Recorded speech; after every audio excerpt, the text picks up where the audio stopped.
The head coach is Roger Michel.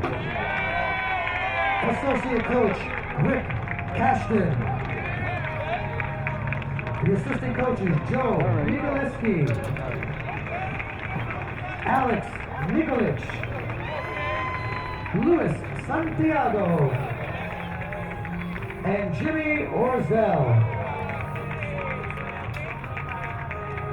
Wearing number 1 for the Tigers, outfielder and pitcher Alonso Stagger. Number 3, catcher Brandon Ferreras. Number 10, pitcher Ryan Carson. Number 13, outfielder Omari Riolet. Pitcher number 17, Matthew Brown. Pitcher number 19, Russell Berliner. Catcher number 24, Joseph McDonald. Infielder number 29, Janiel Sanchez. First baseman and outfielder number 30, Zachary Cruz. Pitcher number 33, Dylan Manarino. Pitcher number 35, Jesus Suarez. Outfielder and first baseman number 44, Joseph Campbell. Outfielder number 46, Christian Cruz. Outfielder number 48, Jimmy Barrera. Pitcher number 52, Tevin McKenzie. Pitcher number 65, Rodolfo Diaz. Leading off for the Tigers and playing center field, number 16, Libro Burnett. Batting second and playing third, number 2, Denison Espinosa. Batting third, the shortstop, number 9, Thomas Grillo. In the cleanup spot and doing the catching, number 18, Nicholas Yip. Batting fifth, the designated hitter, number 15, Hamo Del Janin. Batting sixth and playing second base, number 68, Calvin Ruck. Batting seventh, the first baseman, number 22, Richard Tejada. Batting eighth, the right fielder, number 55, Alex Pendrelias. Batting ninth, the left fielder, number 7, Timothy Jacquez. And on the mound for the Tigers, number 34, Mark Salazar.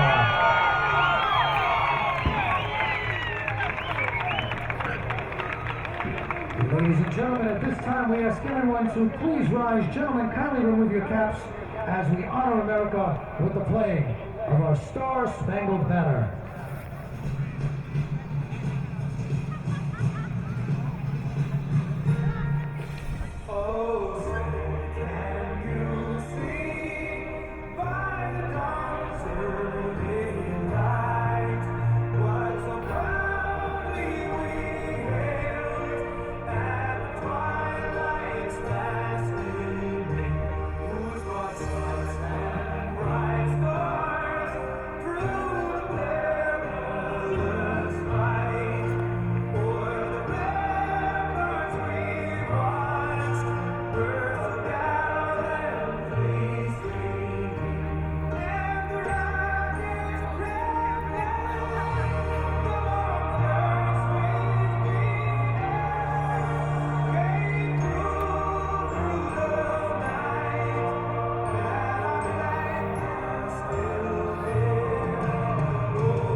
This is QCC alum David Russell. From the College of Staten Island, the Queensboro Tigers take on the Bronx Broncos in the 2013 CUNY Championship game.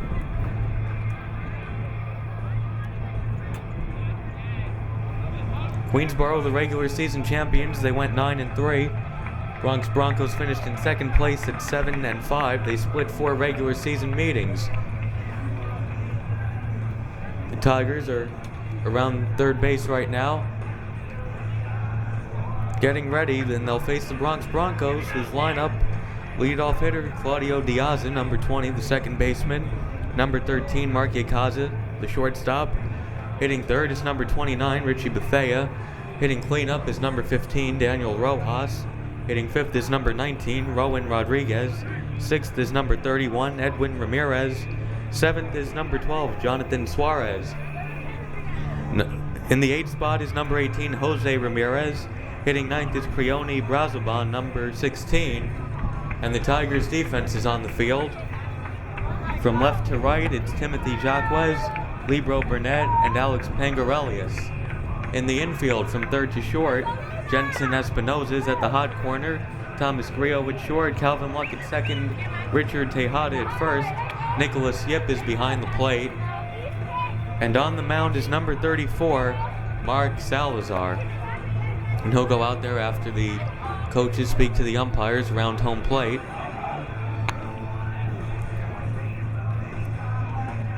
Salazar this season made some huge starts against CUNY rivals. BMCC, he beat 2-0 2 weeks ago, a complete game shutout.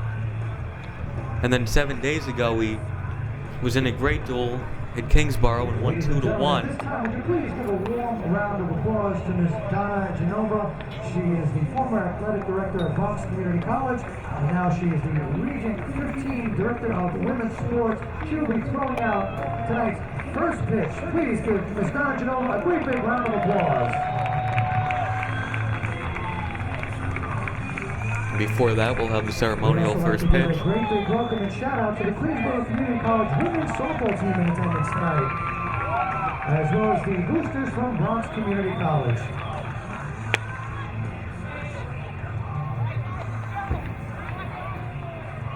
We'd also like to take a moment to welcome former York Cardinal great Mr. John Fernandez is in the audience.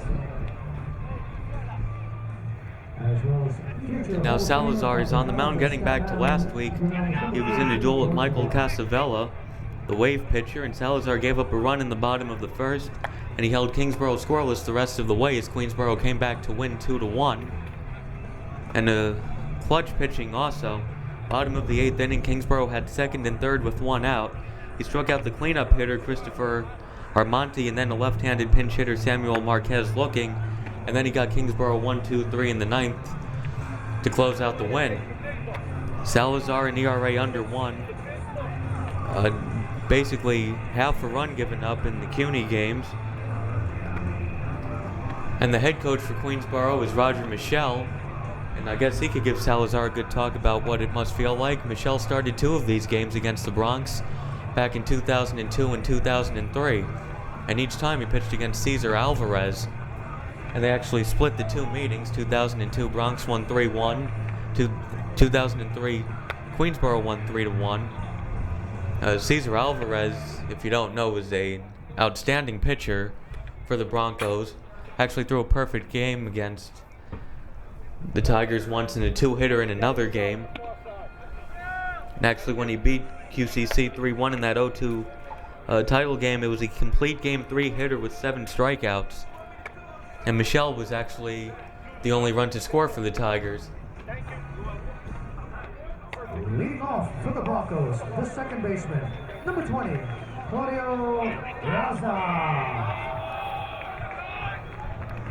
So now a meeting at the mound. His teammates wish Salazar good luck. Claudio Diaza, the leadoff hitter.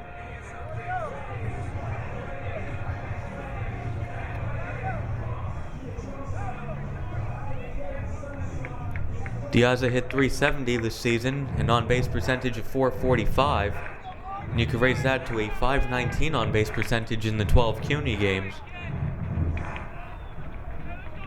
Very much what you like from a leadoff guy, good on base percentage. Also stole a dozen bases this year.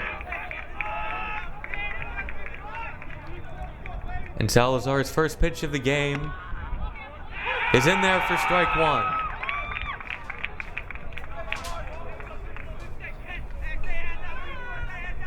Oh, and 1 to Diaza.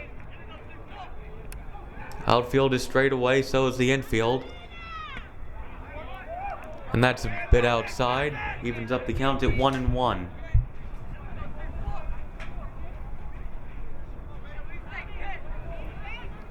Salazar looks in for the signs from Nicholas Yip, and the 1-1 pitch is inside for ball 2, 2-1.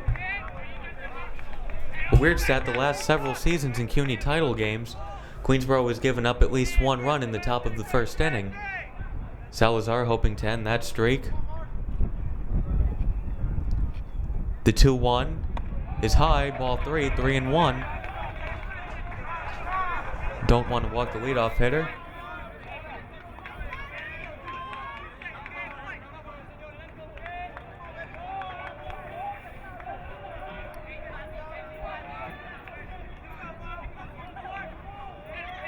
And Salazar's 3-1 pitch is a strike. It's 3-2. Diaza was already walking to first. Maybe trying to goad the umpire into calling that a ball. The count is full now on Diaza. Salazar's payoff pitch is popped up. Espinoza going over towards the dugout. And that's out of his reach. And into the bleachers on a hop.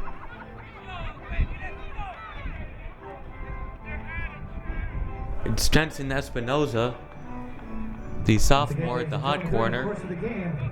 Baseballs may be hit or thrown into the stands. Please be alert at all times. You may remember that Espinoza was the shortstop in last year's CUNY title game. Now Thomas Grillo is at short. Espinoza moved over to the hot corner. 3-2 on Claudio Diaza. And the pitch is high for ball 4. A leadoff walk issued by Salazar. Now batting, the shortstop, number 13, Mark Yakaza. Number 13, Mark Yakaza is up. Yakaza hit .433 on the year, an on-base percentage of .465. Yakaza stole 14 bases this year. Another speedster. Broncos with a lot of speed at the top of the lineup. Runner goes, and the pitch is fouled off. Adolfo De Jesus put on the hit and run. A very aggressive team. A lot of good hitters, but not power hitters. Adolfo De Jesus has been the Bronx coach since the mid-'80s. He's in his 28th year as coach. It's actually 3 seasons before the CUNY title game even existed.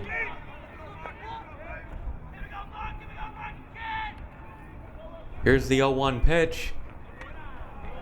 That's high and inside for ball 1, 1-1.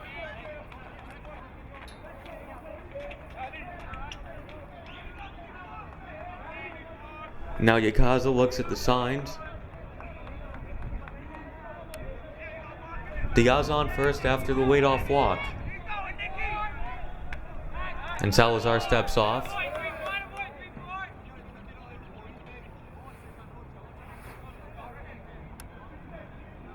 Maybe a little bit of nerves for Salazar early on. And the throw to first. Diaz gets back in time.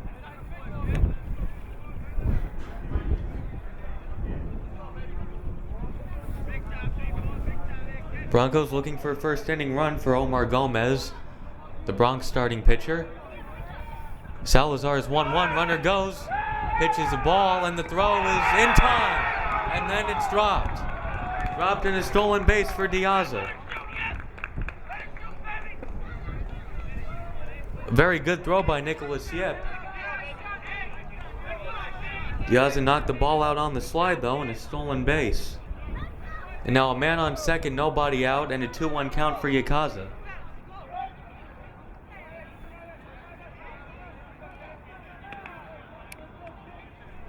The 2-1 pitch is outside, 3-1.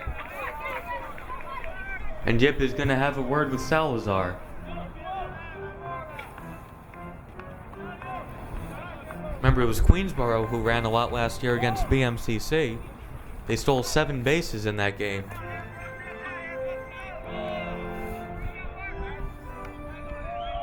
Salazar, after walking Diaz, is behind 3-1 on Yakaza. Richie Bethea is on deck.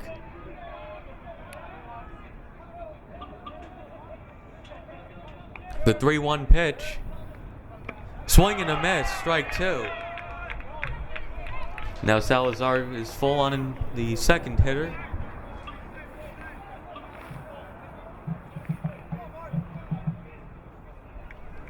Three and 2, see what he does here.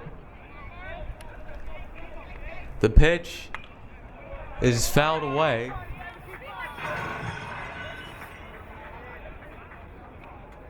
Pretty close to some of the cars.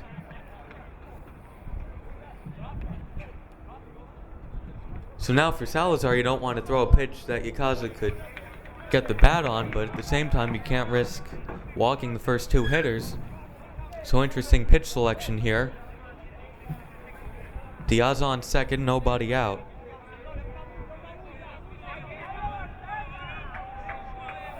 Outfield is straight away, so is the infield.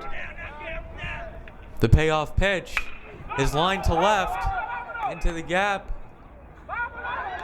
And it's over his head. Diaz is going to score and make it 1-0. Yakaza has an RBI double. The Broncos have an early 1-0 lead. Just out of the reach of Timothy Jacquez.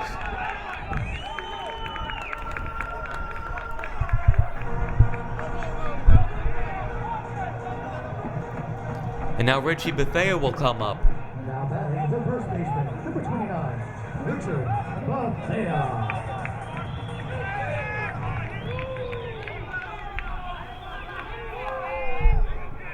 Bethea hit .434 this season and had 34 RBI to lead the team. And now he's got a man on second with nobody out. That's lined to center field. Burnett is there. Makes the catch.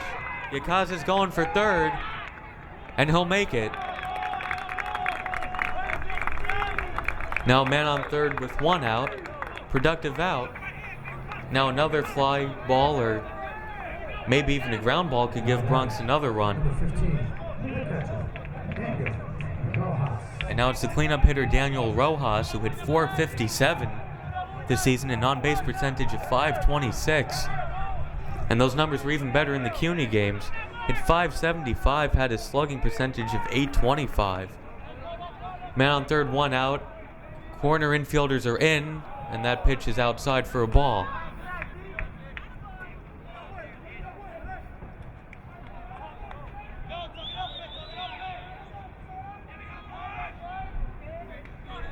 So a ground ball to short or second would probably bring Yakaza home. If he hits it to Espinosa at third, we may see a play at the plate. The 1-0 pitch just misses for ball 2. He's falling behind hitters, which is funny. He fell behind Diaza and Yakaza, and then Bethea swung at the first pitch and hit it pretty well, but Burnett made the catch. Now 2-0 to Daniel Rojas, the catcher. And the pitch is in there for strike 1. This is a game usually dominated by pitching. About James Cagnelli for the Tigers last year in relief, 6 2/3 innings of shutout ball, 10 strikeouts. As Queensboro won 9-5 against the Panthers. Salazar's 2-1 pitch, swing and a miss. It's the best pitch Salazar has thrown tonight. Now it's 2-2. Good slider. And Rojas was out in front of it.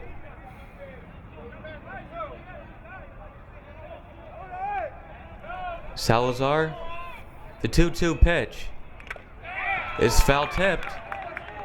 Good job by Rojas to stay alive though. That was a good pitch by Salazar. The middle infielders are still playing back, conceding the run in the first inning. Don't want one to get past them and then have a really big inning on their hands. Salazar looks in at the sign, and the 2-2 pitch is popped up and caught. Good job by Salazar as the catch is made by Calvin Luck. Man on third, one out. Rojas could not drive him in. Now batting, the center fielder, number 19, Rowan Rodriguez. Now it's up to Rowan Rodriguez to pick up his teammate. Rodriguez hit .427 this season with the home run and 21 runs batted in. .564 average in CUNY games. Salazar's pitch is low and it gets away. And here comes Yakaza and he's going to score to make it 2-0.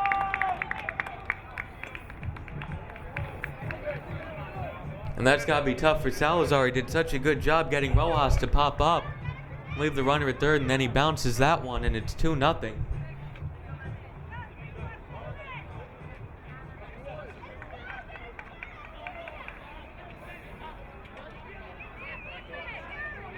So 1-0 to Rowan Rodriguez.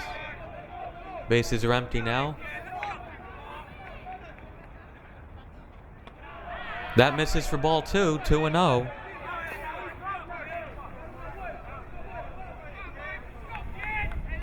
Salazar's already given up more runs than his final 2 CUNY starts combined, where he shut out BMCC and gave up 1 run to the Kingsborough Wave.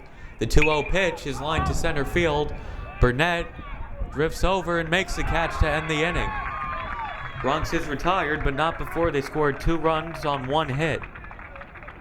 And after half an inning, it's the Broncos 2, Queensborough coming up. 1 hit.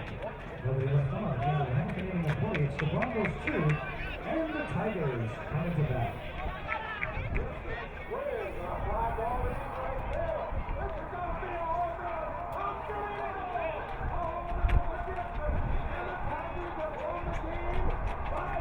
So the starting lineup for the Queensborough Tigers looking for their second CUNY championship in a row. Number 16, Libro Burnett leads off. Number 2, Jensen Espinoza. Hitting third is number 9, Thomas Griot. In the cleanup spot is number 18, Nicholas Yip. Hitting fifth is number 15, Hamel Deljanon. Sixth is 68, Calvin Luck. Seventh is number 22, Richard Tejada. Hitting eighth is the right fielder, number 55, Alex Pangarelius. Hitting ninth is number 7, Timothy Jacquez. And the Bronx Broncos are on the field now. The defense from left to right in the outfield, Jonathan Suarez, Rowan Rodriguez, Prioni Brazoban. The infield from third to first, Jose Ramirez at the hot corner, Mark Yakaza at short, Claudio Diaz at second, Richie Bethea at first. Daniel Rojas is behind the plate, and on the mound is Omar Gomez. Gomez went 5-1 this year with 3 complete games. His ERA was under 5. His one loss was to these Queensborough Tigers. He only gave up 2 earned runs in 5 innings, but his Broncos were shut out in that game. Queensborough won 8-0.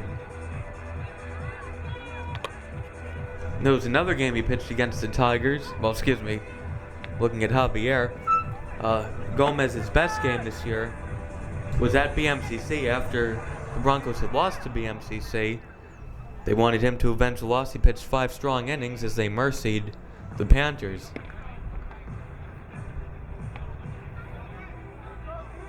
And now Libro Burnett will try to get it started. Burnett hit cleanup in last year's game.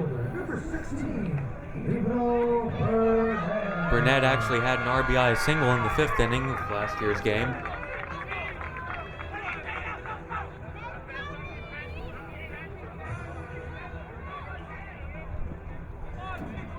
These games have been high scoring between the teams all year long.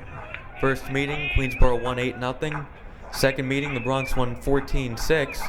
Third meeting, Queensborough won 10-8. And then the final meeting, Bronx won 8-7. So 2-0 does not mean a whole lot.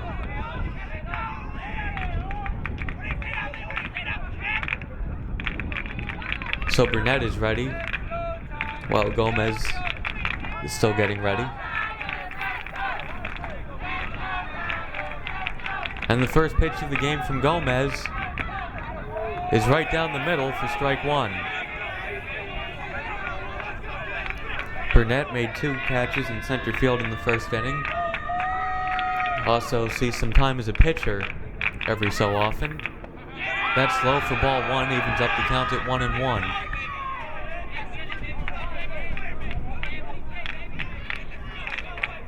Burnett hit .373 this season, .441 in the 12 CUNY games. The 1-1 pitch is lined to right, it's a base hit. A leadoff single for Libro Burnett. And now hitting is Jensen Espinoza. Now that is the third baseman, number 2, Jensen Espinoza. Espinoza broke a 5-5 tie in the 5th inning of last year's game with the 2-run single up the middle with the bases loaded.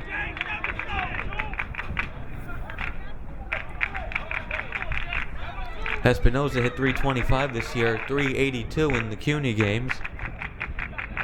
Also hit 2 home runs. Off-speed pitch missed for ball one, 1-0. Espinoza looks for the signs from Roger Michelle. The 1-0 pitch from Gomez. Burnett not going. That's popped up.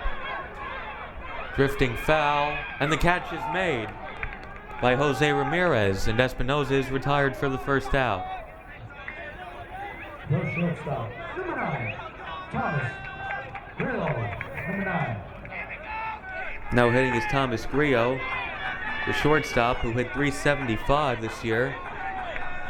Hit 5 home runs and drove in 22 runs. 2 of his home runs came in CUNY games, with half of the 22 RBI. Gomez knows he has to be careful with Grillo. Jose Ramirez, the third baseman, hugging the line. And the throw goes to first.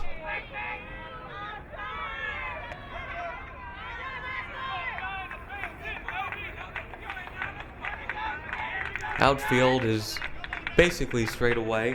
Maybe Rowan Rodriguez in center is shaded a step or 2 towards left. The first pitch of the at-bat, Burnett goes, and it's lined to center field. Rodriguez makes a catch, and they may double up Burnett. It's coming back to the infield now. And the throw from Diaza was a little off, or else they may have doubled up Burnett. But still, that's 2 outs in the inning as Grillo lines out to Rodriguez. Now batting, good pitcher, number 18, Nicholas. Looked like Rodriguez came in at first and then went back to make the tough catch. Now the cleanup hitter Nicholas Yip is up. Yip hit .318. The majority of his hits were singles.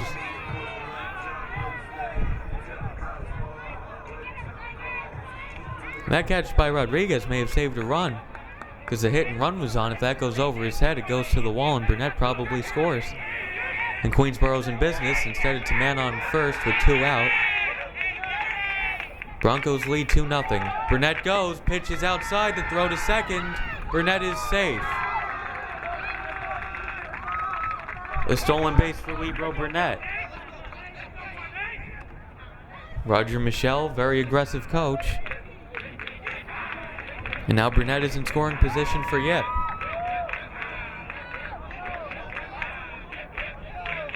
Two-out hit, such a big part of the game. Yip looking for one here. The DH Hamo Deljanon is on deck.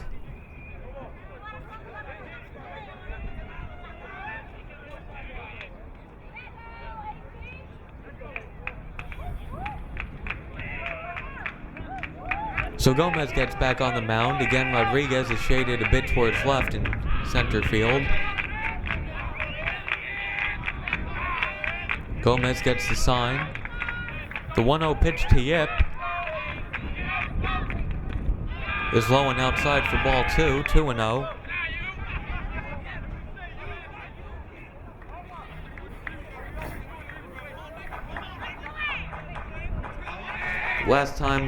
Bronx Community College won the CUNY championship. It was against Queensborough. Remember, it was the relief pitcher Anthony Perdermo who shut the Tigers out for 3 2/3 innings. Here's the 2-0 pitch from Gomez, and that's low for ball 3, 3-0. Burnett on second. He led off with the single, and then after 2 outs, he stole second base.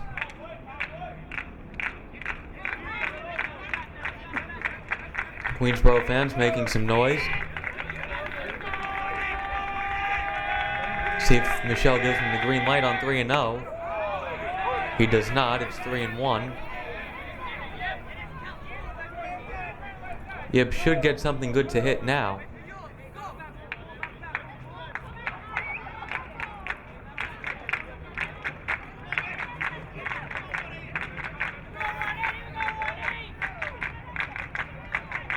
Piazza making believe he's looking for a pickoff throw. The 3-1 is high, and it's ball 4. 2-1 and 2 out. Yip works the walk, and Hamo Deljanon is on now. 2 on, 2 out. The designated hitter, number 15, Hamo Deljanon.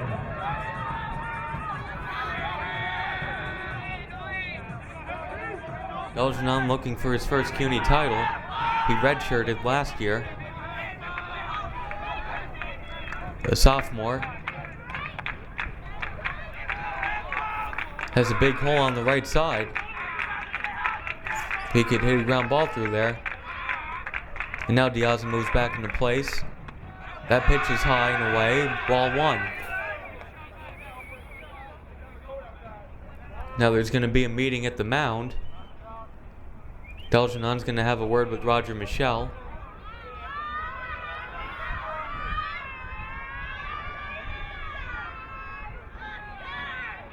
A lot of these CUNY title games have been dominated by pitchers, especially on the Queensborough side. Remember Scagnelli last year, the 2010, Frank Melito pitched a complete Game 6 hitter against the Bronx. Tigers won 6-2. 2008, Victor Gonzalez pitched a complete Game 3 hitter, struck out 14 Broncos and threw 158 pitches. 88 of those were strikes.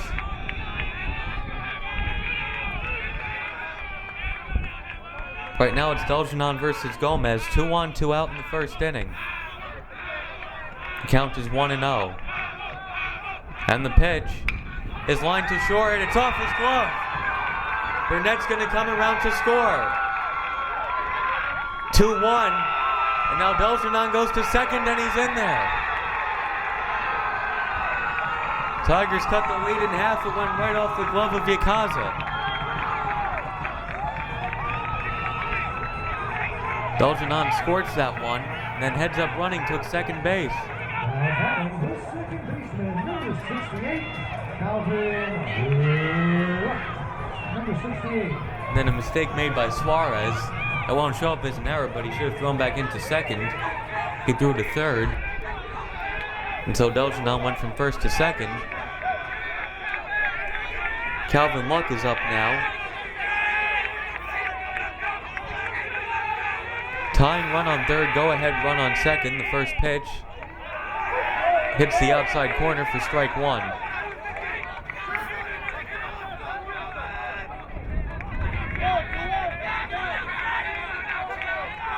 Diaz at second base is on the outfield grass. Now comes in. The 0-1 is in there for strike 2.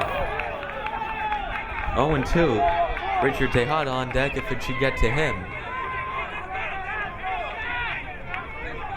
Gomez trying to limit the damage and get out of it right here. He's ahead 0-2 on Luck. See if he gets him fishing on something. The pitch. Luck held up. It's 1-2. Not a bad idea. That fastball up could be very enticing to hitters. Luck looked like he wanted to pull the trigger. Got better of it. It's 1-2. And the pitch is fouled away. Luck stays alive.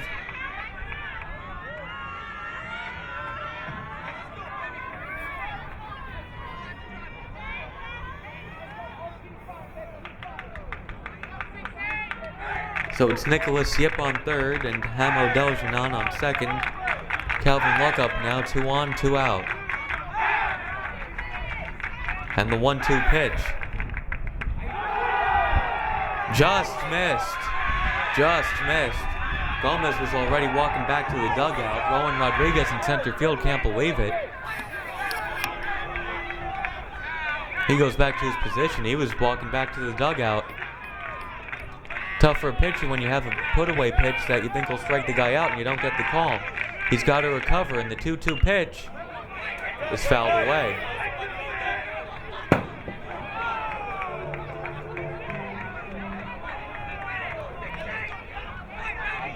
So deuces are wild to luck. And Gomez, that's got to be tough for a pitcher. You have a put-away pitch. You think you're out of the inning. Now you got to come back mentally. Can't just throw a cookie right down the middle. The 2-2 pitch is in the dirt, ball 3. Very nice stop by Daniel Rojas. Now it's 3-2.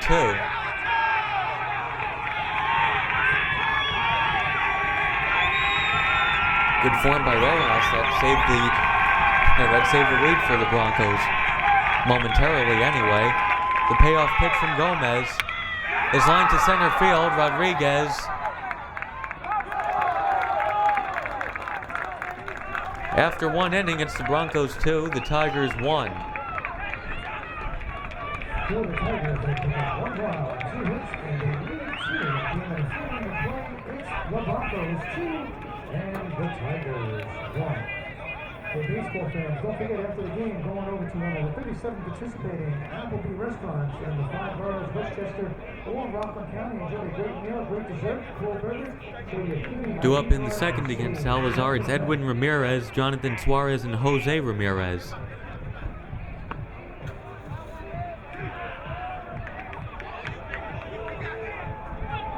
So look back at some of these Queensboro Bronx games in the past.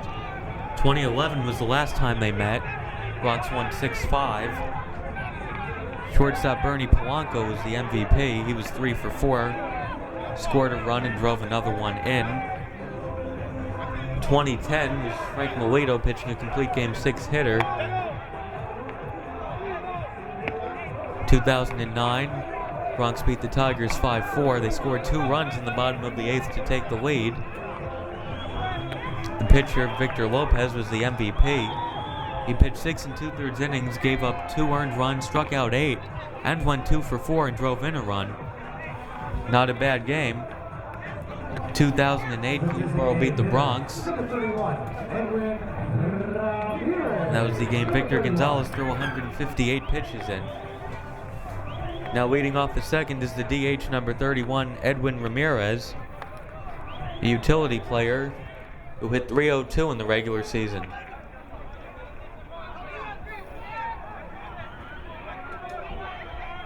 Infield at normal depth, the pitch from Salazar misses, ball 1. Broncos 2 runs on 1 hit, Tigers 1 run on 2 hits. Burnett in center field is shaded towards left. The 1-0 pitch from Salazar is in there for strike 1. It evens up the count.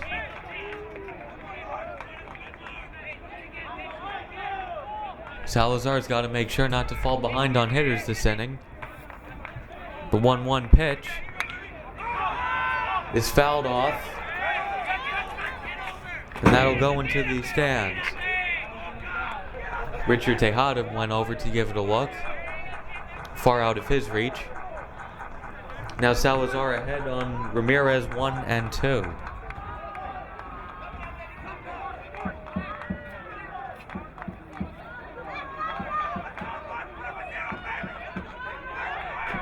Looking for the strikeout. The 1-2 pitch. Grounded through the hole, base hit. Espinoza and Grillo both dove for it, both missed it. And the leadoff man is on once again.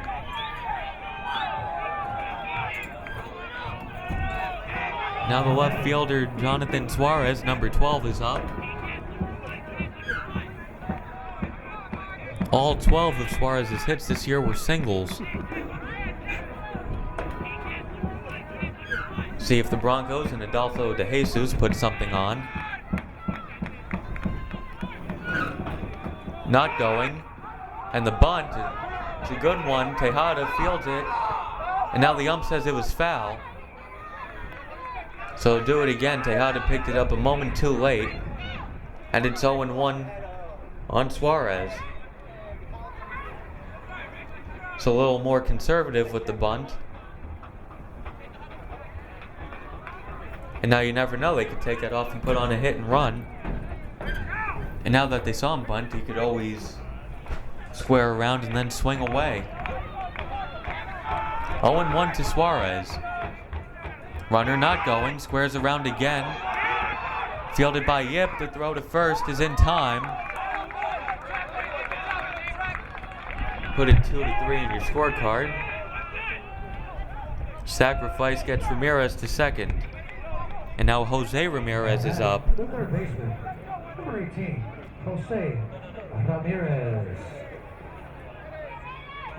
Ramirez hit .256 this year, drove in 13 runs. He's got a man in scoring position with 1 out.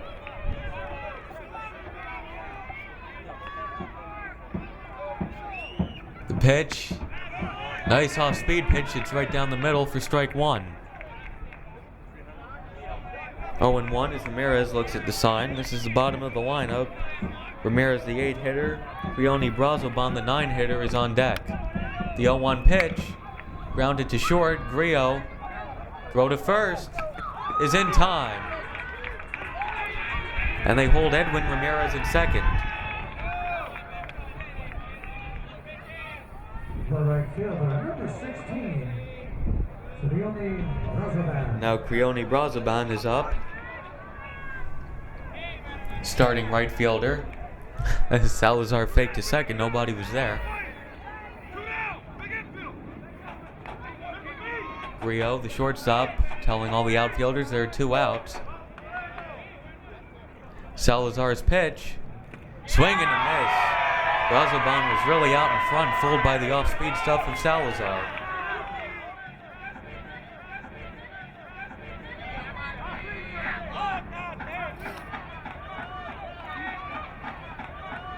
The 0-1 pitch, and it's going to go to the backstop. Edwin Ramirez is going to go to third. It went right through the legs of Yip. That's the second wild pitch thrown from Salazar.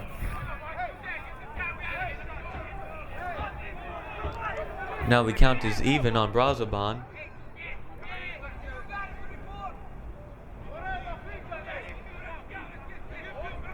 When there's a man on third, that kind of takes away the pitch in the dirt now, because you can't afford a wild pitch here.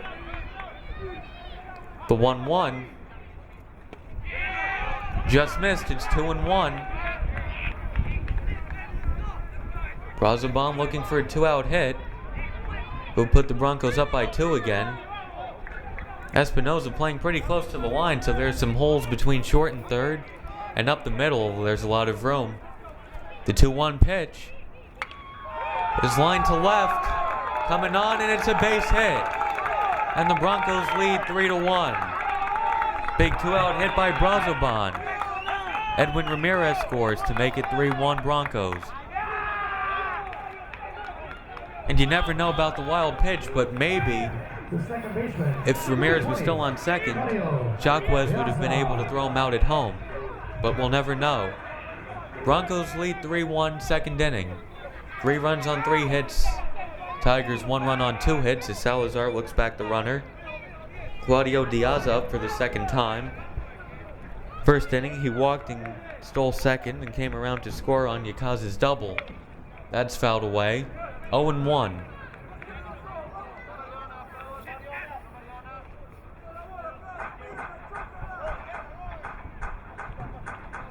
Roger Michel, to keep in mind, likes to stick with his pitchers in these games. Remember, Frank Milito pitched 8 1/3 innings 2 years ago, even though he gave up 6 runs. Ground ball to Grillo. He'll take it himself. And Salazar works out of a slight jam, but not before the Broncos scored to make it 3-1.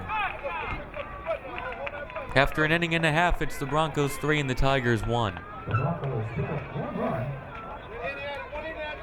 On 1 hit, and they lead 1. At the end of an inning and a half, It's the Broncos 3 and the Tigers 1. So that was 1 run on 2 hits in the second inning off Salazar. And now Gomez goes back out with the 2-run lead again. Remember, he gave up a run in the first. Now it's 7, 8, 9 in the order due up. Richard Tejada, Alex Pangarelius, Timothy Jacques.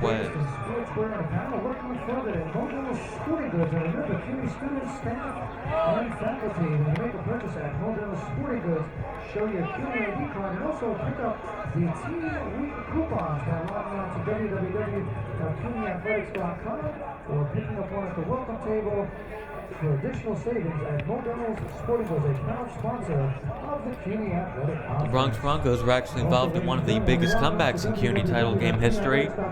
Back in 2000, they were down 5-0 to the Kingsborough Wave.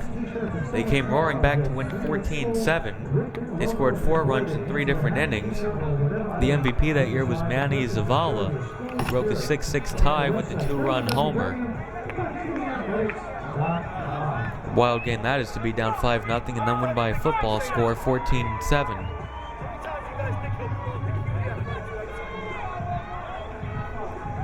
So now Richard Tejada, number 22, the first baseman, will lead off for the Tigers. Gomez working with the 2-run lead again. And this could shape up like last year's game, which was 5-5 after 2.5 innings. And then Queensborough scored 4 in the bottom of the 5th, but that was it, and they won 9-5. Here's the first pitch of the second inning. It's in there for strike 1. Jose Ramirez, the third baseman, is almost on the grass, guarding against a possible bunt. The 0-1 pitch is fouled away. It's 0-2.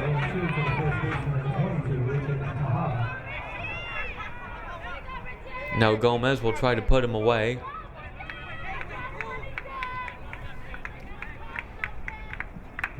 The outfield is basically straight away. Rodriguez shading a bit towards left.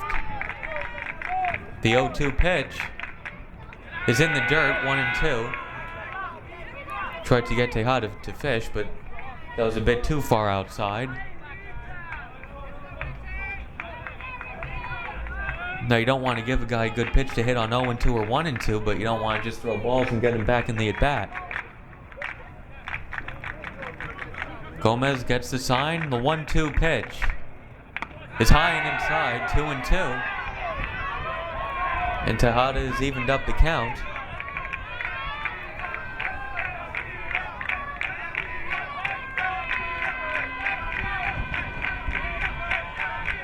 The 2-2 is low, and it goes from 0-2 to 3-2.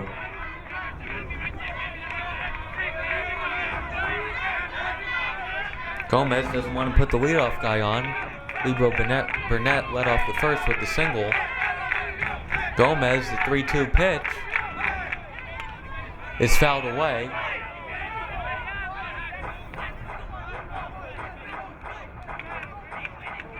And so they'll do it again on 3-2.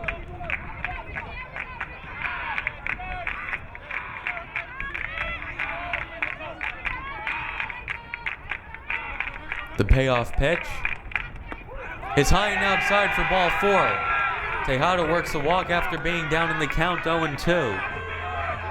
And now Alex Pangarelius is up. Now that is number 55, Alex Pangarelius. Pangarelius looks at the sign from Roger Michelle. Pangarelius played his high school ball at Bayside for Pat Torney, as did Roger Michelle a few years before him. Pangarelius squares around and fouls off the bunt. Pangarelius attended Odessa College in Texas last year, a Division I school, before coming to Queensborough. Gets the sign from Michelle.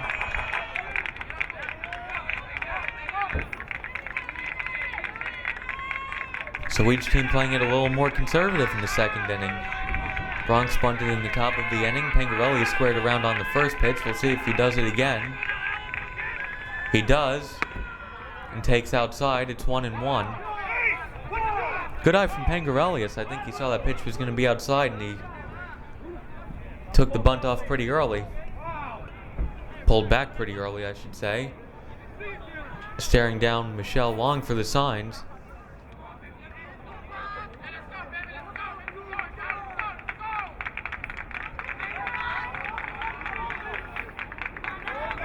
Throw goes back to first. Tejada is back in safely.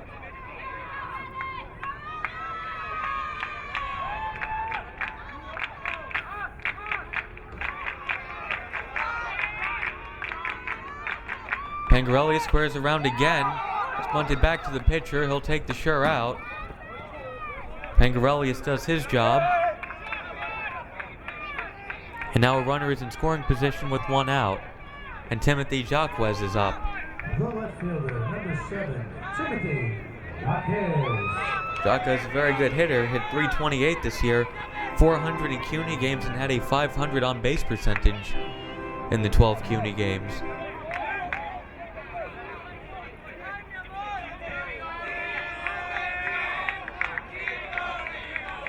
And a big hole between third and short. They're playing him to pull. The pitch is into the right center field. Will the run score? Yes, it's 3-2. An RBI single for Jacques. And then he takes second on the throw. The Tigers cut into the lead again.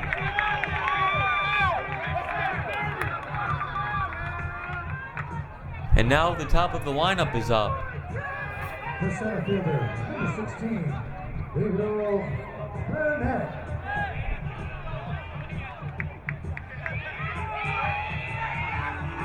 Well, there's a reason they were playing Jacques to pull. Hit one into right center. 3-2 now as Richard Tejada comes around to score, and the bunt from Michelle works. Got the runner into scoring position, and he scored. Burnett single to right his first time up. That pitch is in the dirt. It's 1-0.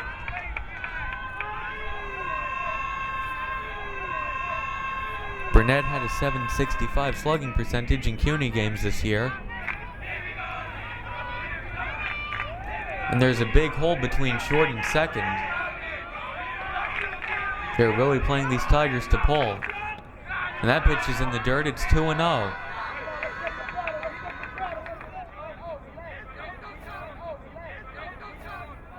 Diaza, the second baseman, is really close to the first baseman, Bethea. You will not see a second baseman and a first baseman that close most of the time. So Burnett's got a big hole between short and second and third and short. They're really gambling that he's going to hit it down the line or close to it. The 2-0. It's hit right to the first baseman. The throw goes back to second, and a line drive double play. Jacques wasn't sure if it was trapped or caught on the line, and so Burnett hits into a tough luck double play. The Tigers again score one run. After 2 innings, it's the Broncos 3 and the Tigers 2. And the Tigers 2.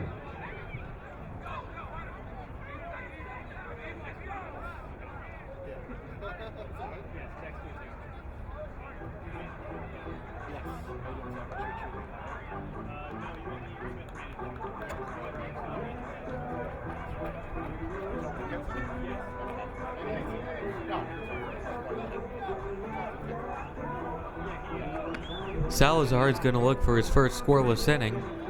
2, 3, and 4 in the order due up: Mark Yakaza, Richie Bethea, and Daniel Rojas.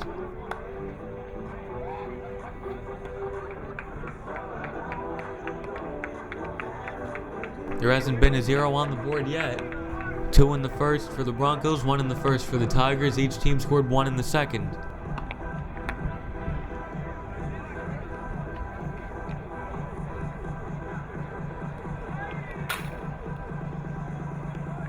This may not be the pitcher's duel I hinted at in the opening when I ran down a bunch of CUNY title game MVPs that were pitchers.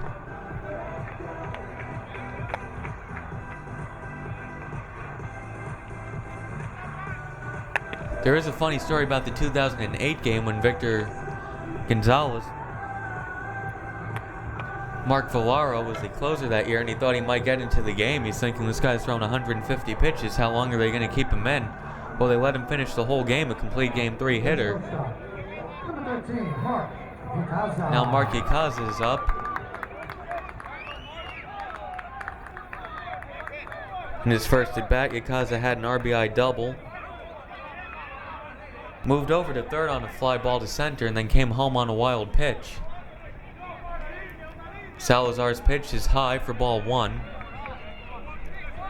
Salazar went to Grover Cleveland High School and he was on the varsity baseball, basketball, swimming, and wrestling teams. 1-0 pitch to Ikaza. It's fouled off. Tejada goes over. And he'll give it a look, but it's out of his reach. He pitched 2 years at Grover Cleveland High School, Salazar did. 2010, he went 0-4 with an ERA of 9.33. The following year, he improved a lot, went 3-4, an ERA of 2.83. Lowered his ERA by 6.5 runs. Salazar looks in for the sign from Yip. The 1-1 pitch is fouled away. It nearly hit a car. 1-2 now.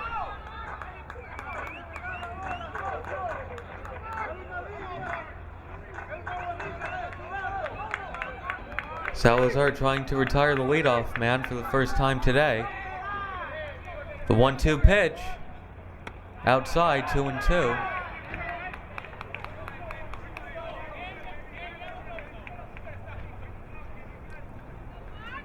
Infield is straight away, so is the outfield. Though Burnett shaded a bit towards left. A lot of room in right center field, should he hit it there. That's popped up. Tejada tries to get the umpire out of the way, does, and makes the catch. So the first man is retired, and that'll bring up Richie Bethea. Bethea flew out to center field in his first at bat.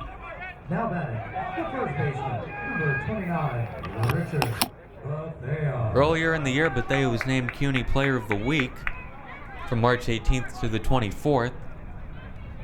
That week, he was 8 for 13 with 7 RBI, scored 3 times and stole 4 bases. That is outside for ball 1. 7 RBI and 4 stolen bases would be a nice year for a number of players. That was 1 week for Bethea. The 1-0 pitch is lined to center field. Burnett cannot make the catch. They're saying it was trapped. He had it in his glove and held it up. They're saying no, it hit the ground first. It was close.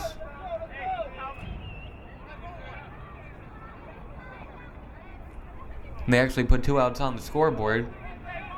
Somebody in the press box thought it was a catch. It was not. It's a single, a 1-out single for Richie Bethea.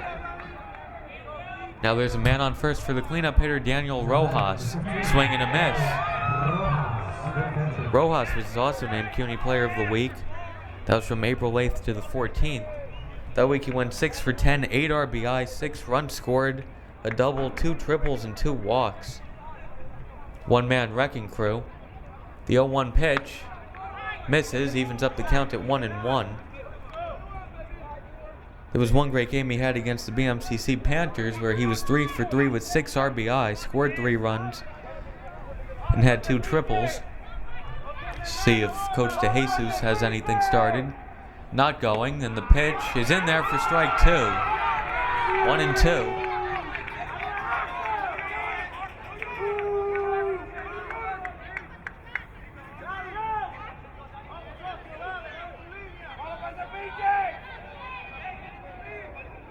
The 1-2 pitch is fouled away, making Salazar work.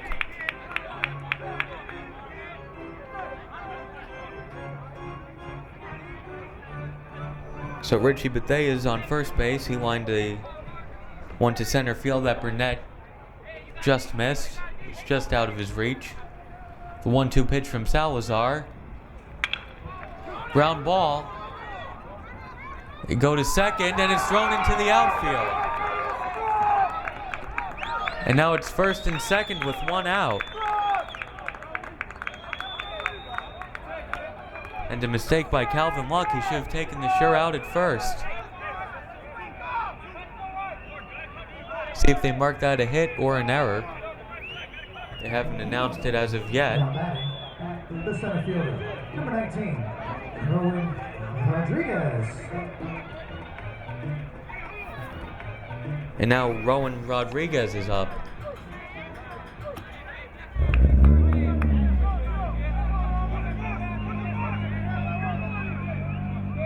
Two on, one out. The pitch is in for strike one.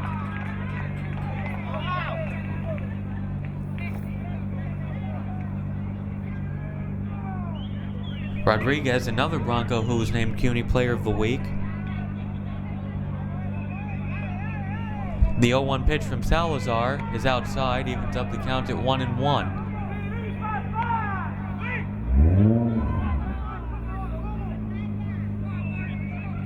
Rodriguez had a game-winning 2-run double to beat Queensboro 8-7 in a game earlier this year. The pitch is fouled away. Espinoza goes over and gives it a look. It's 1-2 now. Salazar would love a double play ball to get him out of this inning. Looking for his first scoreless inning. And they never made an announcement if that was a hit or an error. The 1-2 pitch from Salazar is lined left field. DeJesus is going to hold him up, waving his arms a bit, but good play by Jaquez to get it back in fast. But now the bases are loaded with one out, and Edwin Ramirez is up. The designated hitter, number 31, Edwin Ramirez. Ramirez singled to lead off the second and then came around to score. And now there will be a meeting at the mound for Salazar, who's laboring a bit.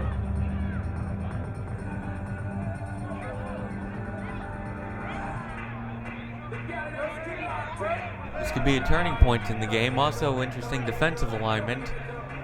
Depending on how hard the ball is hit, do you go for the double play or do you throw home, stop the run from scoring?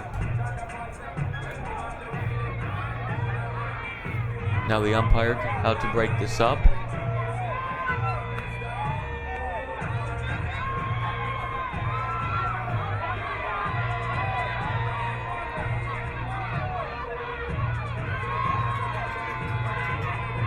Edwin Ramirez with the chance to knock in a few runs here.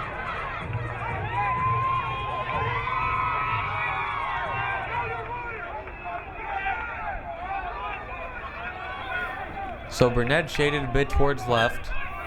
Espinoza is even with the bag at third. And that's fouled away, 0-1. Edwin Ramirez was looking to attack and swung at the first pitch.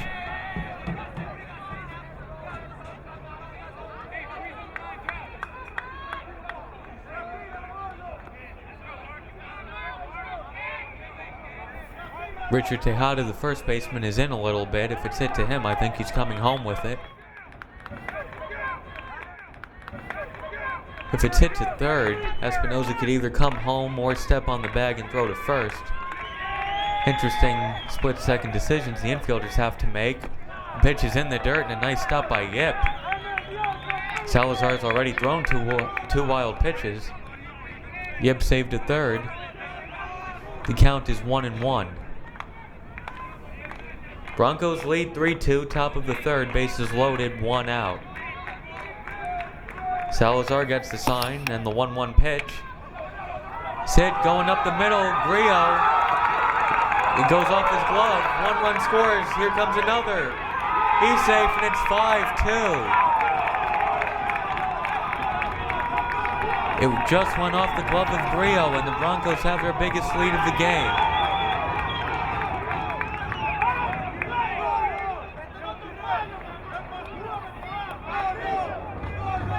5-2 in the top of the third.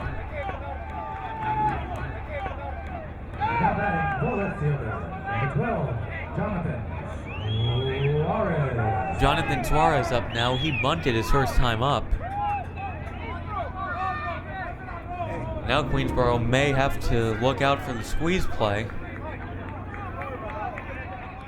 whether it's a suicide or a safety squeeze. Broncos lead 5-2, top of the third. The pitch just missed for ball one. Maybe more than just missed. Still nobody up in the bullpen. Michelle sticking with Salazar.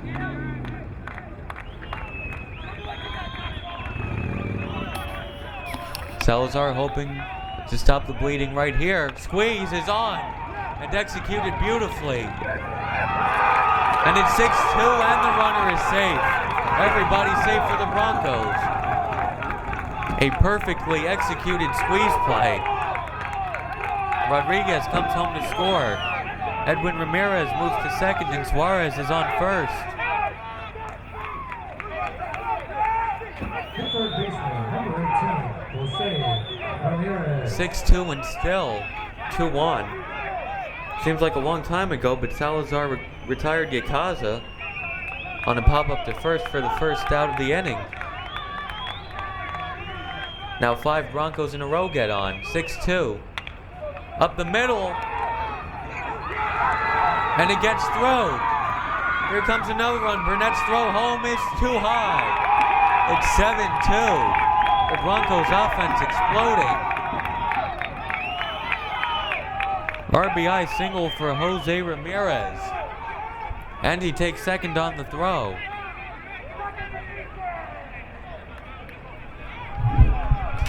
Second and third, one out. Number 16, Prioni Brazoban. Now the 9-hitter is up, Prioni Brazoban. 4 runs this inning for the Broncos. 2 in the first, 1 in the second, now 4 in the third.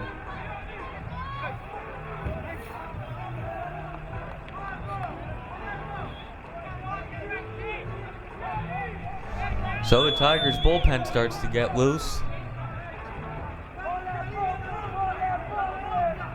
Here's a bit of an interesting defensive alignment. Espinosa's on the grass at third. Tejada is back at first. Now Espinosa backs up a bit. They don't want to bring the infield in and then give up 2 runs on a base hit. The pitch from Salazar, swing and a miss. Remember, Brazoban was out in front of a pitch last inning like that to start the at-bat. Of course, he had an RBI single.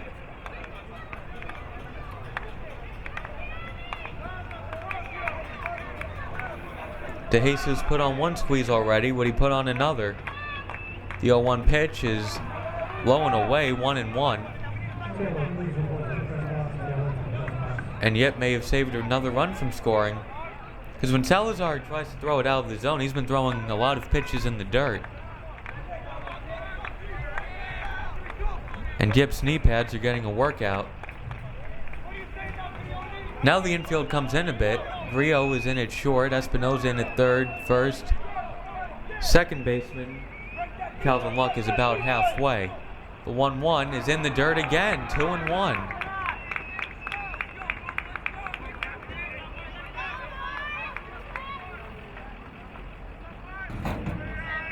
Salazar wild tonight.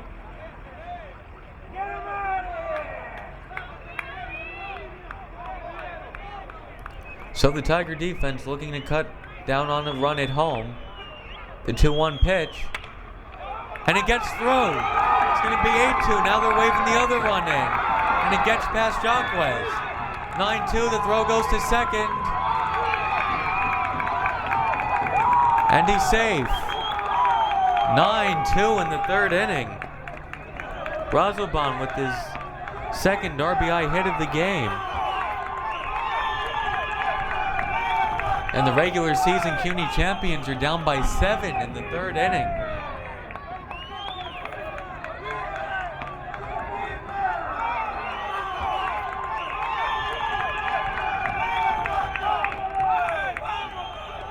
Now Claudio Diaz is up. 9-2 in the third inning. This is Diaz's third at bat. It's popped up. And the catch is made by Tejada for the second out of the inning.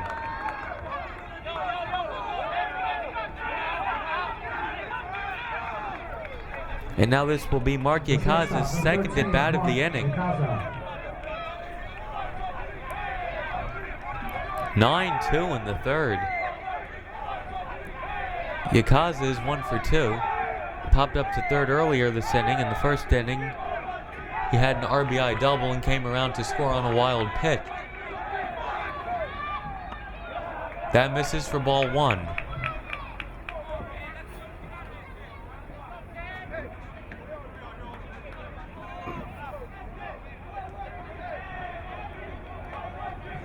Salazar's 1-0 pitch is fouled away, 1-1.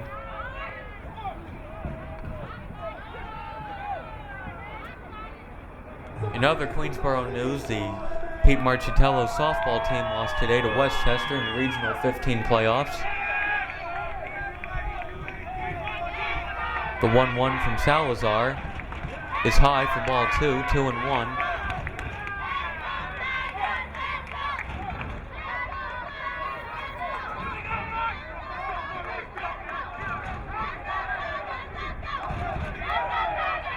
Broncos offense has exploded here tonight. The 2-1 pitch. Fly ball. Right field. And foul. The count is even at 2-2. Pangarelius couldn't get there in time. May have lost it for a second. And if there are two plays Queensboro may look back at, I think they're really going to look back to when Daniel Rojas was up and Calvin Luck threw to second when he should have gone to first. I mean, there would have been a man on second with 2 outs in a 3-2 game. The wheels kind of came off after that. Right now it's 9-2. The 2-2 pitch. Line drive, right field. Pangarelius is there to make the catch.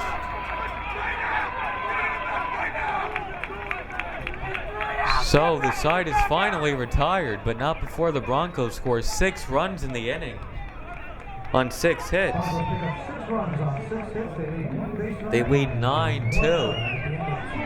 How about Mark Yakaza making the first and third out of the inning? How do you think Omar Gomez feels? He keeps going to the hill with 2-run leads. He goes out for the bottom of the third, staked to a 7-run lead. His Broncos have 9 runs on 9 hits. Now it's his job to shut the door. He doesn't want to give Queensboro any hope of life here. It'll be the 2-3-4 hitters, Jensen Espinoza, Thomas Grillo, and Nicholas Yip. And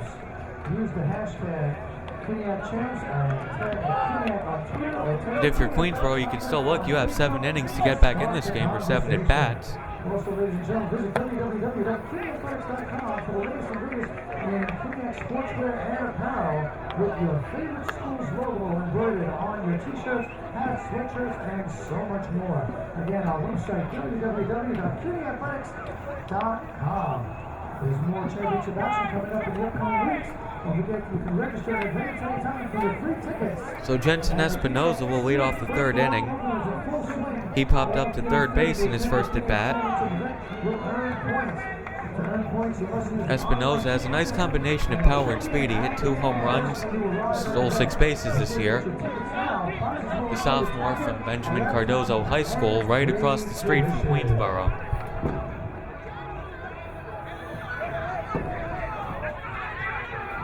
The third baseman, number 2, Jensen Espinoza.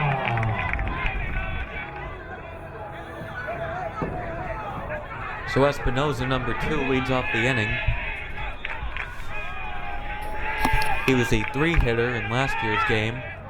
Now in the 2 spot is that pitch he had to duck from. It's 1-0. (9-2) in the third inning. Hitters have to be a bit patient. They can't hit a 7-run homer. 2-0, and not what Gomez needs to fall behind these Tigers. Just gotta get out in front of them early and put them away. Infield is back and straight away, and the Outfield is straight away. Rodriguez maybe a step or two over and left. Rodriguez takes low for ball 3, 3-0. One thing to keep in mind, Gomez was on the bench for a very long time. That's one thing you don't want a pitcher to get cold, although I'm sure he didn't mind seeing his team score 6 runs as that pitch hits Espinoza. So the leadoff man is on for Queensboro for the 3rd time in 3 innings. Now Thomas Grillo is up. Now batting, the shortstop, number 9, Thomas Grillo. Grillo, a .444 on-base percentage, now meeting at the mound. You're saying, Omar, get some outs. You're up by 7 runs, no need to make it interesting. Grillo flew out to center field his first time up. Had a good swing, it was a hit and run, and Burnett was on the move. And Rodriguez made a nice catch. They almost doubled up Burnett at first. Good for the Tigers that they didn't, because Burnett eventually scored.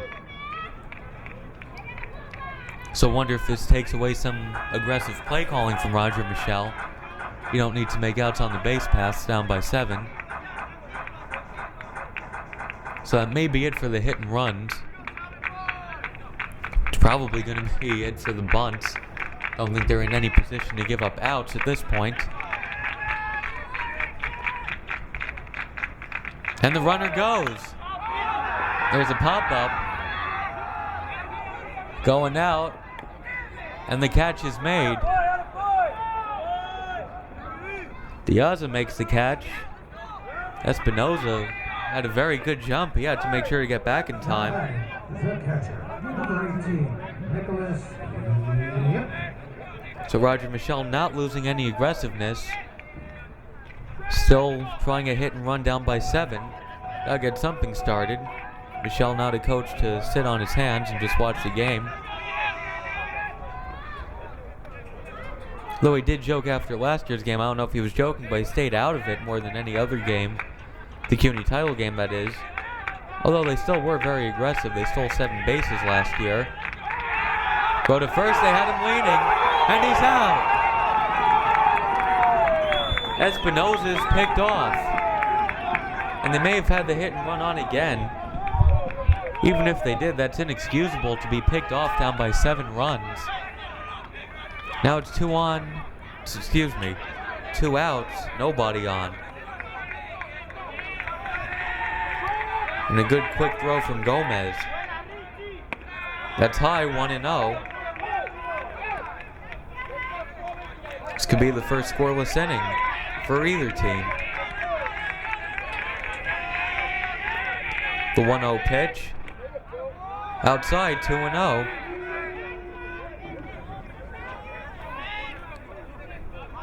Yip walked in the first inning and was stranded at 3rd. The 2-0 pitch from Gomez. Swing and a miss. The cleanup hitter Yip certainly did not get cheated on that one. He was swinging for the downs. Who could forget Bobby McDowell's 3-run homer last year at MCU Park in Brooklyn off Shane Cafaro? That one was a monster shot, and actually MCU Park was supposed to be the site of this year's game. Hurricane Sandy really more or less destroyed the park and the area around Coney Island, and that was 6 months ago. They're actually going to fix the field by next week. Doesn't matter tonight, the game is at the College of Staten Island. That's fouled away, it's 2-2. Deuces are wild to Nicholas Yip. Should he get on, Hamo Deljanon is on deck.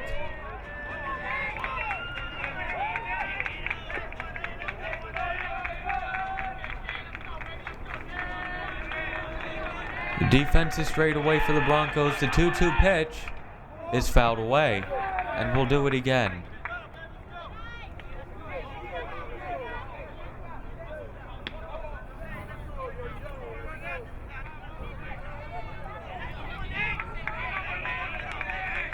Two and 2. Gomez versus Yip. In the dirt, 3-2.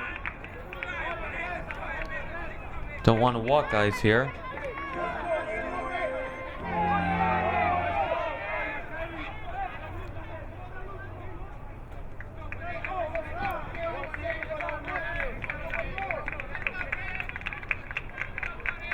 Broncos looking for their 10th CUNY championship in school history tonight. Gomez looking for the third out of the third inning. And the 3-2 pitch to Yip is fouled away, just out of the reach of Bethea, who will lead off the top of the fourth.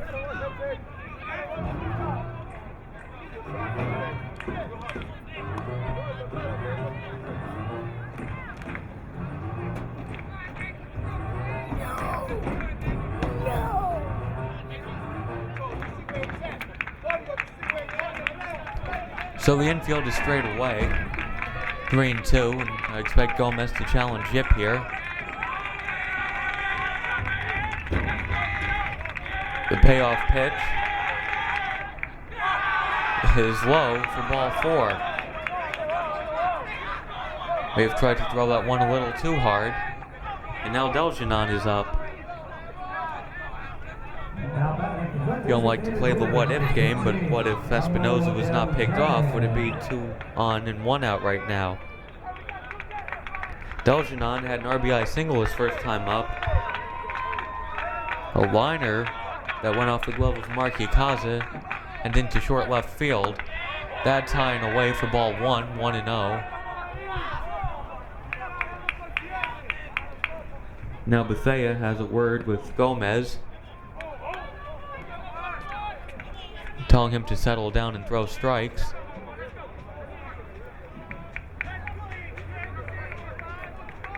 One and 0 to Deljanon.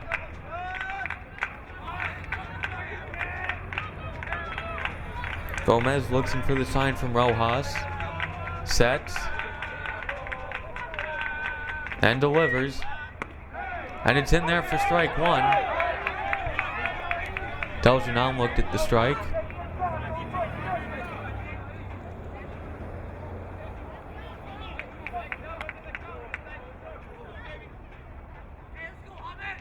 Bronx has 3, 4, and 5 hitters due up in the top of the fourth. Right now, Gomez looking for the first scoreless inning of the night. The 1-1 pitch is fouled away, 1-2. He actually has not struck out any hitters tonight. Neither is Mark Salazar.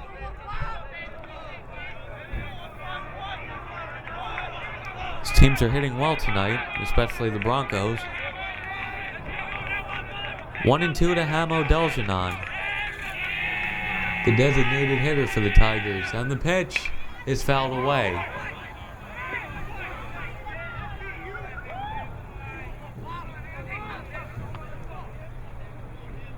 May have been a little bit behind that to foul it off towards the right field line.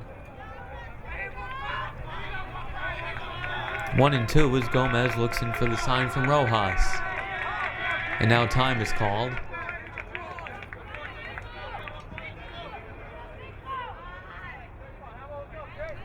Deljanon see if he adjusts with 2 strikes now. A pretty good sized hole between first and second. The 1-2 pitch from Gomez is up the middle for a base hit. And a 2-out rally for the Tigers. 2 on and 2 out. Calvin Luck coming up.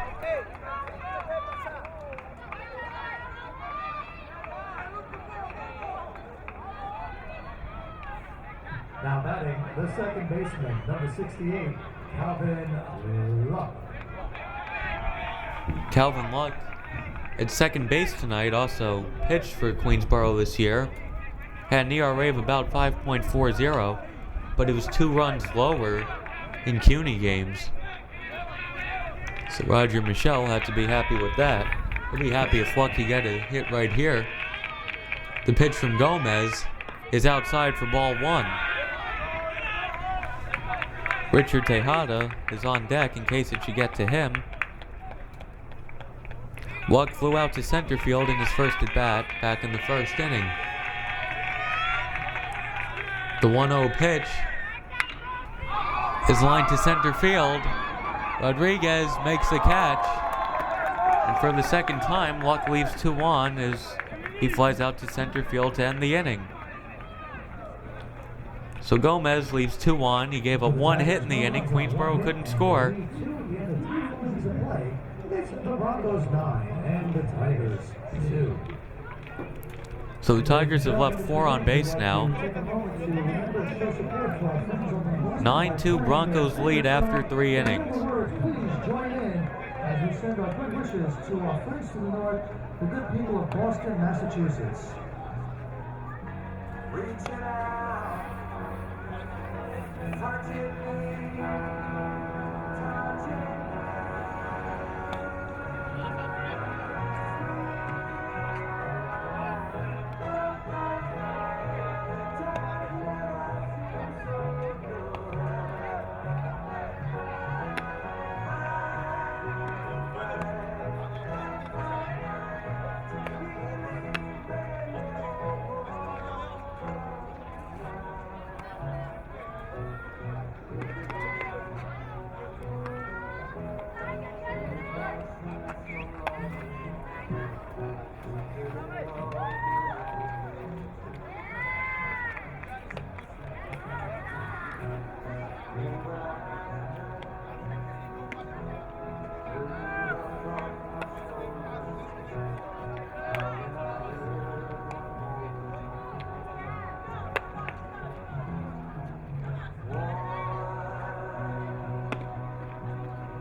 So Mark Salazar is back out there for the 4th inning.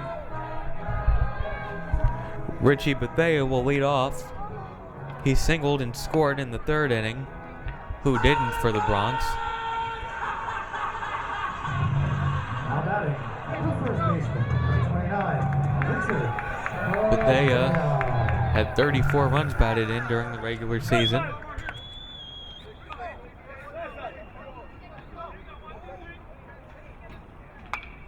Pitch is popped up. Yep. Missed it. He overran it. Had to make sure he didn't run into the fence. And if he slowed up just a bit, they would have had a 1 pitch out. Instead, he overran it. 0-1. Bethea, the first baseman, who's up right now. He also did some pitching this year, some mop-up duty. He gave up 10 earned runs in 3 innings. Gave up 2 home runs. But he doesn't make his racket on the mound. The 0-1 pitch is in there for strike 2.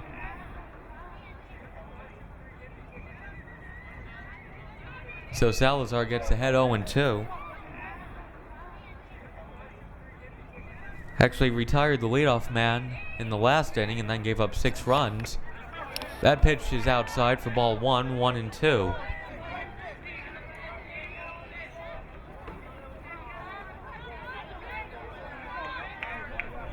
Yakaza made the first and 3rd out of the 3rd inning. Swing and a miss. Nice pitch by Salazar. Bethea goes down swinging. First strikeout of the game for Mark Salazar.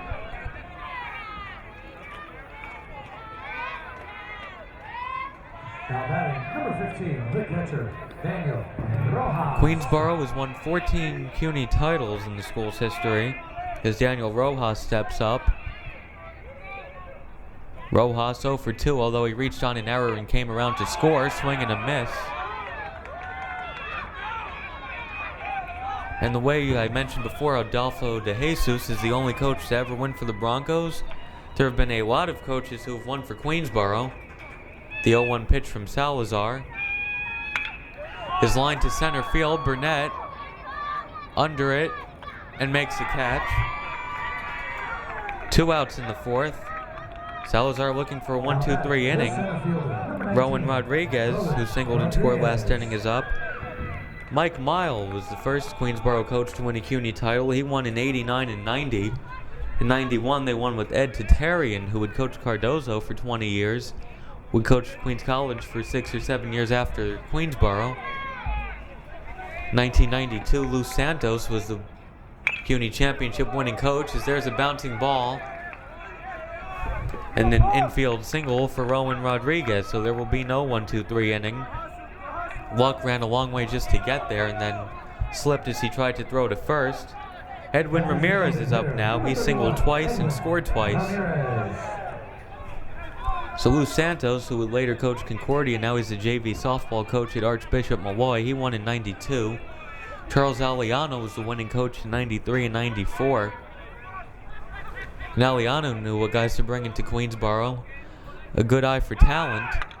As that's fouled away, he became a major league scout for the Expos, the Blue Jays, Astros, Brewers, Cubs. Then in '96 and '97, they had Greg Berlin.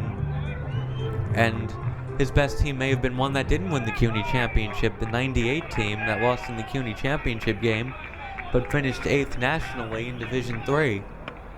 As that pitch is high and evens up the count at 1-1. Berlin, actually, in '98, they lost to the Bronx Broncos in a rain-shortened Region 15 tournament to fall short of the Nationals. And then Berlin resigned 1 month before the start of the '99 season, as Salazar looks the runner Rodriguez back. And so Maria McCarley, who's the athletic director before Pete Marchitello, actually named co-coaches Steve Gold, an assistant under Berlin, and Mickey O'Connor, who had been an assistant at Christ the King. Throw to second after the swing and a miss is not in time, or the ball squirted away, so now there's a runner on second. 1-2 to Edwin Ramirez.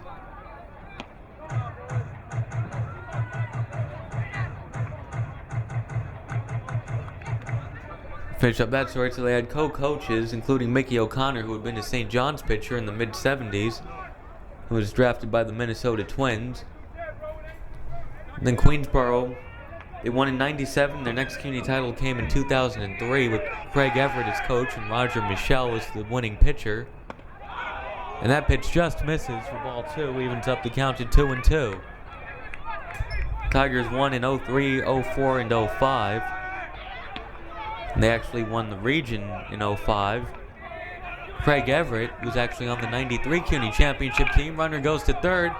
Bouncing ball, and it goes into the outfield, and it's going to be 10-2 in the 4th inning. Another 2-out rally. And a single by Edwin Ramirez. He's now 3 for 3. And Edwin Ramirez is probably the early favorite for player of the game. Luck gave a good effort, but went off his glove into the outfield.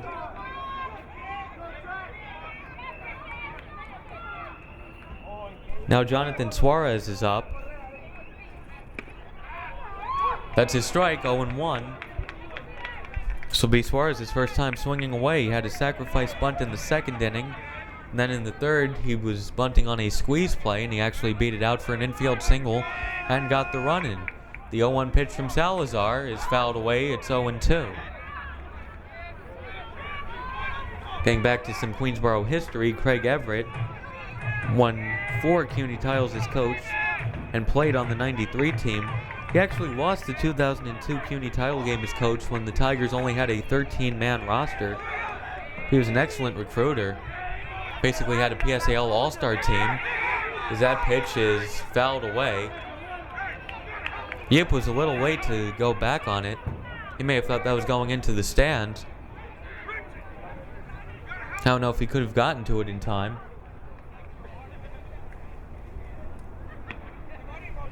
Now Suarez is in the hole, 0-2. Broncos 10, Tigers 2, top of the 4th inning. And Salazar's 0-2 pitch is lined. Luck goes back, makes the catch. It was a looping liner. Salazar gets out of the inning, not before the Broncos score 1 run on 2 hits. They lead by 8 after 3.5. Broncos, they pick up 1 run on 2 hits. They lead 1. And at the end of 3.5 innings, it's the Broncos 10 and the Tigers 2.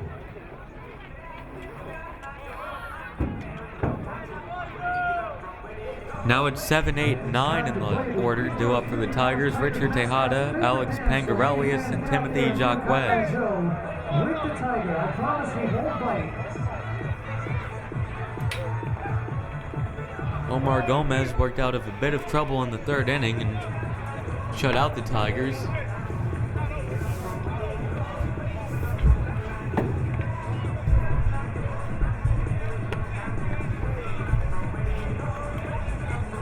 Queensboro actually had 7, 8, 9 due up in the second inning, and they scored a run.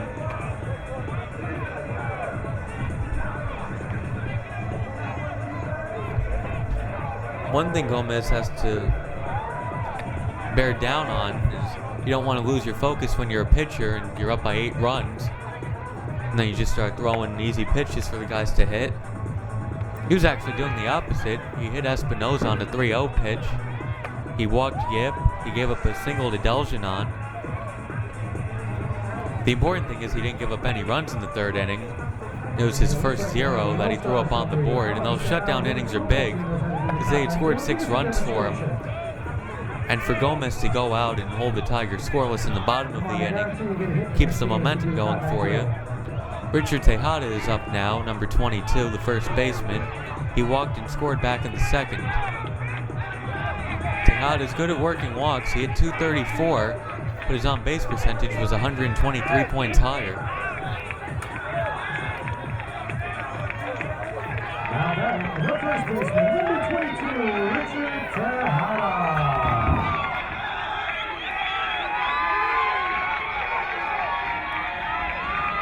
So Tejada facing Gomez to lead off the fourth inning, and the first pitch is in there for strike 1.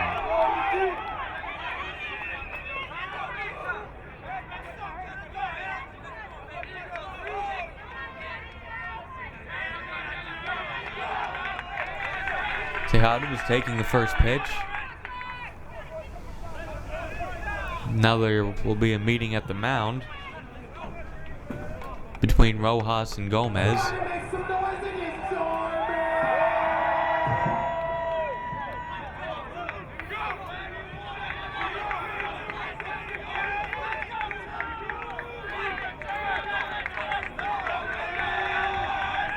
Infield is straight away, outfield is straight away. The 0-1 pitch from Gomez is outside for a ball, evens up the count at 1-1.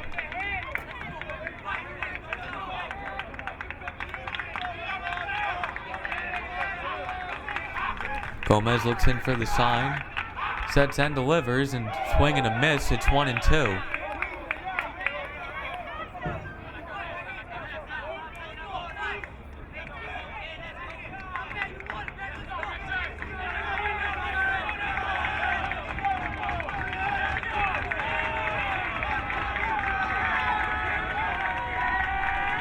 The 1-2 pitch.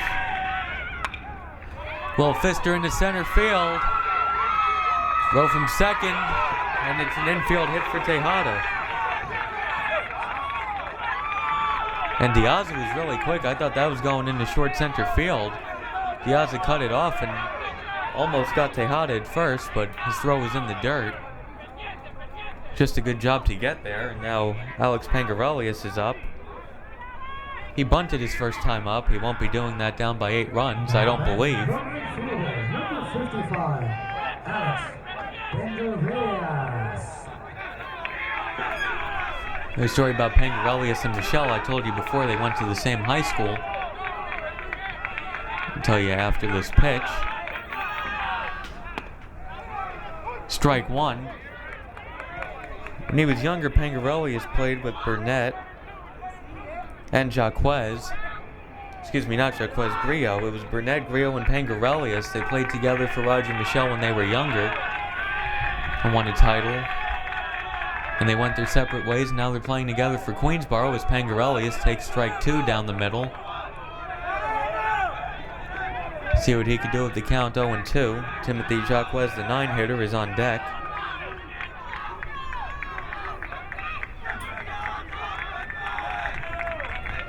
Outfield is playing pretty shallow. The 0-2 pitch. Runner goes.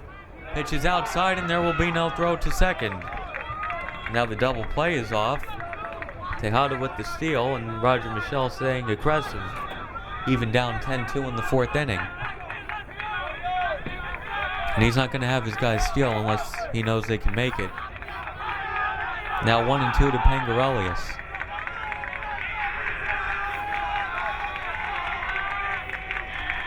Big hole between first and second. There's a line drive to center, and it falls, and it's a base hit, and it's going to be runners on the corners for the Tigers.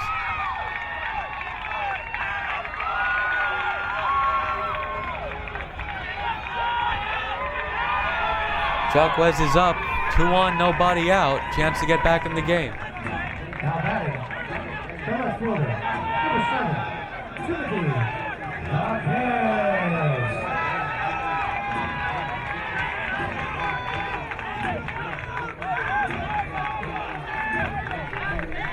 Bronx infield is back.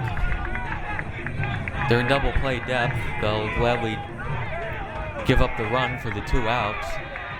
Bit of a hole between third and short. Also a hole between second and short. Second baseman Diaz is pulled a bit. Throw to first. Gomez already picked off 1 Tiger tonight.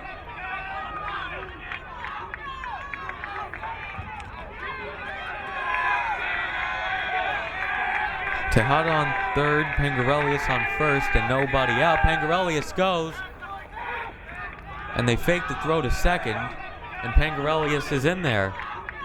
Another stolen base. What Rojas didn't want to do was throw to second, and then watch Tejada come home as Queensboro tried to steal a run, so a good decision by Michel. I knew they probably wouldn't throw to second. So now it's second and third, nobody out. The infield will still trade the run for the out. No reason to play in, up by 8. The 0-1 pitch.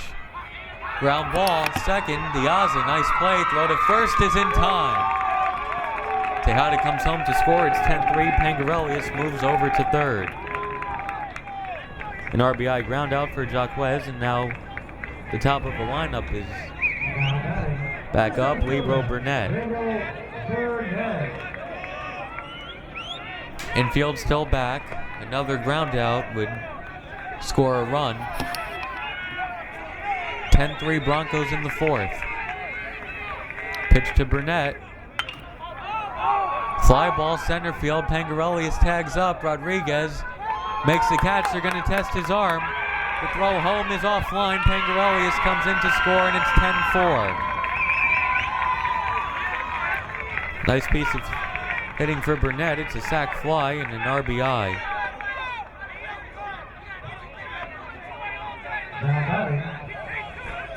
Number 2, the third baseman, Genesis. So Roger Michel staying aggressive, and that has led to 2 runs this inning.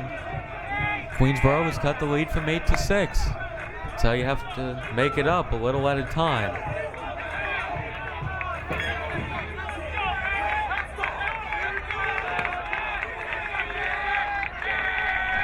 Espinoza is up. He's 0 for 1 and was hit by a pitch in his last at bat. That's inside for ball 1. 2 outs in the bottom of the 4th, nobody on. The Broncos 10 runs on 11 hits, no errors. The Queensboro Tigers 4 runs, 6 hits, 1 error. The 1-0 pitch from Gomez to Espinoza is right in there for strike 1, evens up the count.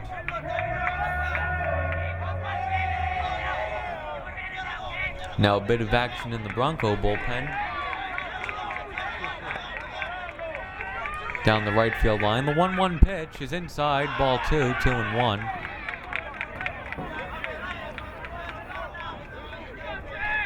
Thomas Grillo is on deck in case Espinoza should get on.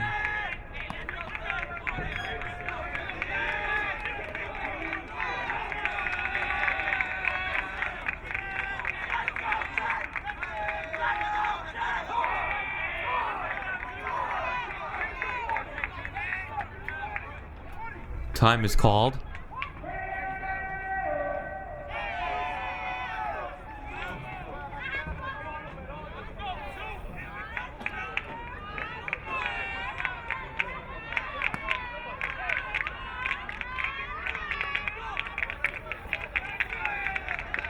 A little bad news for the Tigers. There has never been a CUNY title game up to this point where each team scored double-digit runs. Bronx hoping that trend will continue tonight. The 2-1 pitch is in the dirt and bounces away. 3-1.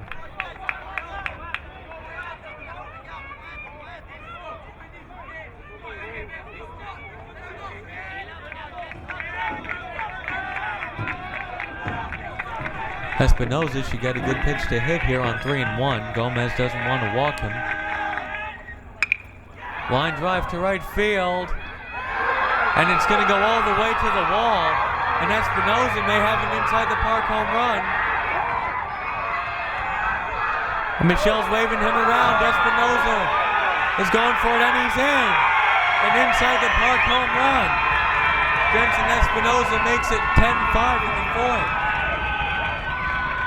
It was Brazoban who dove and couldn't get it, and it went all the way to the wall.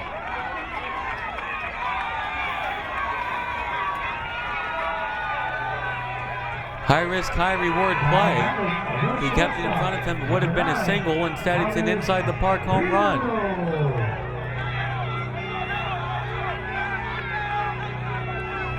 Three runs for Queensboro in the fourth, and it's 10-5.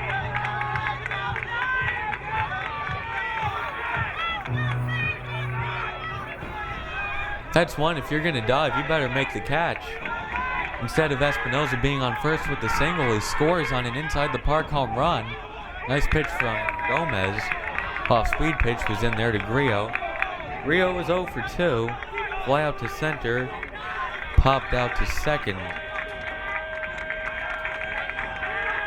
The 0-1 pitch to Grillo. Misses. It evens up the count at 1-1.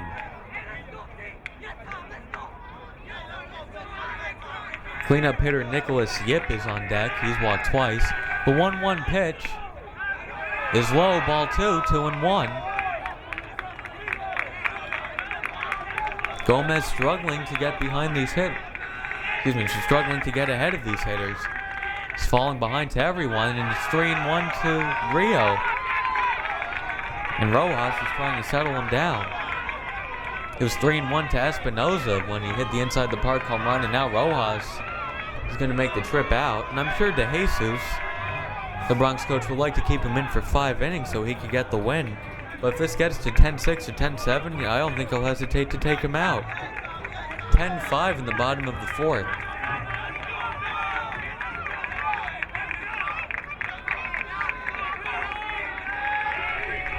Infield is straight away, outfield is straight away. Little looper to center. Rodriguez is there and makes the catch. The Tigers are retired, not before they score 3 runs. The Tigers pick up 3 runs on 3 hits, nobody left. At the end of 4 innings of play, it's the Broncos 10 and the Tigers 5. So 10-5 heading into the 5th inning. It's Jose Ramirez, Crioni, Brazoban, and Claudio Diaza up for the Broncos.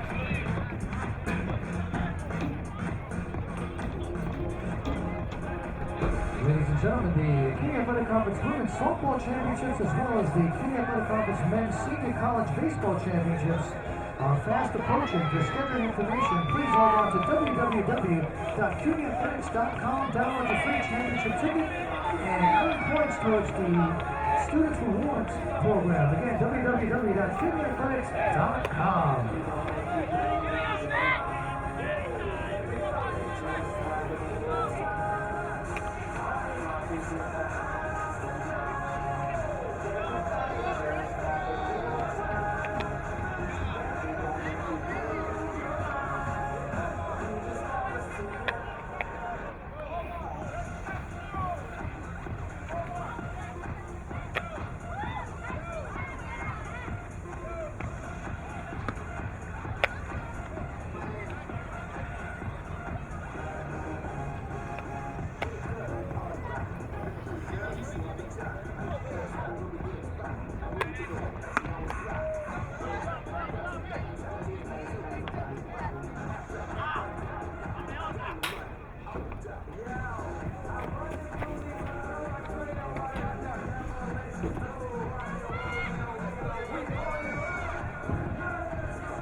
New pitcher on the mound for Queensboro. Mark Salazar is done after 4 innings.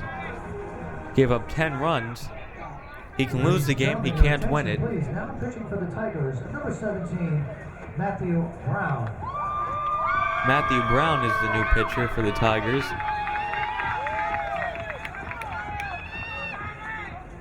Hoping to keep up the momentum the Tiger offense started in the bottom of the 4th. It's 10-5. Broncos is the third baseman, number 18, Jose Ramirez.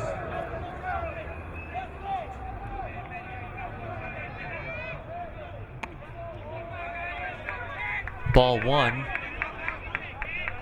Jose Ramirez is 1 for 2. He grounded out to short in the second. In the third inning, he had an RBI single and came around to score in the Broncos' 6-run third. Pitch is in the dirt. Ball 2, 2-0. Matthew Brown trying to be the James Scagnelli of 2013.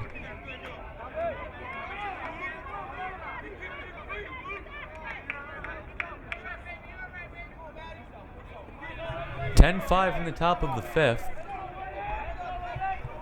Brown behind Jose Ramirez, 2-0, and the pitch is high for ball 3.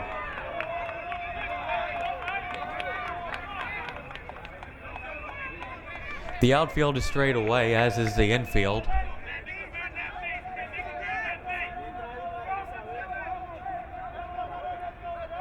The 3-0 pitch is bounced in the dirt, ball 4. A leadoff walk for Jose Ramirez on 4 pitches. And now Creone Brazoban, who's 2 for 2, is up now. Similar at bats against Salazar. He swung and missed early at the first pitch and eventually had an RBI single. So he's 2 for 2, 3 runs batted in and a run scored. And we're only in the 5th inning.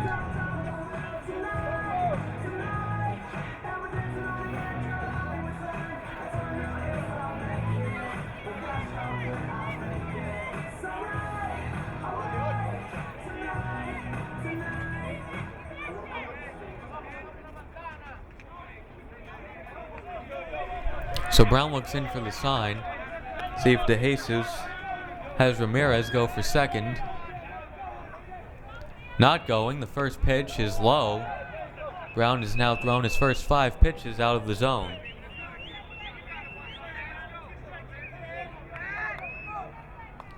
It's the only thing that DeJesus would hesitate to put a hit and run on, because Brown's not throwing it in the strike zone.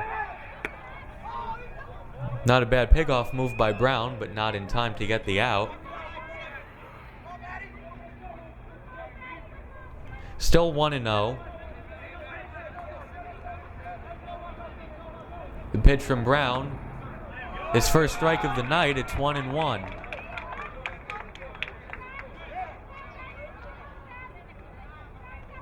Brazoban, the 9-hitter, and then back to the top of the order. Claudio Diaz on deck. He's already had 3 at-bats. He's going to have his 4th in the 5th inning. The 1-1 pitch, instead it's a pickoff move, not in time. That was a quick move from Brown, a good one.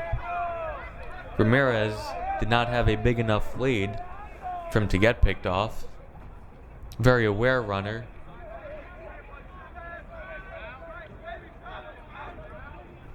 And he's so close to the bag now. Brown's pickoff's keeping him honest. Now he takes a bit of a lead. And he goes. And the pitch is fouled off. 1-2.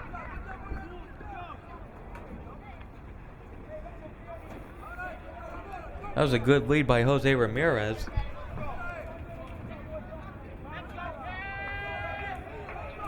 Now it's 1-2 to Brazoban, the 9-hitter.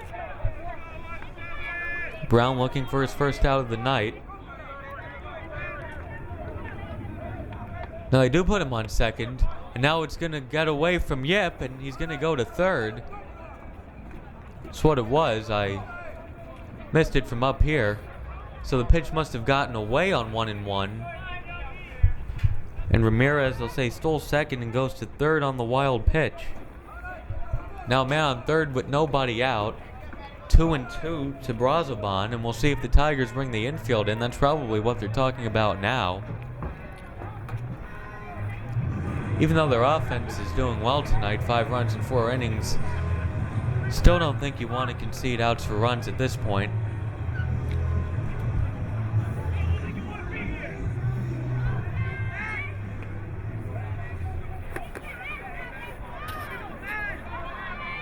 So it's 2-2 and the infield is in. See if Bronx has the contact play on or if the runner will hold on a ground ball. The 2-2. Grounder foul down the third base line.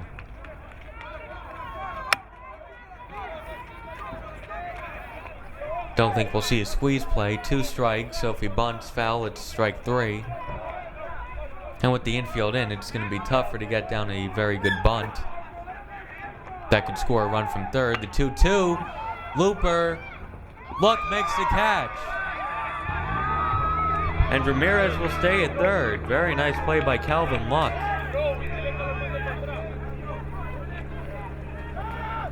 It's a tough play, especially for an infielder who usually doesn't do it, to go back and make a play like that. And the infield will stay in with 1 out. Claudio Diaza is 0 for 2 and walked in his first at bat. Walked, stole a base, and came around to score. Brown's pitch to Diaza. Low looper into center field, and it's going to be a base hit, and it's going to be another run for the Broncos. And they lead 11-5. And credit Jose Ramirez, he had a very good read on that and saw Burnett wasn't going to get there in time. An RBI single for Claudio Diaza. Now batting, the shortstop, number 13, Mark Icaza. Now Mark Icaza is up. Icaza hit .433 this year. Brown looking for the double play ball. Runner goes, it's fouled away. They may have a double play, and yet can't make the catch.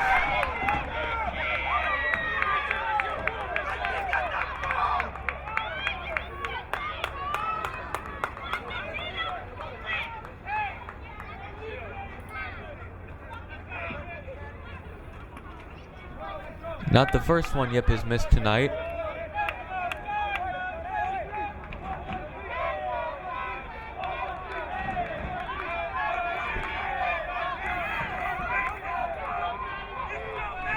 Roger Michelle not happy with Yip. 0-1. Ground ball to third. Espinosa throw to second. It goes into right field. And now the Broncos are going to have runners on the corners with 1 out.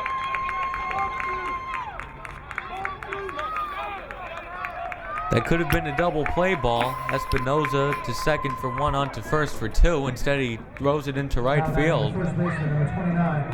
Tigers are shooting themselves in the foot tonight. Richie Bethea is up now. He's 1 for 3. Flew out to center, struck out in between. He singled and scored in the 3rd inning. And now the infield is about halfway. See if they go for the double play, or if they try to come home and cut down Diaza, the runner on third. Runner goes for second. Little looper. And that's an RBI ground out. It's 12-5. So that took a high hop and locked through to first. Now batting, the catcher, number 15. The decision to run Icaza from first may have saved them from hitting into a double play. Now an unearned run. An RBI ground out for Bethea. 12-5 in the 5th inning. Daniel Rojas, the cleanup hitter, is up. Strike 1. Rojas is 0 for 3, although he reached on an error and scored back in the 3rd.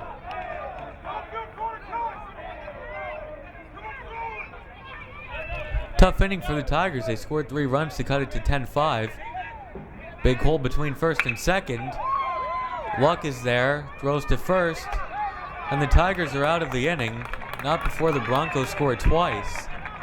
And the lead is back up to 7. It's 12-5 after 4.5. Coming up for the Tigers, Nicholas Yip, Hamo Deljanon, and Calvin Luck. 2 runs on 1 hit. They leave 1 base runner. At the end of 4.5 innings, it's time to get up and stretch for our 5th inning stretch with the Broncos leading the Tigers 12-5.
Now batting for the Tigers, the catcher, number 18, Nicholas Yip.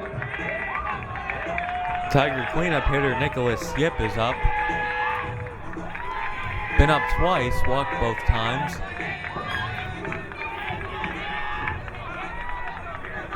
Trying to atone for some missed pop-ups. The first pitch is in there for strike 1.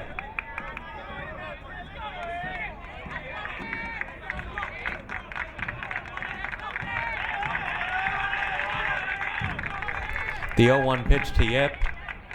Outside, 1-1. I think the 2 runs in the top of the inning really hurt. The only time a team hasn't scored was Queensboro back in the bottom of the 3rd. It's been a run in every other half inning. The 1-1 pitch is low, 2-1.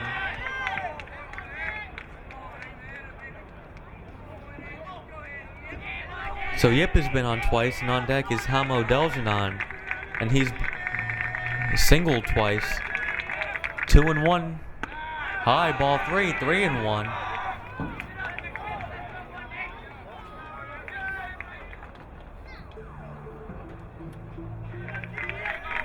Tigers leadoff man has been on in all 4 innings. Yip is trying to make it 5.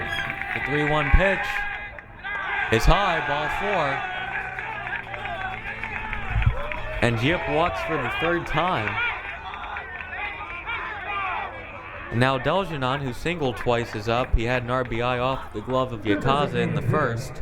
Number 15, Hamo Deljanon. And now a meeting at the mound.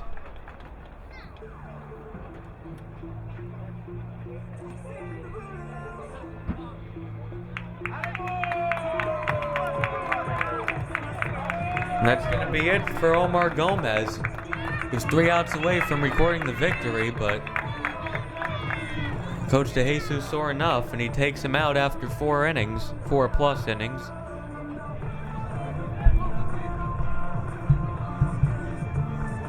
The Broncos lead 12-5 in the 5th.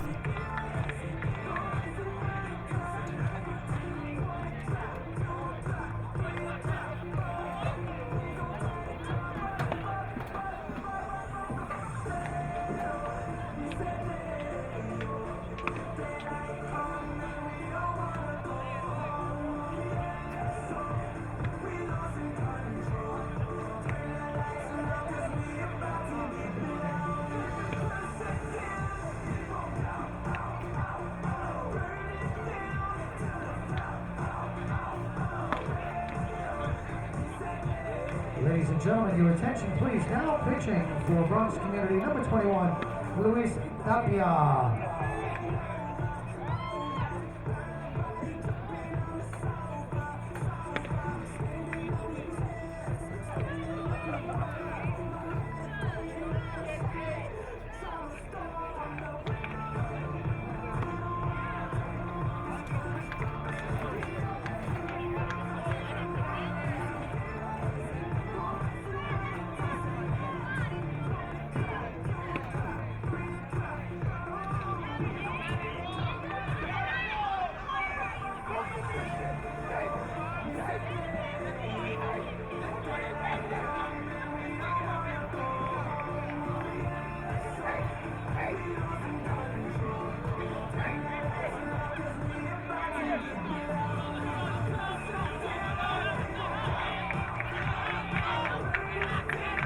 So the new pitcher for the Bronx Broncos is number 21, Luis Tapia. And the first batter he'll face is Hamo Deljanon, who's 2 for 2 with 2 singles.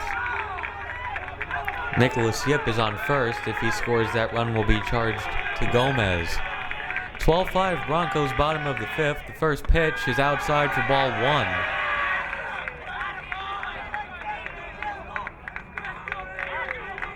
Calvin Luck is on deck. Richard Tejada behind him.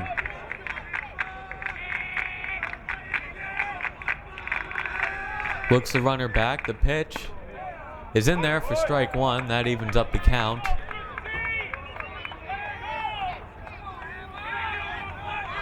Infield is pulled not dramatically, but a little to the left. Jose Ramirez pretty close to the line at third.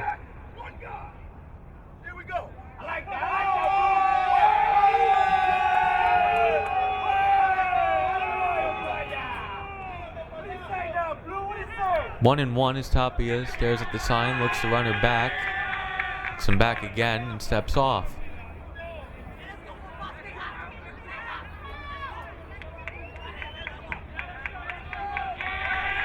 Yip is on first. The pitch is fouled down the...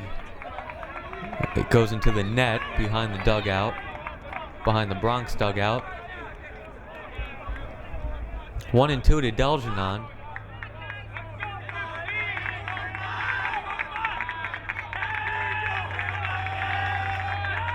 Trying to strike Deljanon out. The 1-2 pitch is swung on and missed. Excellent pitch by Tapia. Now Calvin Luck is up. He's flown out to center field twice. And he's stranded 2 runners twice.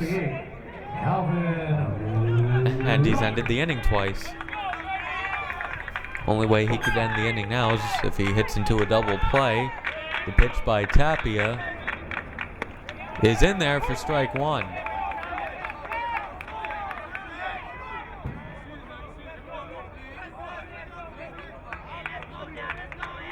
See if Michel stays aggressive. He didn't stop running on the bases when it was 10-2.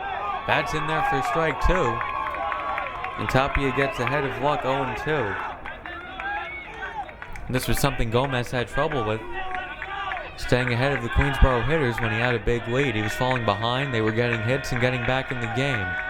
The 0-2 pitch to Luck is in the dirt. 1-2. Nice block by Rojas.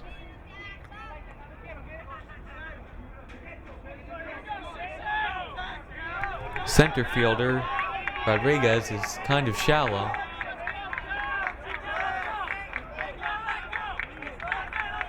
One and 2 to Calvin Luck, the second baseman for Queensboro, and Tapia will step off.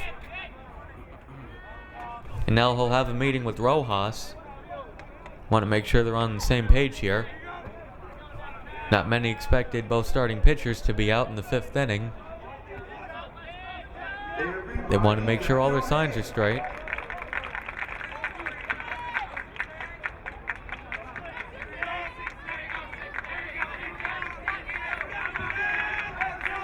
The 1-2 pitch. Liner into right. And it's caught. And no, it's dropped. And the throw goes to the cutoff man, and it's first and second with 1 out. And Brazoban, I think, tried to throw to first before he had it. He was thinking double play because Yip was off the bag. Instead, it's 2 on and 1 out. And an E9 on Brazoban. Richard Tejada.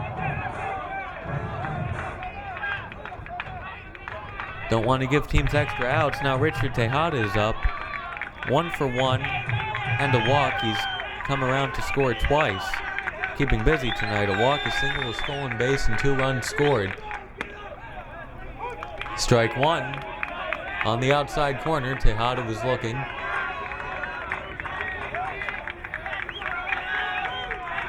How far the first baseman is back.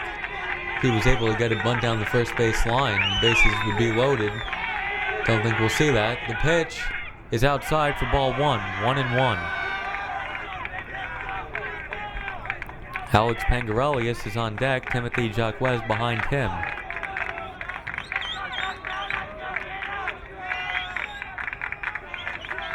The 1-1 pitch.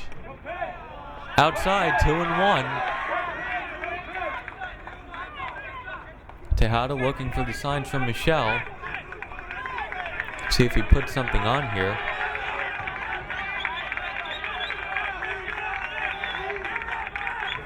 Not going, and the 2-1 is inside, ball 3. It's 3-1, and Tejada should get a good pitch to hit here.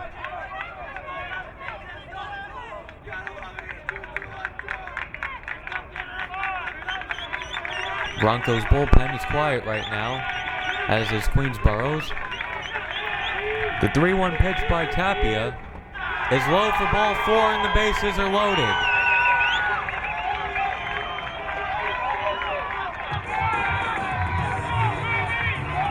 The third time Tejada reaches, second walk. The right fielder, number 55, Alex Pangarelius. Now a huge at bat, it's Alex Pangarelius. Bases loaded, 1 out. Pangarelius bunted in his first at bat, in his first plate appearance, I should say. Last inning, he singled and came around to score. Singled, stole second, and then scored on a Burnett sacrifice fly. 12-5 Broncos, bases loaded. Pitch to Pangarelius is low, ball 1. As Pangarelius looks for the sign.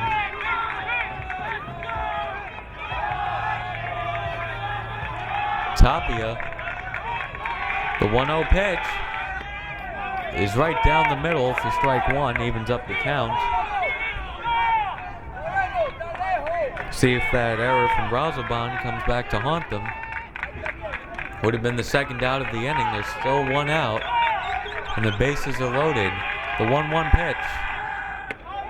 In there for strike 2. Nice pitch by Tapia.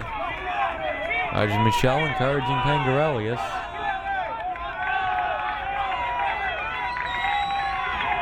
The 1-2 pitch. Ground ball. And it's booted, and it's 12-6.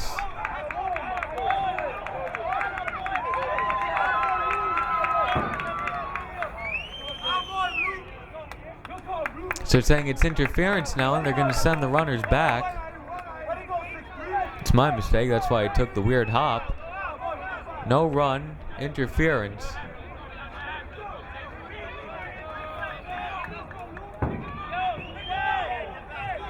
Now Timothy Jacques is up. Bases loaded and 2 outs. Number 7, Timothy Jacques.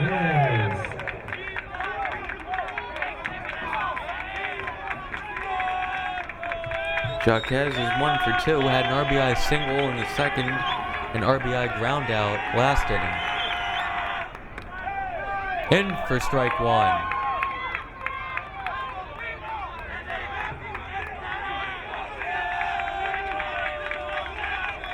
Strike 1, always the most important pitch, and that's outside, 1-1.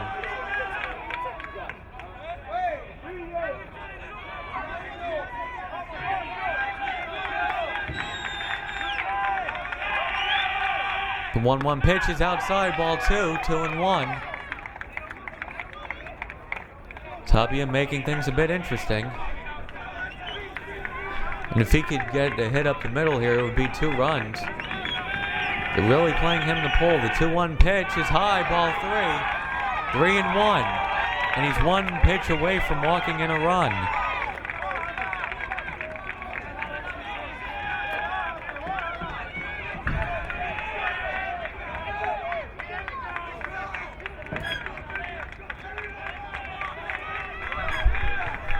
Does not want to walk him, and so Jacques should get a very good pitch to hit on 3-1, and he takes, and the count goes full. 3 balls, 2 strikes, 2 outs. The merry-go-round will be in motion with the bases loaded.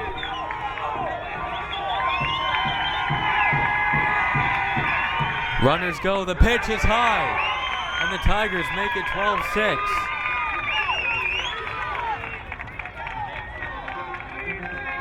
Very good, patient at bat. 12-6 now. Nicholas Yip scores. For his 3rd walk, he has his 1st run. Now Libro Burnett is up with the bases loaded.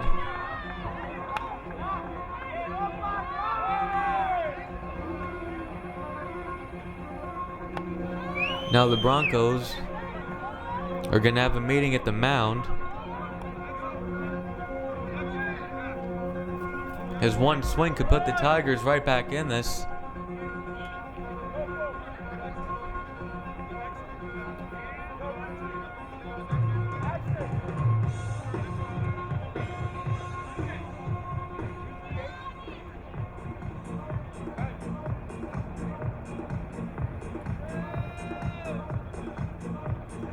And there's a change made by the Broncos. We'll sort it all out in a second. Broncos, 12 runs on 12 hits, 1 error. Tigers, 6 runs, 8 hits, 2 errors, and they're threatening. Bases loaded in the bottom of the 5th.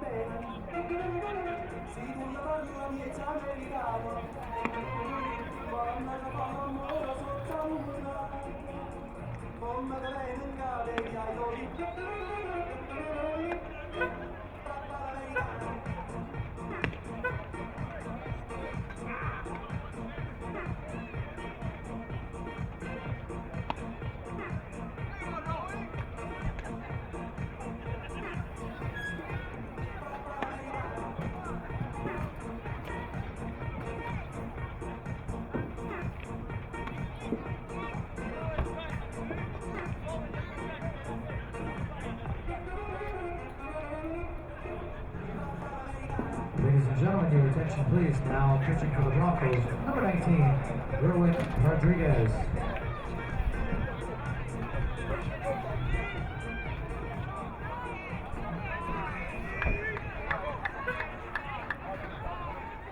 Ladies and gentlemen, your attention please. Now from center field for the Broncos, number 5, Felix Torres.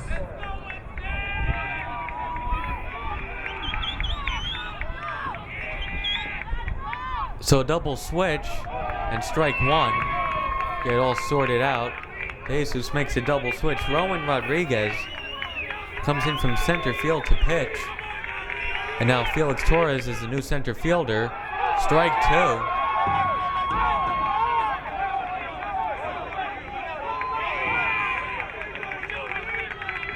Bases loaded, 2 outs. Rodriguez not wasting any time. Big hole up the middle. The 0-2 to Burnett was tipped, and Burnett just stays alive. Half of the Broncos were running off the field. Thought it might be strike 3.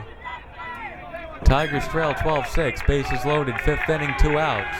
Rodriguez, Burnett fouls it off.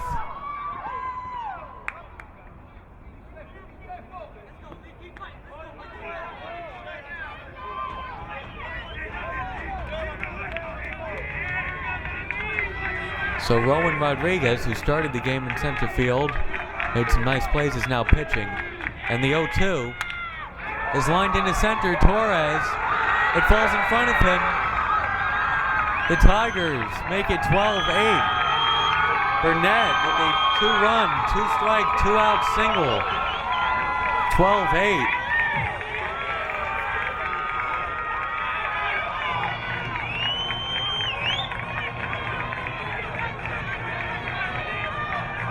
Now runners on the corners for Jensen Now Espinosa. batting, the third baseman, Jensen Espinosa. So Rodriguez, who got 2 strikes on Burnett in about 8 seconds, ends up giving up a 2-run single.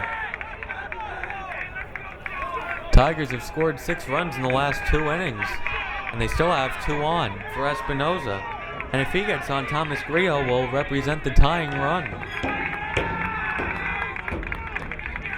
Now he's facing a right-handed hitter, and that pitch is high. It's 1-0.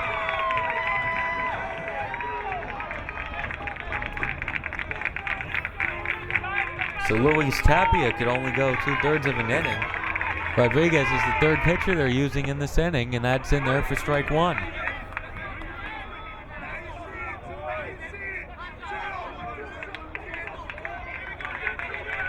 One and 1 to Espinosa. Infield is straight away. The pitch is low, ball 2, 2-1.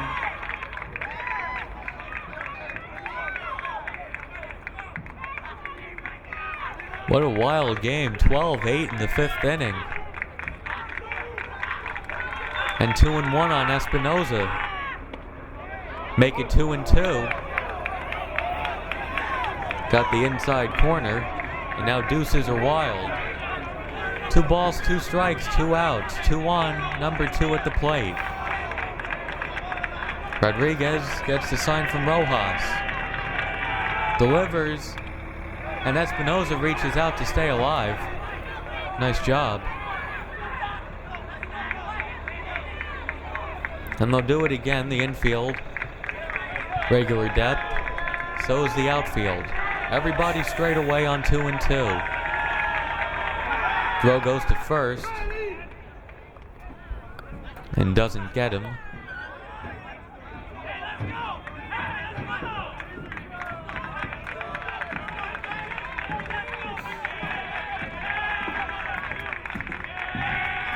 Two-two pitch. Swing and a miss. Espinosa was fooled badly on that one. And the Tigers are retired, but not before they score 3 in the 5th. After 5 innings, it's the Broncos 12 and the Tigers 8.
Now batting number 19, Rowan Rodriguez.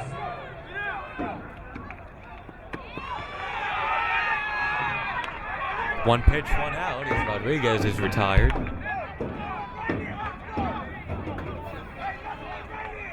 Rodriguez started the game in center field, is now pitching. The center fielder, number 5, Felix Torres. Now the new center fielder is taken over for Edwin Ramirez. So they lose the DH, which is always funny when they double switch involving the pitcher.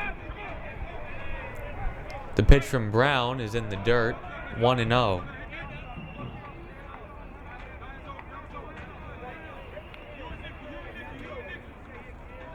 So now it's Rodriguez pitching and hitting 5th, and Torres is in center field hitting 6th. And Torres is ahead in the count, 2-0. The infield is straight away. The outfield, both center fielders have been shaded slightly towards left. The 2-0 is right down the middle, 2-1. Brown would really like to hold them here. Tigers only trail by 4 after being down 10-2 early in the game. That's in there for strike 2, 2-2.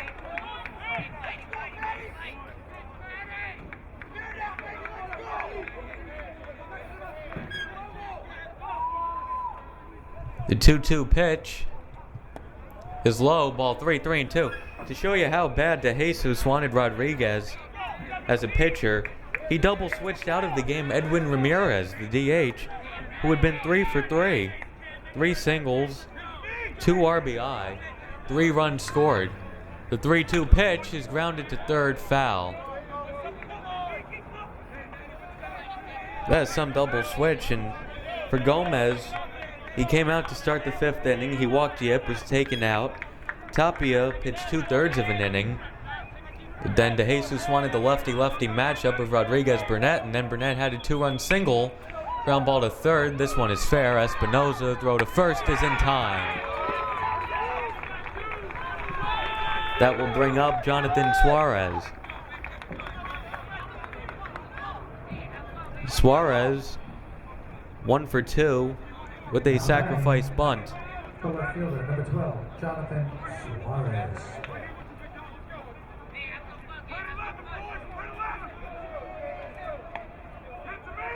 Broncos have scored in every inning until this point, as that pitch is in the dirt, 1-0.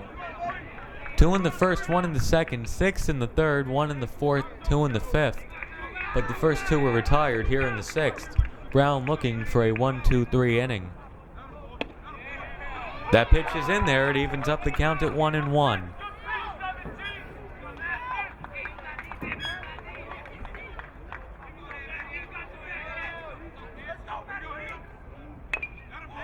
Check swing. It's 1-2. Not a pitch Suarez really wanted to swing at, but he did.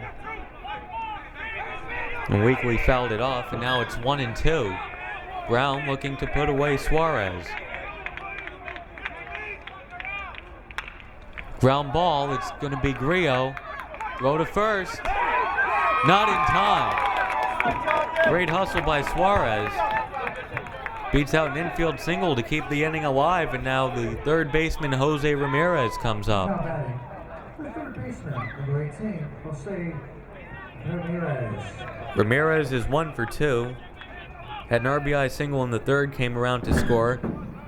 He walked in the 5th and came around to score. He was running quite a bit, a walk, and then he stole second, went to third on a wild pitch, and came home on a Diaz single, as that pickoff throw was not in time.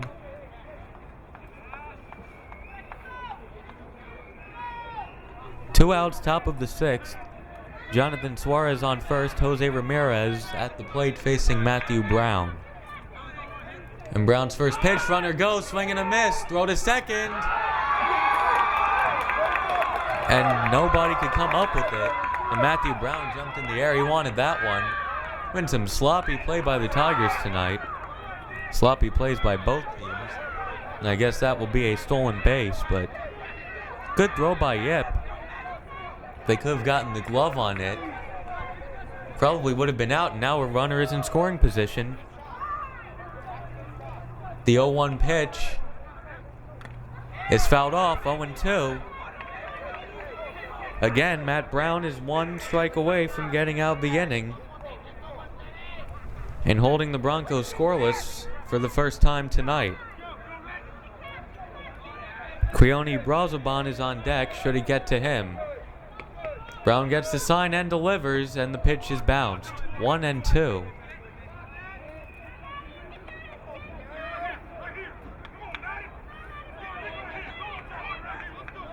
A lot of these pitches tonight have gotten 2 strikes on a hitter, and then they bounce one, and the hitter is right back in the at-bat. Creeping towards second, now they move back into position. The 1-2 pitch, swing and a miss. Nice pitch by Brown as Ramirez goes down swinging. The Broncos are held scoreless on a hit. After 5.5, it's 12-8. And the heart of the order coming up for the Tigers, Grillo, Yip, and Deljanon. 5.5 innings, the Broncos 12 and the Tigers 8. Ladies and gentlemen, it's time for our out-of-town scoreboard over in the Major League. The Cleveland Indians lead the Philadelphia Phillies 14-2 in the bottom of the 8th. The Atlanta Braves lead the Washington Nationals 8-1 in the bottom of the 8th. New York Yankees lead the Houston Astros 4-0 during the 7th inning stretch. It's the bottom of the 9th down in Miami. The Mets are clinging to a 1-0 lead. Toronto leads the Red Sox 6-4 at the top of the 7th. San Diego's leading Chicago 5-0 in the 5th. Middle of the 8th inning, it's the Tigers 6, the Twins 1. In Milwaukee, the Brewers are leading the Pirates 4-3 in the bottom of the 4th. White Sox lead Texas 2-0 in the 4th. Cincinnati leads St. Louis 1-0 middle of the 5th. Tampa's leading Kansas City 2-0 middle of the 5th. And later on tonight, it'll be the Giants and the Diamondbacks, as well as the Angels and the A's, and the Rockies and the Dodgers. Seattle and Baltimore will do battle at 10:10 tonight. And that is your out-of-town scoreboard brought to you by ECU, the Municipal Credit Union, and proud sponsor of the Junior Athletic Conference.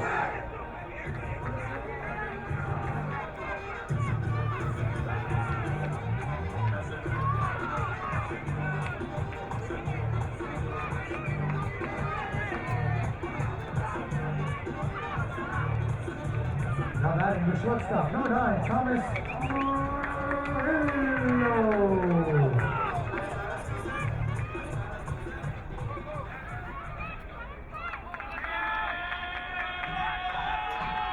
First pitch of the 6th is in there for strike 1. Thomas Grillo is 0 for 3, 2 flyouts to center and a pop-up to second base. The 0-1 pitch, off-speed pitch, is high and outside, evens up the count at 1-1.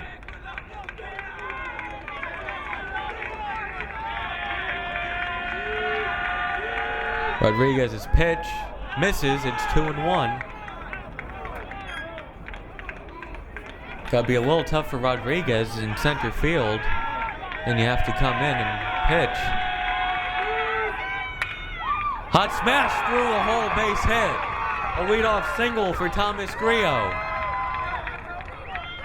His first hit of the game, and a leadoff single for the Tigers as Nicholas Yip comes up. And Yip has been up 3 times and walked all 3 times.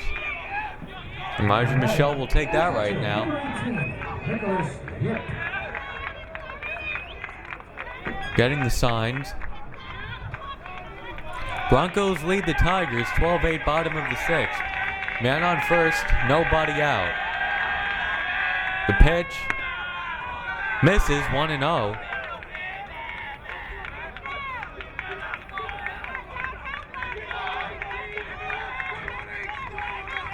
How do you like Yip's night? He missed 2 pop-ups behind the plate and he's walked 3 times. He scored once last inning when he led off with the walk.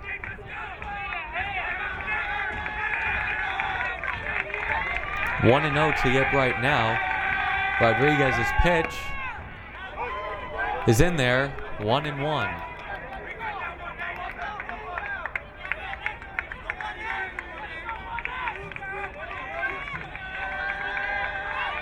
Rodriguez gets the sign from Rojas. Throw to first is not in time. Grillo goes back in safely. Not going. 1-2. Rodriguez, a quicker worker than Gomez and Tapia, especially Gomez. He was a bit deliberate on the mound.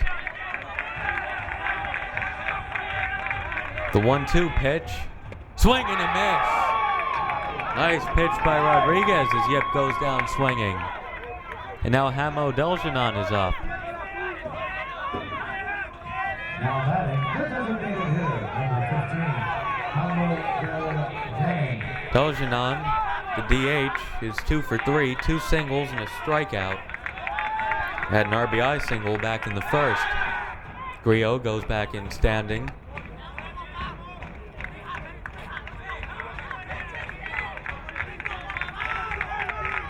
Grillo takes his lead. Pitch.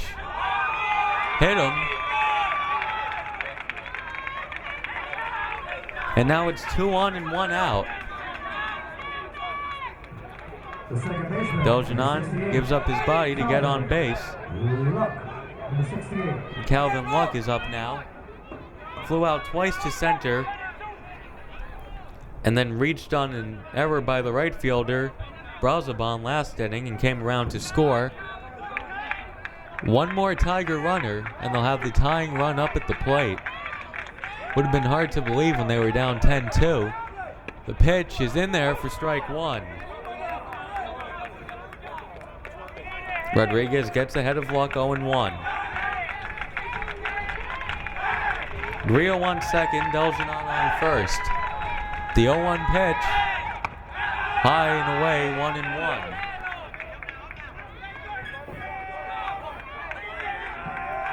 Rodriguez looking for a double play ball, a pitcher's best friend. Double play here would get the Broncos out of trouble and into the 7th inning. The 1-1 is fouled away.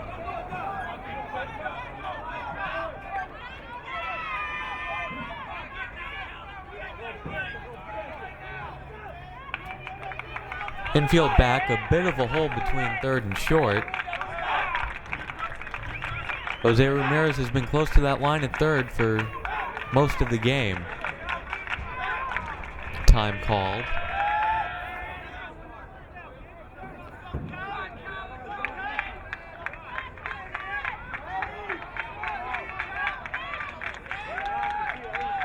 Two on, 1 out. The 1-2 pitch from Rodriguez is popped up. Going out for it. And it will go into the crowd. Luck stays alive at 1-2.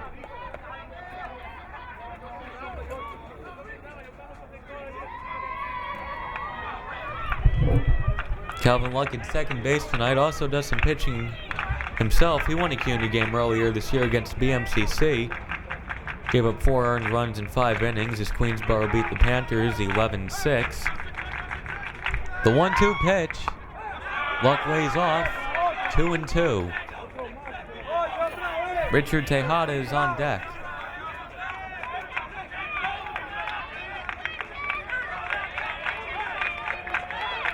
Looks in at the sign. Rodriguez is 2-2. Is high. Ball 3. 3-2. One pitch away from loading the bases.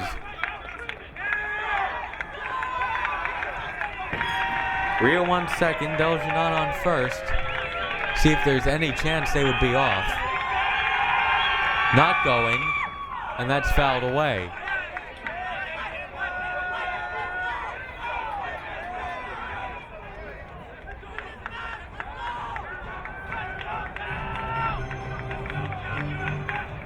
Luck not even looking to Michelle for signs. And Michelle gives none. This is just going to be straightaway hitting. The payoff pitch from Rodriguez. Runners do go. And there's a fly ball to right. And it's caught, and the runners retreat. And now 2 on and 2 out for Tejada. And that was funny, there was nothing put on from Michelle, and both runners went. So actually the sign for them to go was no sign at all. Richard Tejada has reached base all 3 times he's been up. 2 walks and a single. He scored twice and stole a base. That pitch is high, 1-0.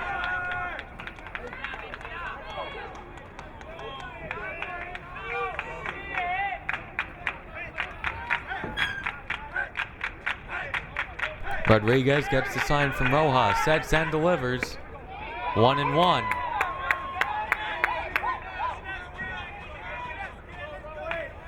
Infield is straight away, playing the lines a bit. Middle infielders are straight away, and that's fouled off. 1-2. Rodriguez 1 strike away from working out of trouble.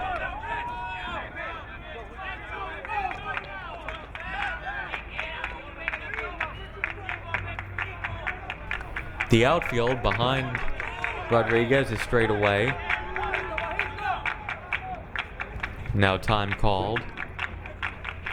And now Rojas will go out to talk to Rodriguez. Wanting to make sure he's going to throw a pitch everybody can agree on. This is not the time for miscommunication.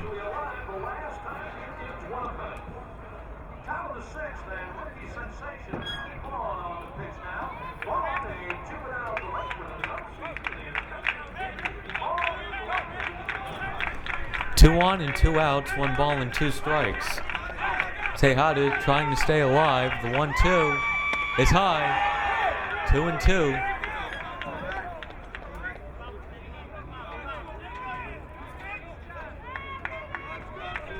One good pitch from Rodriguez will get him out of the inning.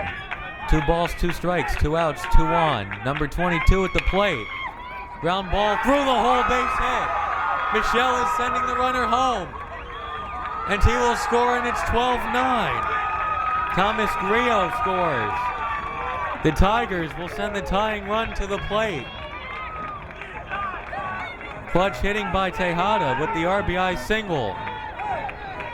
And it's Alex Pangarelius who will be up as the tying run. The right fielder, number 55, Alex Pangarelius.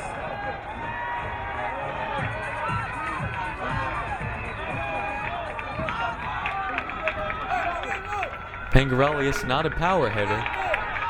First pitch is outside, ball 1-0.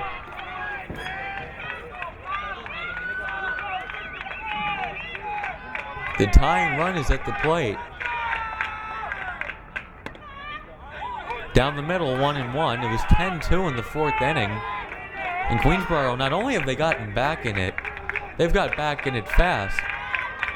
3 in the 4th, 3 in the 5th. The 1-1 pitch is outside, 2-1. Pangarelius ahead in the count.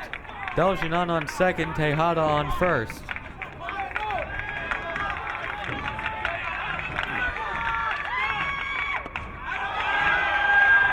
And now it's 3-1. Should get a good pitch to hit here.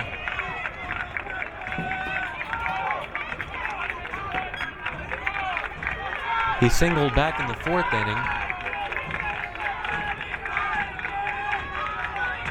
The 3-1 pitch. He was taking all the way. Now the count is full. The runners will go. That'll give him a head start. So any hit should score them now as long as it makes it out of the infield. Go. And Rodriguez looks the runners back just to keep them honest. That could count if they wait an extra second and take off. And he does it again. Doesn't quite have the same effect when neither the shortstop or the second baseman go over to cover. The 3-2 pitch. Little looper in the right. Base hit. 1 run will score. Here comes another. It's 12-11. 12-11 in the 6th. Pangarelius with the 2-out, 2-strike hit. And the head start made all the difference. How many times do you see a guy score from first on a single?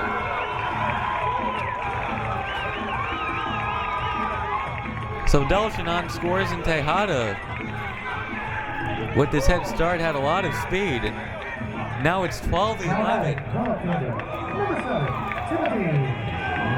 3 in the 4th, 3 in the 5th, 3 in the 6th. And now the Tigers, who were down by 8 in the 4th, only trailed 12-11.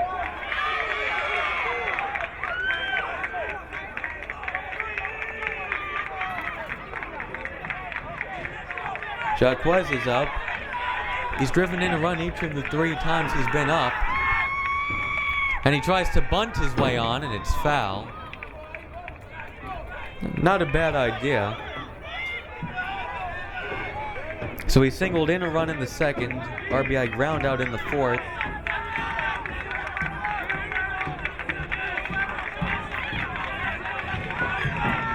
Now driven in a run the last time, and now the runner goes to 2nd. The throw goes into center field. And Aurelius going to 3rd. The Tigers are 90 feet away from tying the game.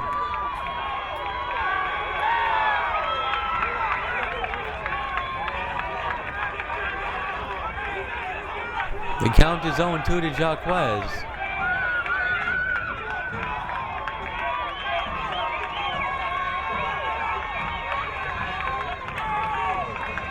And look how far over Diaz is at second base.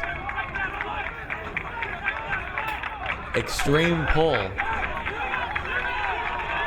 Outfield shifted to the right as well. Rodriguez, the 0-2 pitch. And a ball! And the game is tied at 12. The Tigers come from 8 runs down to tie the game. Rodriguez bucks in the tying run.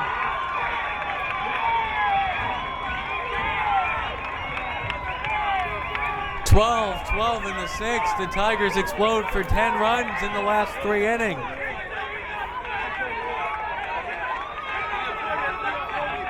The 0-2 pitch is outside, 1-2.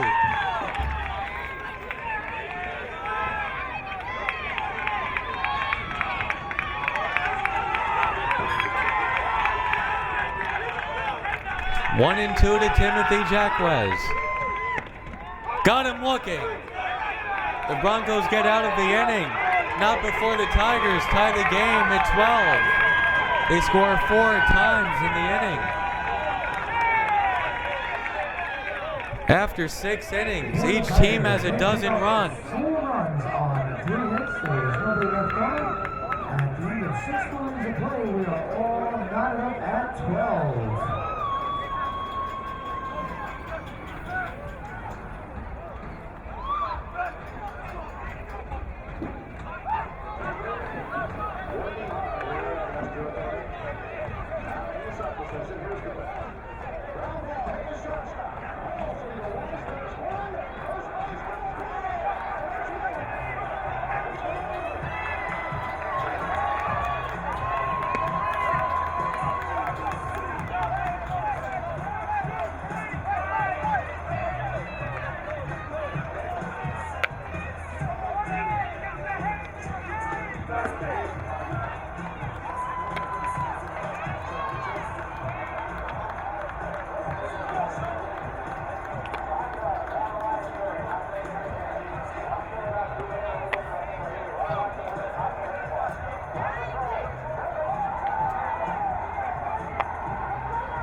Well, it's the top of the 7th inning and the Queensboro Tigers have new life. A game in which they trailed 10-2 in the 4th inning is now tied at 12.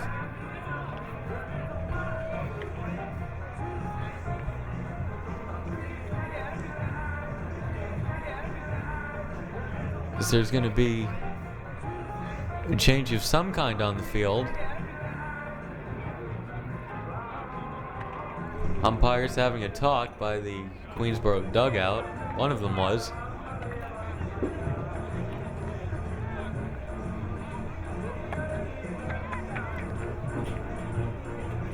So Matthew Brown will be back out for the 7th.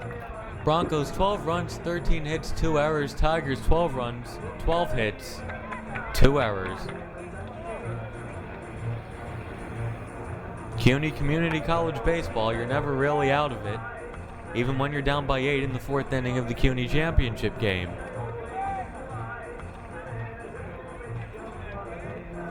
And Matthew Brown is back out for his 3rd inning of work.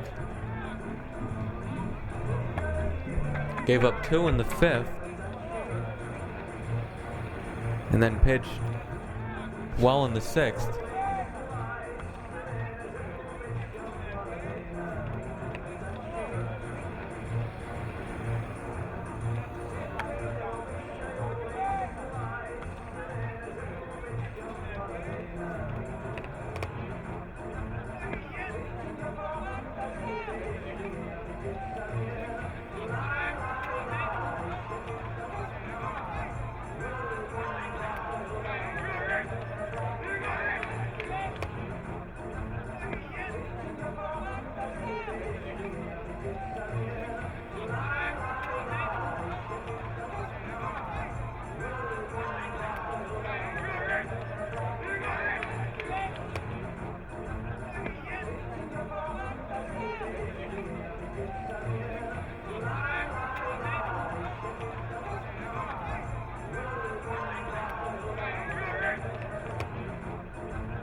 So Matthew Brown with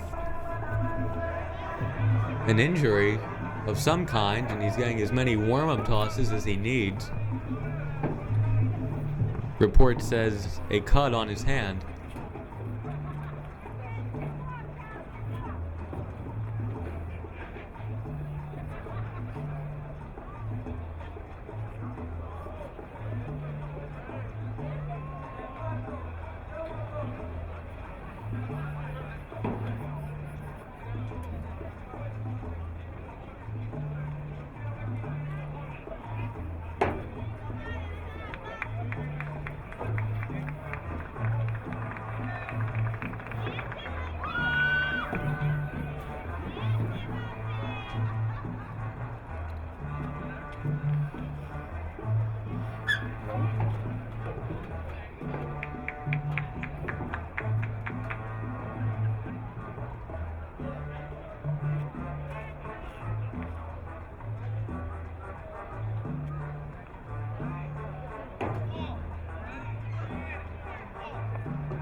Now batting, the right fielder, number 16, Sirione Brazilan.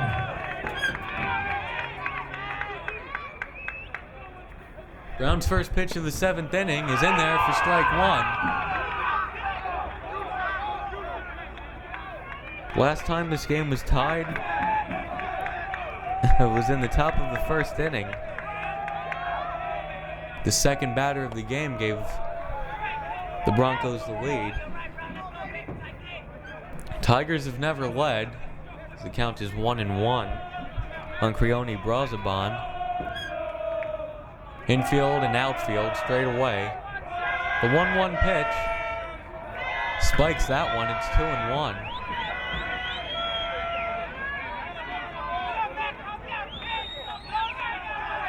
And then the top of the order will follow Braziban, Diaza, Yakaza, if anybody gets on, Bethea.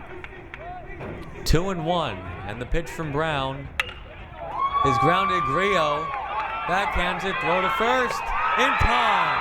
What a nice play by Thomas Grillo.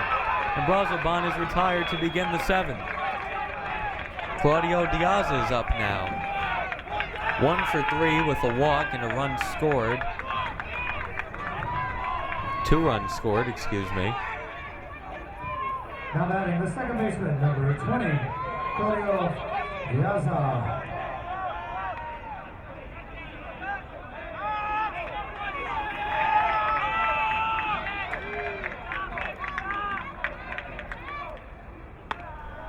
Pitch misses, 1-0, as Brown falls behind. Diaza, the 4th Bronco who was named CUNY Player of the Week. He was named for April 15th through the 21st, as the 1-0 pitch is outside for ball 2, 2-0. He had a week where he was 14 for 25, knocked in 7 runs, and scored 13 times. 13 runs scored in a week, and he stole 3 bases. The 2-0 pitch is bounced, and it's 3-0. Brown a bit wild. No action in the bullpen.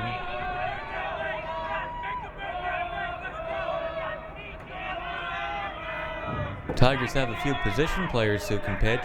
Burnett, Pangarelli, Sluck. See if Diaz is swinging 3-0. He's not. It's high and inside. And a 1-out walk is issued to Diaza. Mark Yakaza up now. 1 on and 1 out. The shortstop, number 13, Mark Yakaza.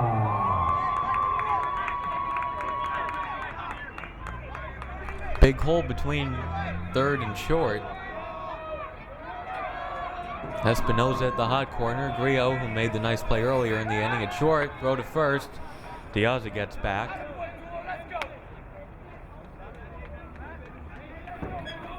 Field straight away, although if he pulls one down the left field line, that's going to be trouble for Queensboro. First pitch of the at-bat. Ground ball takes a bat up and goes into the outfield. And there are 2 Broncos on. It hit that lip of the grass and took a tough hop for Espinoza. Possible double play turns into 2 on for the Broncos.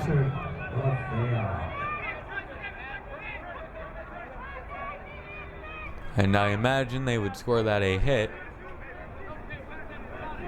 Don't know anybody except Brooks Robinson or Mike Schmidt who can make that play. Single for Yakaza, 2 on and 1 out. Richie Bethea taps one foul. Bethea had an RBI ground out back in the 5th.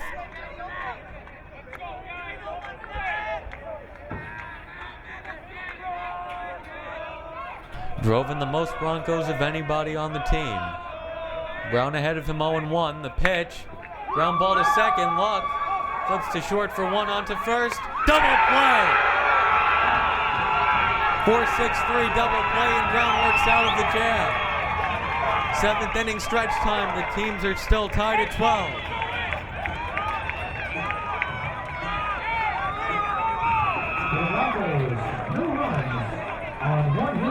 It was the best defensive play Queensboro turned all night.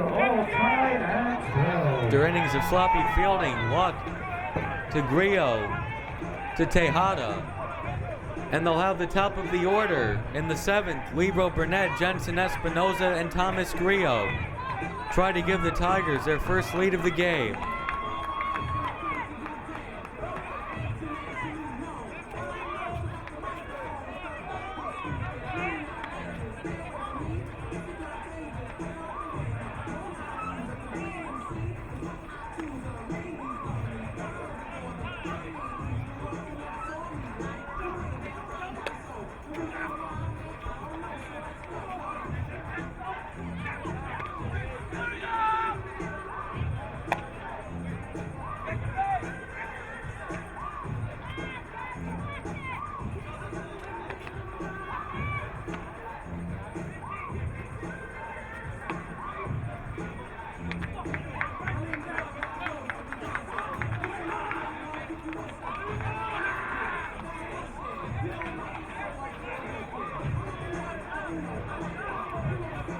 Now batting for the Tigers, the center fielder, number 16, Libro Burnett.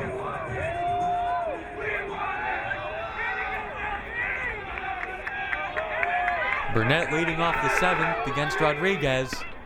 First pitch is in there for a strike. Burnett was the first batter that Rodriguez faced in the 5th. Rodriguez came in from center field through 2 quick strikes. Burnett laced a 2-run single, and again it's 0-2. Rodriguez ahead of Burnett.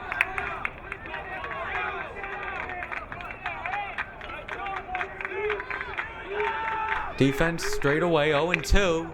Ground ball foul.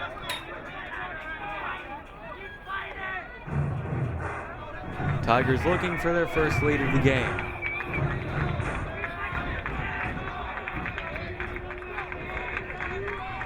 Burnett hit 4 home runs this year.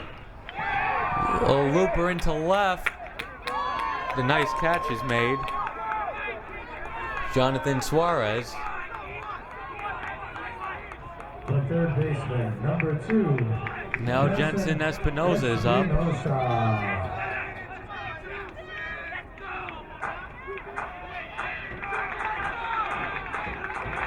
Different infield than last year. Remember last year's title game, Espinoza was at short. It was Gabriel Maldonado at the hot corner.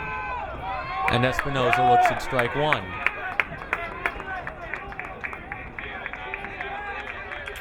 The 0-1 pitch from Rodriguez is fouled away. Espinoza was out in front of that one. Was fooled, and now it's 0-2.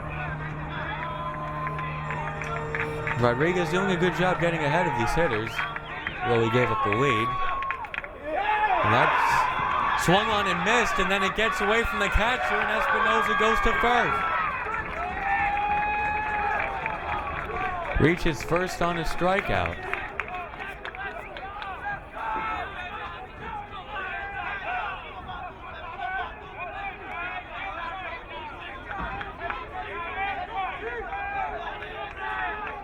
And now Thomas Grillo is up. The shortstop, number 9, Thomas Grillo.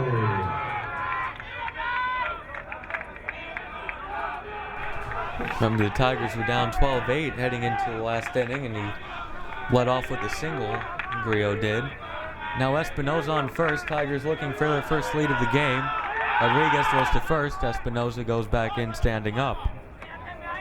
Grillo 1 for 4, flied out to center twice, popped up to second, singled and scored in his last at bat.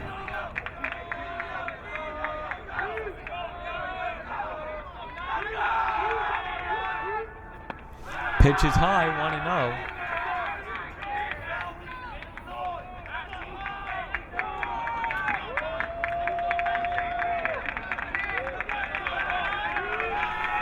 Rodriguez gets the sign. Espinoza on first, takes his lead. Not going, and the pitch is in there for strike 1, evens up the count. 1 on, 1 out. Nicholas Yip is on deck.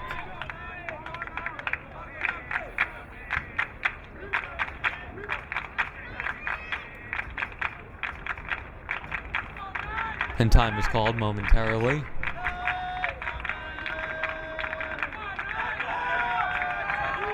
Pitch is high, 2-1. Be interesting if Michelle wants to put on a hit and run. I think typically 2 and 1 is a good hit and run count, especially when there's one out. Not going, and it's high, 3 and 1.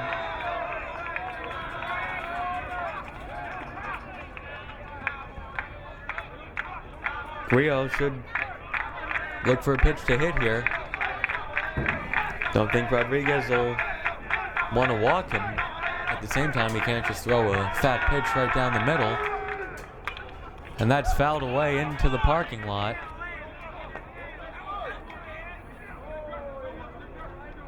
And now it's 3 and 2. Interesting decision for Michelle if he wants to put the runner in motion. 3 and 2 to Thomas Grillo, 1 on and 1 out. Not going. Well, Pfister running out. The catch cannot be made. 2-1 and 1 out. It falls right in between Diaza and Razoban. Espinosa to second and Grillo on first. Now batting the catcher, number 18, Nicholas Yip. Now Nicholas Yip, who's 0 for 1 with 3 walks. And they struck out in the last inning. He scored a run back in the 5th. Espinosa on second, Grillo on first. Espinosa with good speed.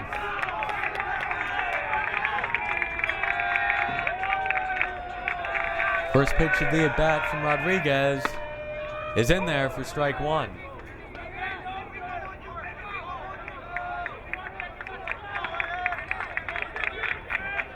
Diaza creeping towards second in case there's a pickoff throw. There's not. The pitch is in there for strike 2.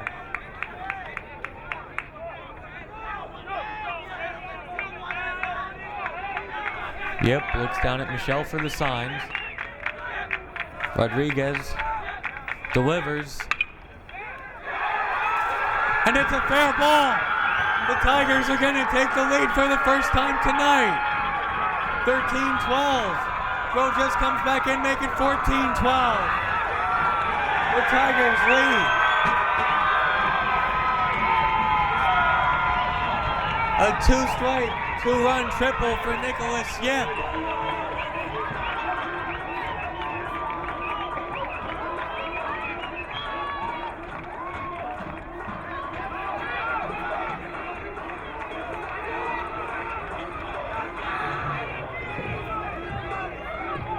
The Tigers, who trail 10-2 in the 4th inning, lead 14-12 in the bottom of the 7th.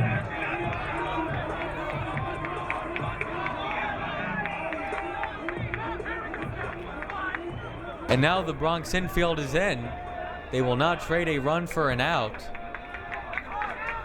See if Michelle puts on the contact play.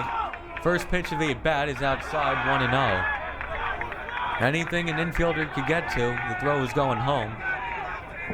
Unless Yip stays at third, of course.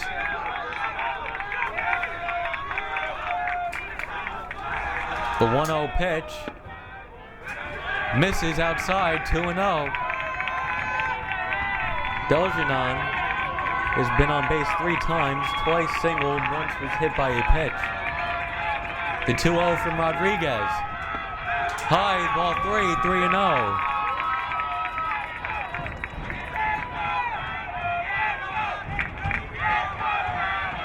See if Michelle would give Deljenon the green light on 3-0. Tough to do when you have a pitcher who's been wild. The 3-0 it hits Deljenon. He's hit for the 2nd time in a row.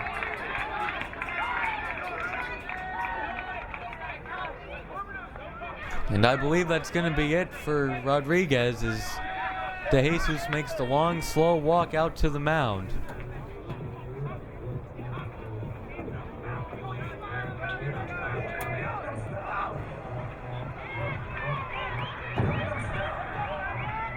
So Rodriguez, who started the game in center field, came in to pitch in the 5th inning.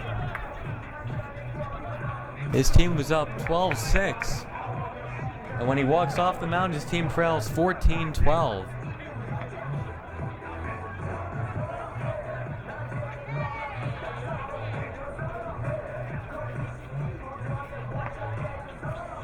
This could be revenge for the men's basketball final from 2 months ago when the Broncos beat the Tigers 83-68 to complete their three-peat. Bronx always seems to face Queensboro in the CUNY title baseball game. Never a game as wild as this one, though. There have been some comebacks, some high-scoring games, but this is extreme. 14 runs, 14 hits, 2 errors. 12 runs, 14 hits, 2 errors. And still not over. And how about some credit to Matthew Brown, who will be overlooked when their 26 combined runs so far. But he came in to pitch the 5th inning, gave up 2 runs, and then shut the door in the 6th and 7th.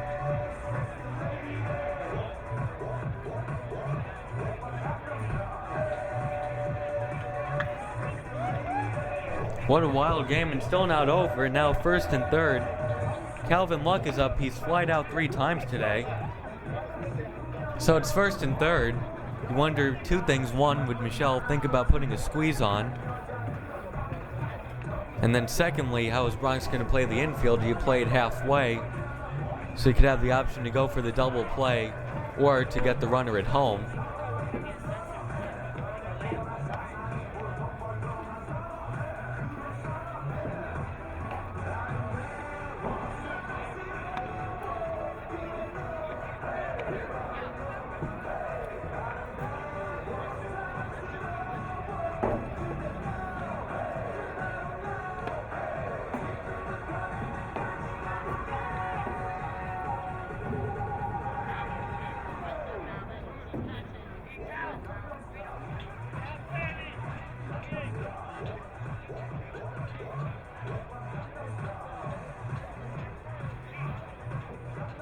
So the Broncos led 2-1 after 1, 3-2 after 2, 9-2 after 3, 10-2 after 3.5, then it was 10-5, 12-5, 12-8, 12-12, and now 14-12. Nicholas Yip with the triple just fair inside the first base line to give the Tigers the lead and score Jensen Espinoza and Thomas Griot.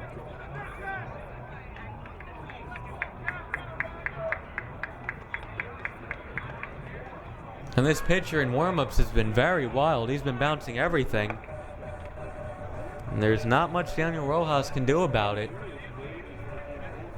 If you're watching these warm-ups, a lot of these pitches are going to the screen.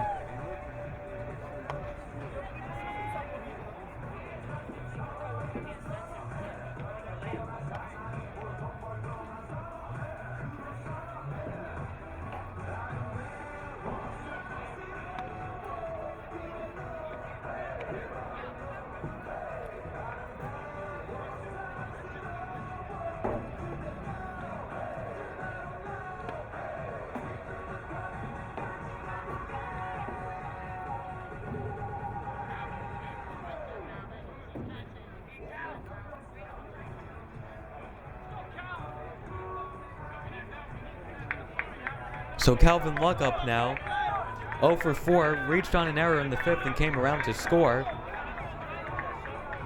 Flew out to center twice, once flew out to right. Infield halfway.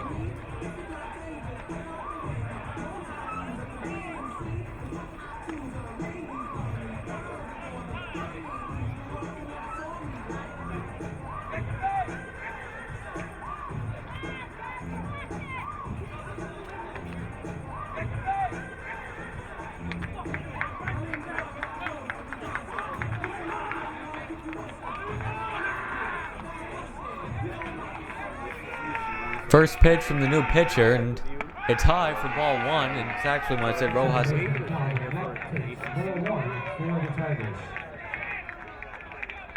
So it's actually Daniel Rojas pitching now.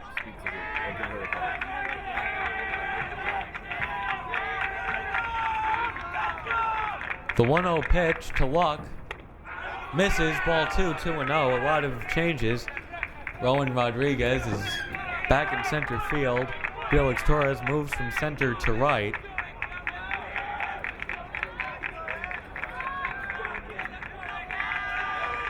Two and 0. And it's dropped, and the runner is going to go to second. It's Deljanon. Now the Tigers have 2 in scoring position.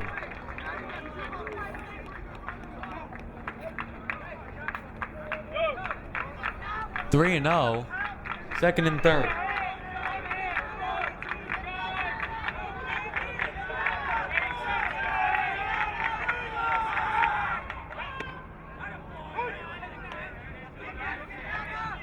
Three and 1 now, so it's Daniel Rojas pitching now, moving from catcher to pitcher. The new, get to it after this pitch, the 3-1 to Luck as the infield is in. High chopper, and he's caught in between, and they're gonna have him.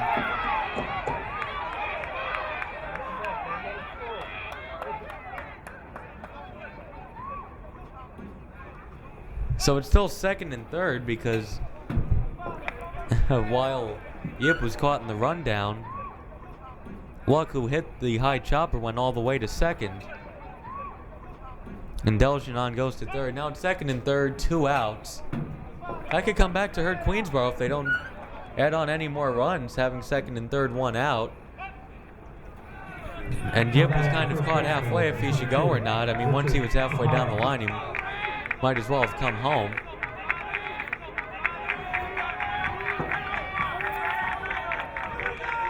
Pitch to Tejada is in there for strike 1. Tejada has been on 4 times, twice walked and twice singled.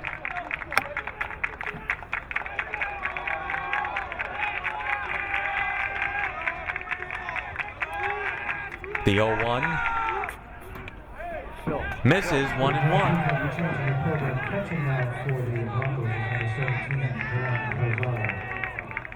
And Juan Rosado is the new catcher, so Rojas moves from catcher to pitcher, and Rosado is the new catcher. The 1-1 pitch from Rojas to Tejada. Ground ball through the hole, base hit. 1 run will score, and the second holds up. And good running by Tejada, who takes second base. 15-12 on the RBI single by Richard Tejada. Deljenon comes in to score.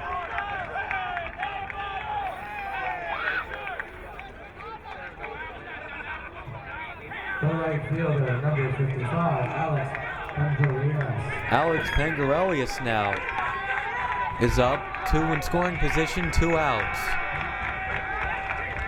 And the pitch from Rojas is low, ball 1, 1-0.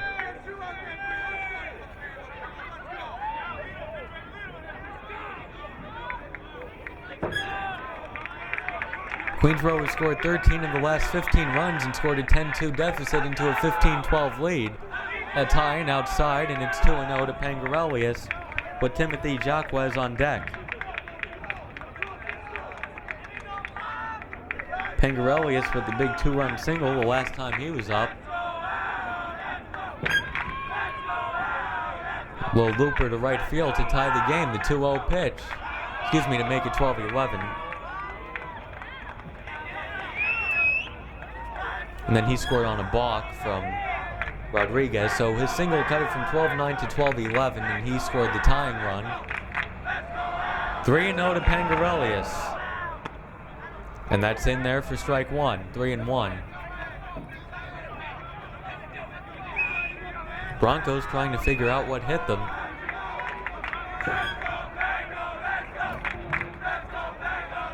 Rojas, the 3-1 pitch, is in there for strike 2. Pangarelias very patient at the plate. And now a full count.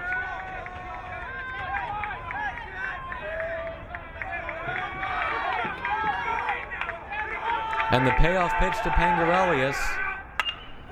Fly ball to center. Rodriguez is under it and makes the catch. The Tigers are retired, but not before they take the lead, their first of the night.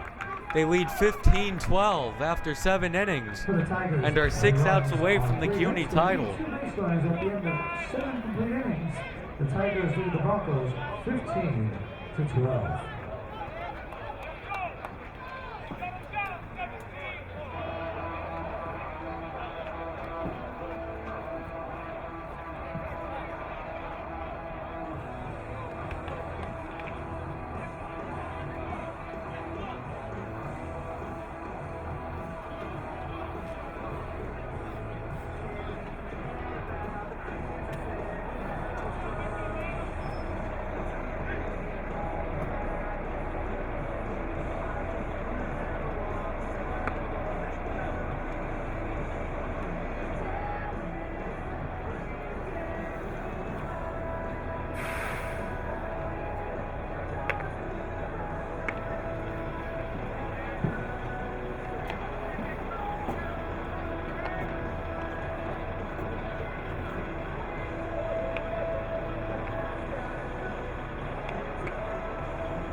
Now batting, the pitcher, number 15, Daniel Rojas.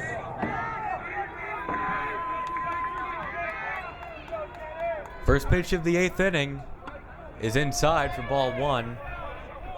And up is Daniel Rojas, who started the game behind the backstop. Now he's pitching. The 1-0 pitch from Brown is low, 2-0. Rojas 0 for 4, although he reached on an error in the 3rd and came around to score. See if he takes here, even ahead 2-0. And he does, and it's 2-1 because the Broncos need runners. Even when they're ahead in the count, they may not look to attack too much.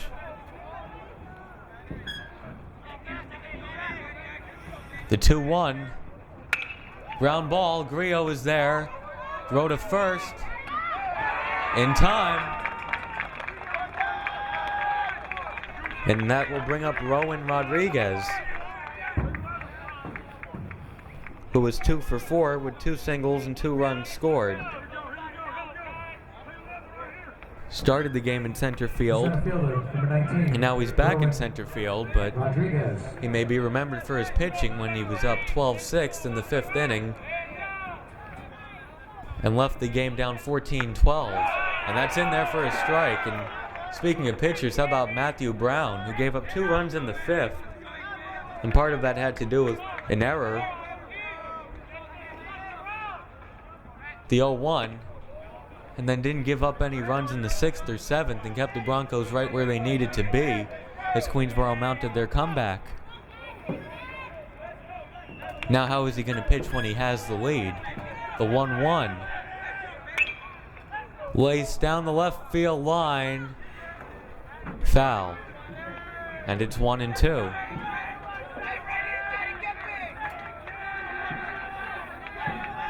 Brown has struck out 1 Bronco, but that was Jose Ramirez, the one victim back in the 6th. The 1-2 pitch, up the middle, base hit. Nice piece of 2-strike hitting by Rowan Rodriguez, who starts a little 1-out rally.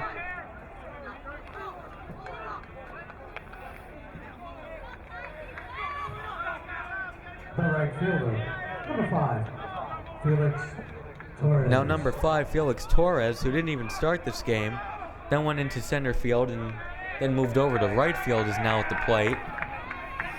Brown looks at the runner. The pitch. In there for strike 1.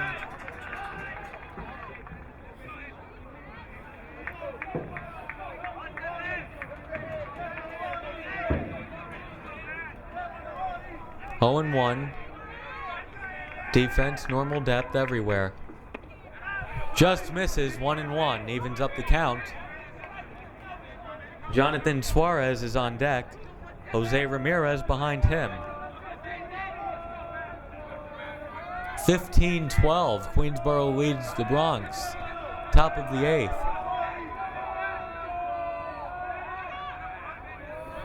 Brown stepped off.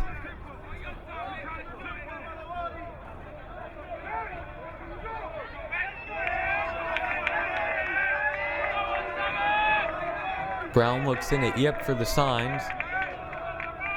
Gives a look to the runner. The 1-1 pitch. Swing and a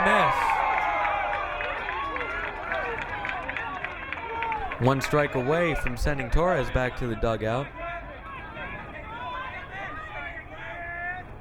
It was interesting when they double switched out Edwin Ramirez from the game. He was 3 for 3. The 1-2. High and inside, and it evens up the count at 2-2. Happened with 2 outs. In the 5th inning, Rodriguez went from center fielder to pitcher. Torres went into center field to replace the DH. Runner goes, and the pitch is fouled off into the parking lot.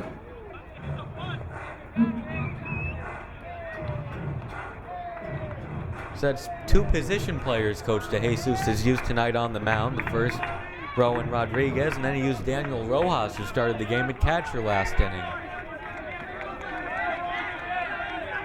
2-2 to Torres. Brown looks in at the sign.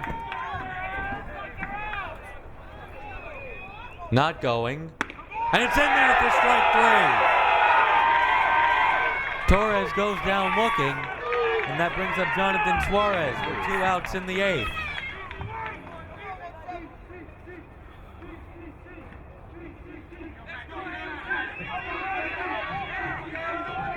Suarez, 2 for 3 with the sacrifice back in the 2nd. Pitch is high for ball 1. It's funny, in the 3rd he was bunting on a squeeze play and he actually beat it out for an infield hit. Then he singled in the 6th inning with 2 outs, stole a base but was stranded on 2nd. The 1-0 pitch from Brown is in for strike 1. Rodriguez bluffed going to 2nd. Jose Ramirez on deck would represent the potential tying run.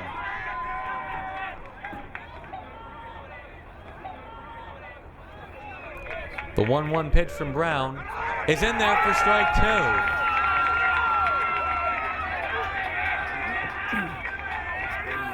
One pitch away from sending down the Broncos in the 8th. Broncos looking for some 2-out magic. The 1-2 pitch popped up and fouled back, coming back here. Lands a few rows in front of me in the press box.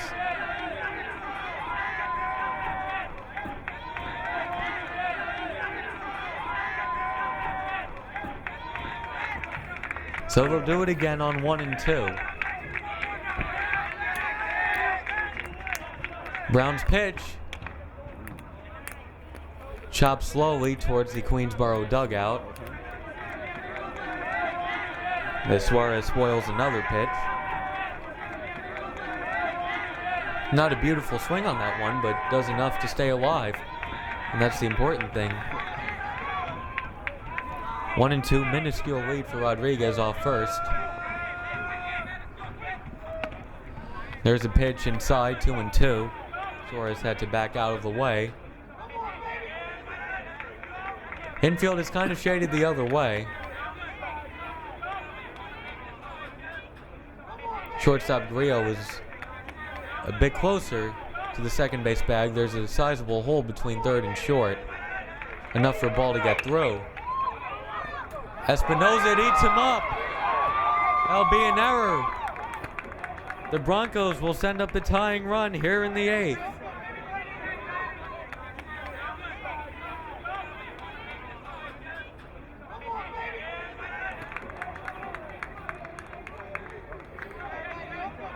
New life for the Broncos. Brown made a good enough pitch, but the ball ate up Espinosa.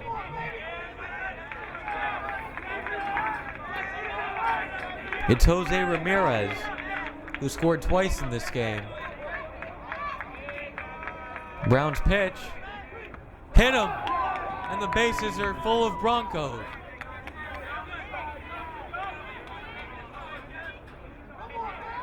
And be the 9th spot in the order, Brown running into some trouble now.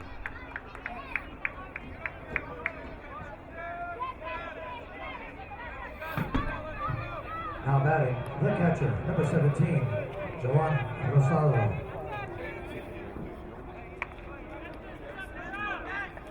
And it's Joan Rosado who was double switched into the game in the top of this inning because Daniel Rojas, the catcher, became the pitcher, and they needed a new catcher. Rosado went in, and now he finds himself in the most important moment of the game.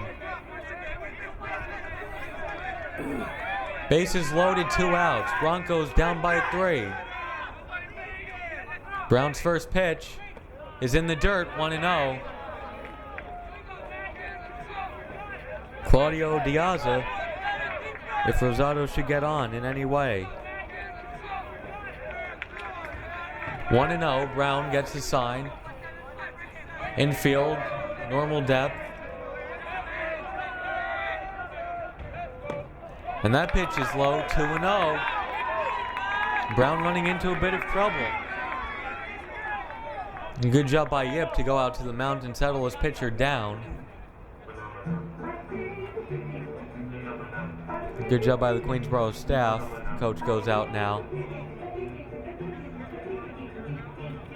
Potential tying run is on first.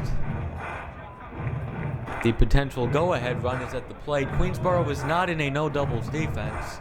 Sometimes you think push them all the way back so that you keep everything in front of you. It's 2-0. Joan Rosado ahead of Matt Brown. Bases loaded, 2 outs in the 8th.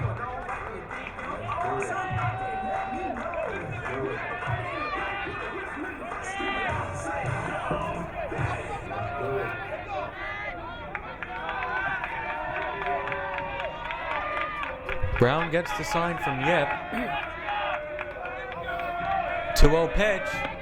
In there for strike 1. Right down the middle.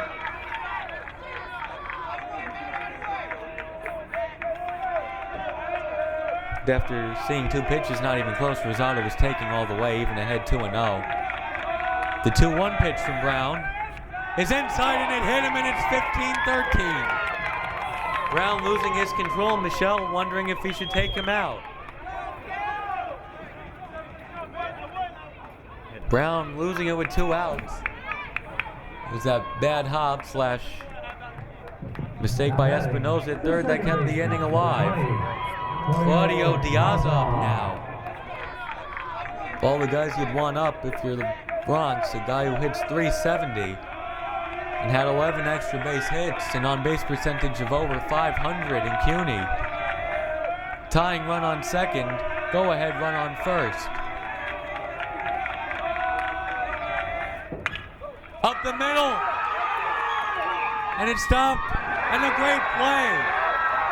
Great play by Calvin Luck, who goes to Grillo. They get out of it. Bronx was so close to tying the game. It almost got through, but it didn't. After 7.5, Tigers 15, Broncos 13. The Broncos will pick up 1 run on 2 hits. They lead 3 at the end of 7.5. It's the Tigers 15 and the Broncos 13. Queensboro will look to add some insurance. Jacquez, Burnett, Espinosa due up in the 8th. They've scored 13 runs in their last 4 at-bats. Bronx got to hold them right here if they want to come back in the 9th.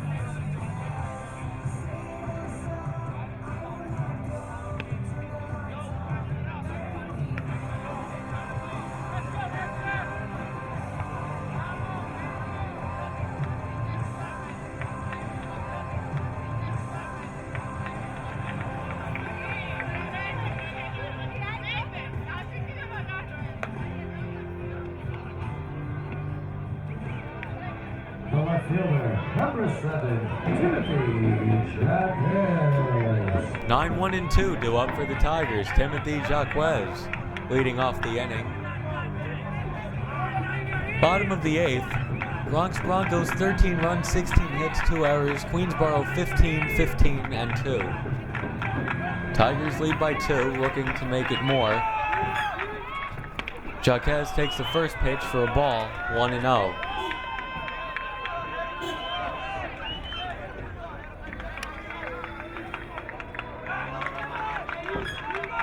1-0 pitch is inside, 2-0. Jacquez had to back up out of the way. Queensboro looking for a few insurance runs this inning. The way this game has gone, about 3 or 4 would be nice. 2-0. Rojas is falling behind Jacquez. And the pitch is up, 3-0.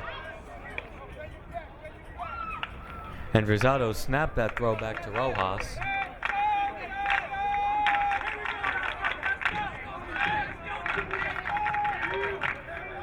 The 3-0 is in there for strike one. Jaquez was ready to flip the bat and go to first.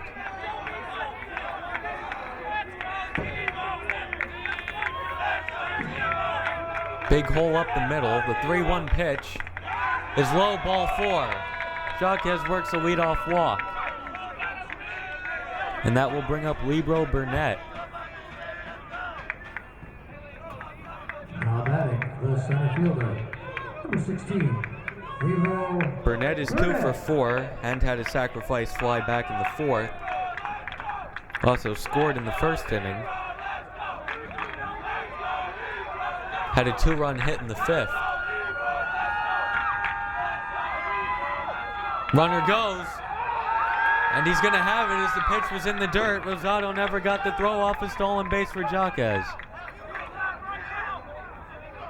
Wonder how many runs Roger Michel will play for as he's pumping up the Queensboro crowd.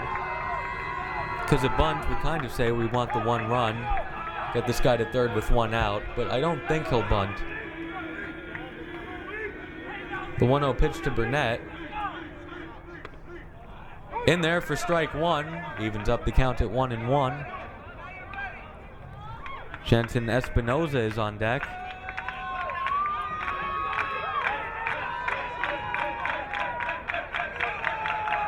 The 1-1 pitch is high for ball 2, 2-1.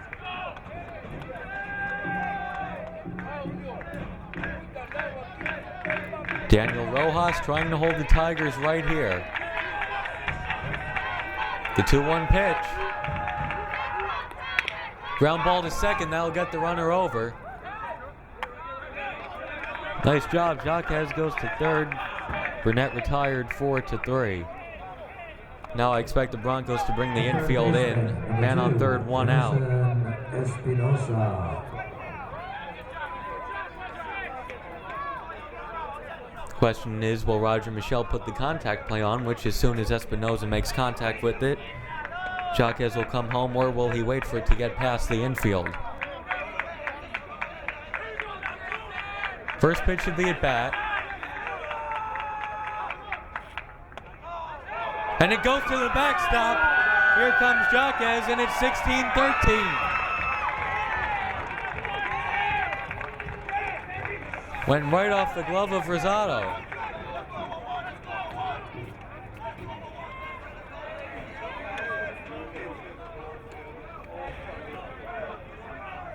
Doesn't matter what infield shift you put on, what defensive alignment when that happened. Nothing Coach DeJesus can do.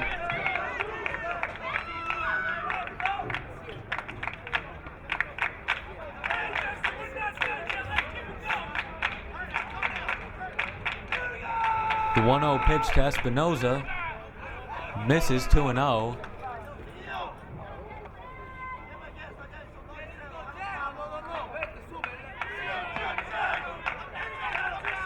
Seems like decades ago the Broncos led this game 10-2. They're down 16-13 right now. And they're not done with it yet. Behind 3-0 on Espinosa.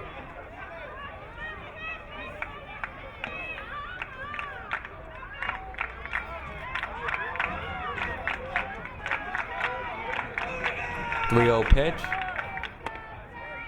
In there for strike 1. Be funny, 2, 3, and 4 are due up for the Broncos. Tough part of the order. The 3-1 pitch is fouled away, and that's going into and over the bleachers. And now the count is full. 3-2 to Espinosa. As the people who work for CUNY wonder who the heck is going to be the MVP in this game.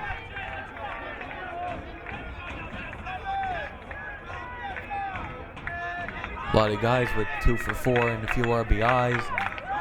And you could give it to Matt Brown if he gets the last 3 outs in next inning to put the Broncos away. 5 relief innings. to get the win. That would be something. The 3-2 pitch to Espinoza is high for ball 4.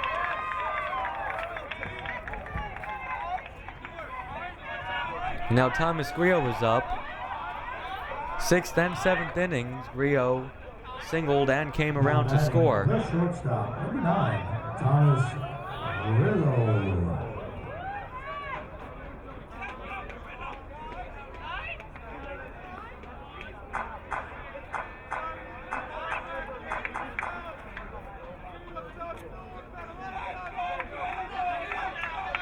So Rojas looks in for the sign. Espinoza on first. Not going. And that's looped in his short right center. Nobody's going to get it. And everybody's safe. Espinoza to second. Grillo is on first.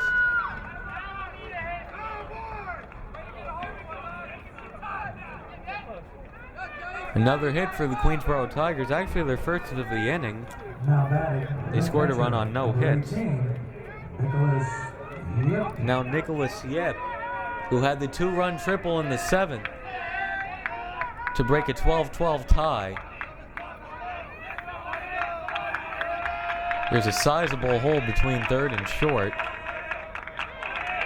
Espinoza with very good speed on second. His time is called.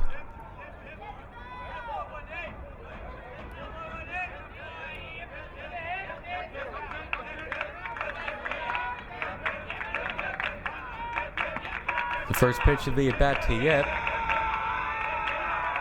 Runner goes. Throw to third. Is not in time. It was close, but Espinoza had it stolen.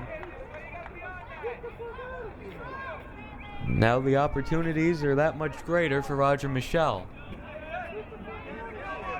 Now Forsythe brings a run in. Bronx infield has to decide how they want to play it. They're about halfway. Well, the double play is still in order, so I take that back. Could still play double play depth. Could a squeeze be in order?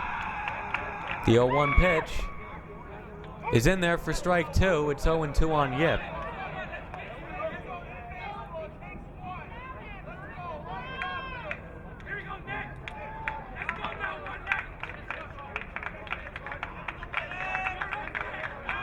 First and third, 1 out. 0-2 to Nicholas Yip. And the pitch from Rojas is high and inside, and Yip backs out of the way. It's 1-2. Hamo Deljanon is on deck.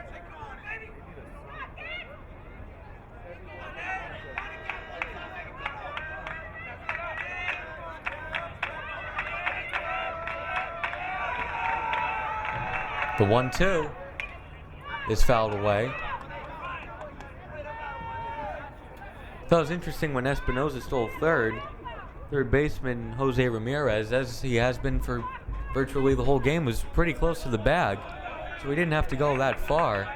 But the speed of Espinoza was so great that it beat the throw from Rosado. The 1-2 pitch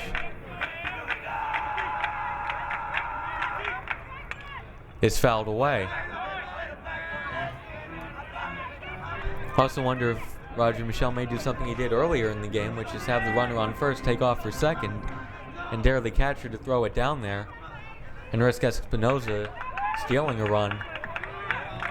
1-2, 2 on, 1 out. And the pitch is in the dirt, and Espinoza's going to come in to score. And Grillo is going to go. He's going to stay at second. He was halfway between second and third. And now Grillo's going to take off for third. That is unbelievable. Catcher tried to throw it back to Rojas, and it got away from him, and Grillo goes second and third. Heads up running. So they've scored 2 runs this inning, one on a passed ball, the other on a wild pitch.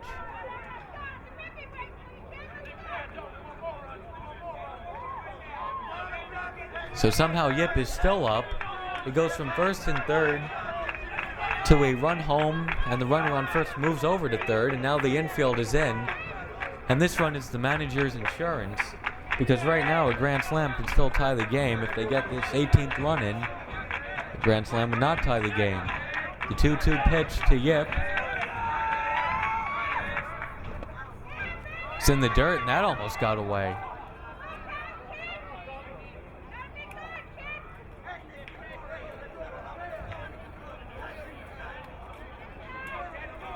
Losing his control here.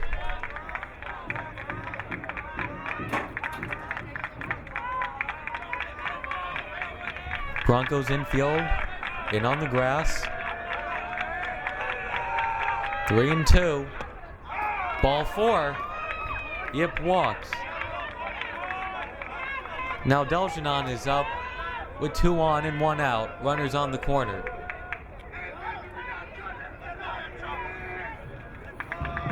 The designated hitter, number 15, Ammo Del Janin.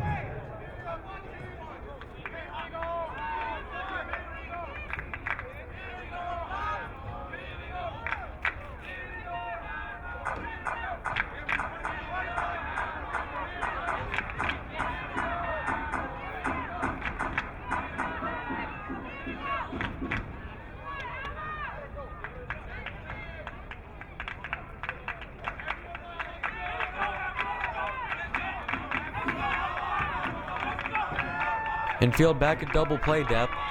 2 on, 1 out. Pitch is in there for a strike. Deljenon singled twice and was hit by a pitch in the last 2 innings.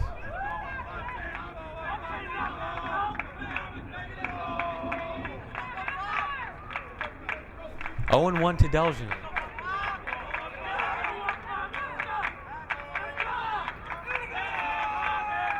Oh and 1, the pitch, runner breaks to second. The throw goes into center field. And another run is going to score, and it's 18-13. Griot scores, Yip goes first to third. The Broncos are throwing the CUNY championship game away.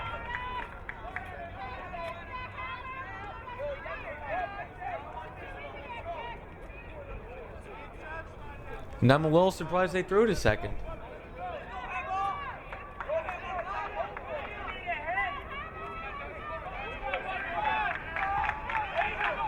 Oh and 2 to Hamo Deljenon.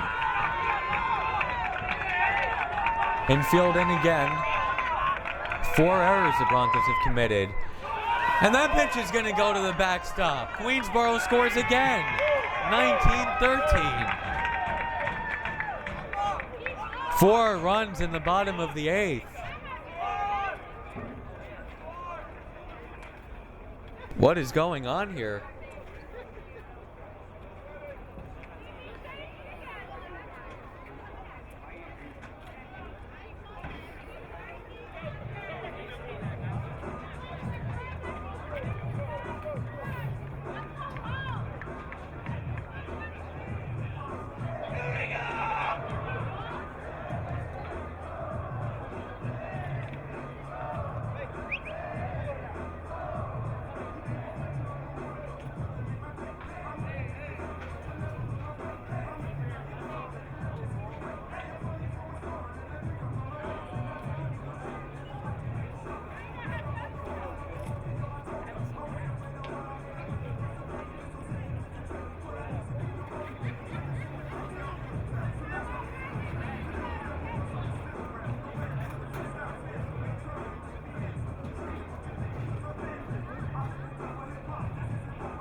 ladies and gentlemen, your attention please. Now playing first base for the Broncos, number 17, Joan Rosado.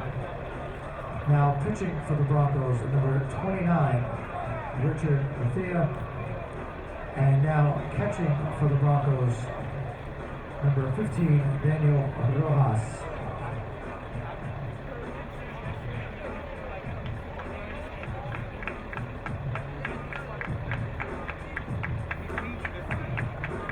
So the 1-2 pitch. New pitcher comes in the middle of an at-bat. How do you like that? It's Richie Bethea who moves from first to pitcher. Rowan Rosado moves from catcher to first. Daniel Rojas is back at catcher. High flying to deep left. That's over his head. And it's going to be a ground rule double.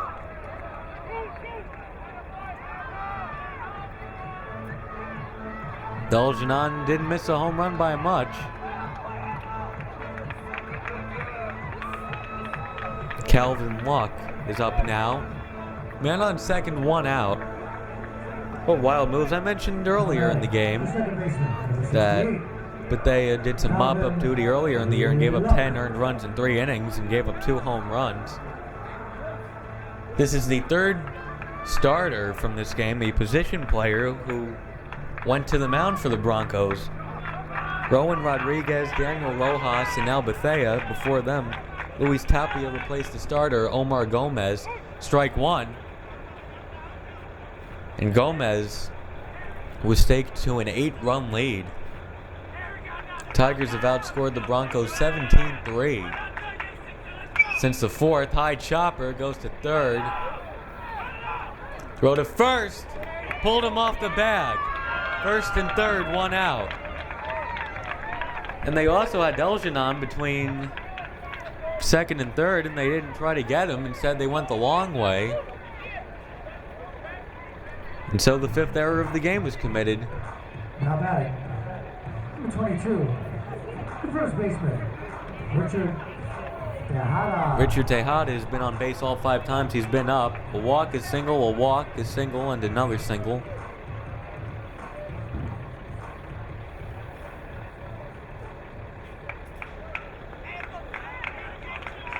What a wild box score this is to look at. The pitch is in the dirt, and that's going to go to the backstop, and the Tigers have scored 20 runs. 20-13. As Deljanon scores, so not only were they down 10-2, not only have they come back, now they're blowing the Broncos out.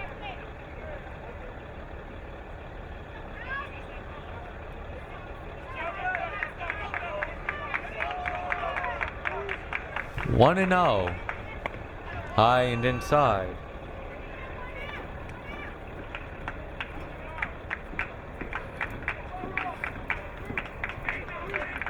Two and 0. Tigers have 20 runs on 18 hits, and that's going to get away. And now Luck moves up to third on a wild pitch. And the scoreboard says 1 out, which is correct. It momentarily said 2.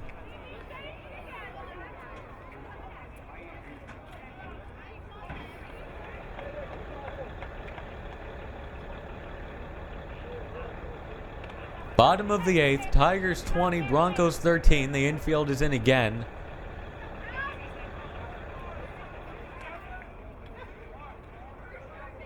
The 3-0 is in the dirt. Ball 4.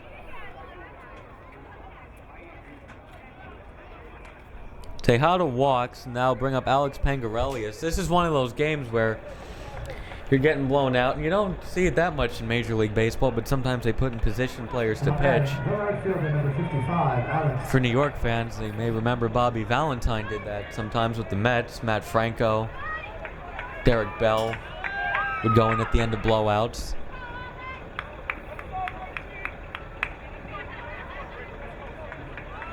First and third, 1 out. Tigers have already scored 5 this inning.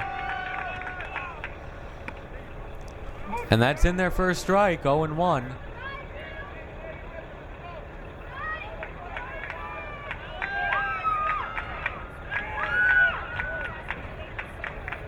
Pitch. is fouled away, way into the parking lot. And now 0-2 to Pangarelius, who's had a nice game. Cut it from 12-9 to 12-11 with a single down the right field line on 3-2, and then he came in to score on a balk to tie the game. And there's a looper in the right field, base hit. It's 21-13. The hits just keep coming for Queensboro. And they've turned an 8-run deficit into an 8-run lead. Now Timothy Jacques, who led off the inning with a walk and scored, is up again. Timothy Jacques.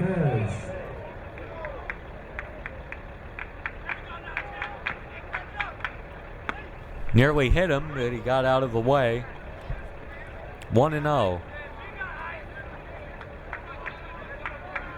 Remember, in the top of this inning, the Broncos were down 15-13, had the bases loaded, and Diaz up. As that pitch is going to get away, and both runners are going to move up to second and third.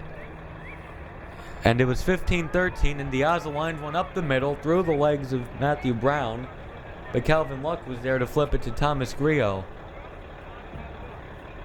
And what could have been a tie game and the Broncos still threatening, instead is now 21-13. Left side of the infield in, and now the right side moves in. The 2-0. Little looper over the head of the shortstop. 22-13. And if he was back, he may have caught it, but they didn't want to risk up giving a run for an out. 22-13, still one out in the inning. The center fielder,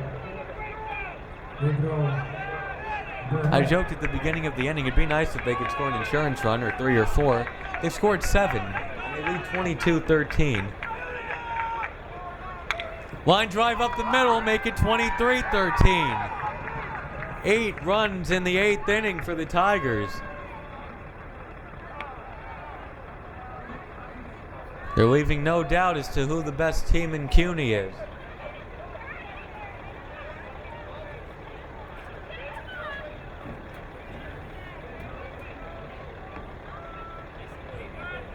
(23-13).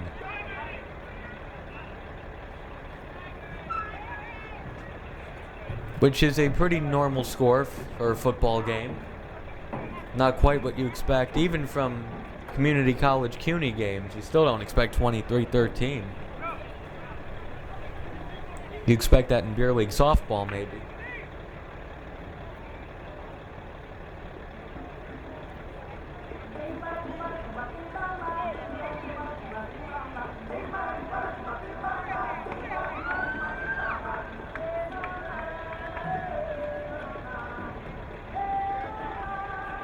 Bottom of the 8th, and more changes for the Broncos. As of now, 23 runs on 21 hits and 2 errors. The Broncos 13 runs, 16 hits, 5 errors. And a ton of wild pitches to go with that.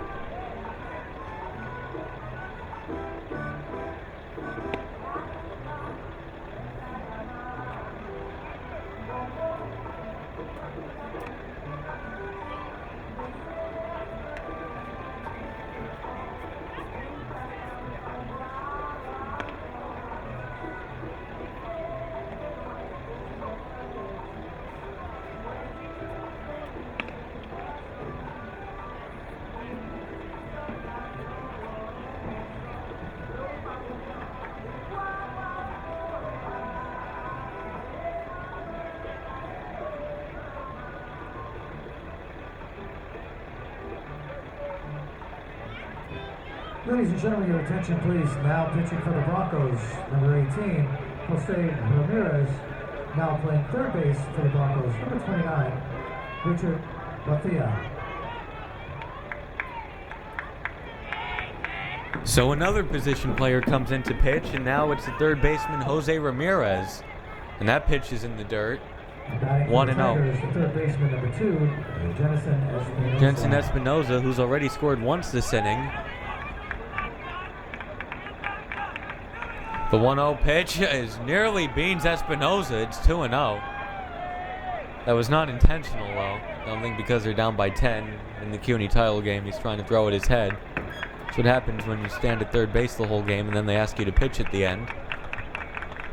The sixth Bronco pitcher, the fourth, who started the game at another position.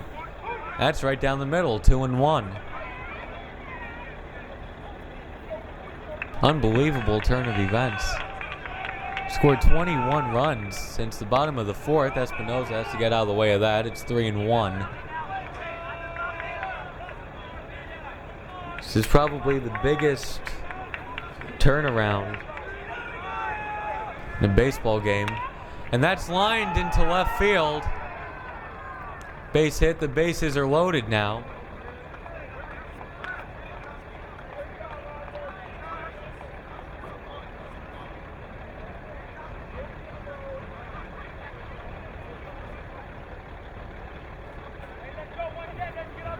Bases are loaded for Thomas Grillo.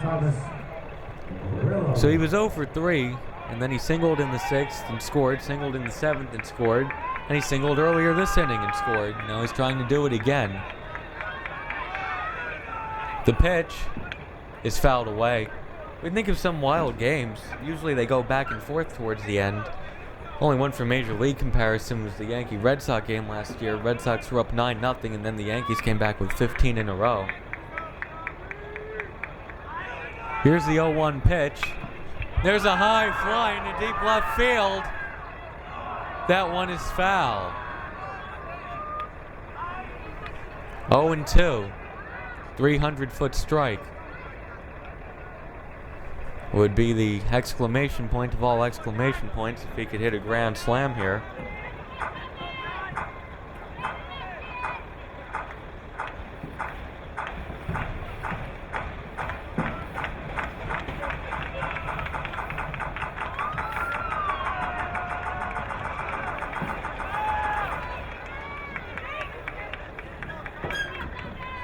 So Jose Ramirez looking to put away Thomas Grillo. The 0-2 is in the dirt.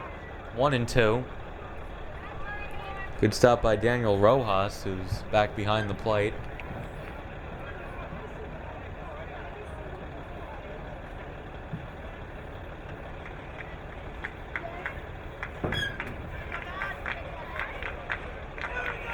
The 1-2 is high, 2-2.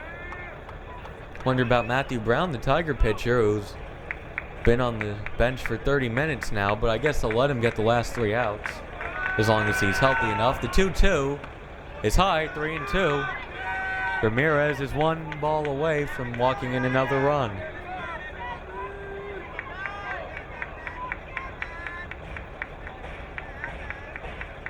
Grillo, the 3-2. Well, a bouncer to short. Go to second for 1. No throw to first. It's 24-13 on the force out.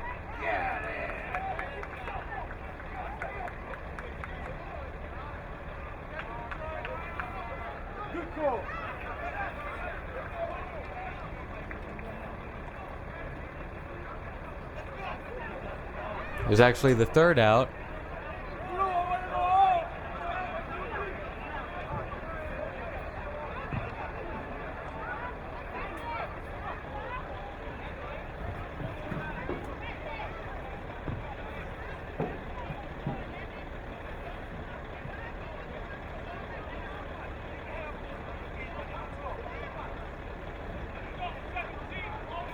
No, I thought that was the 2nd out of the inning. They're saying it's the end of the 8th.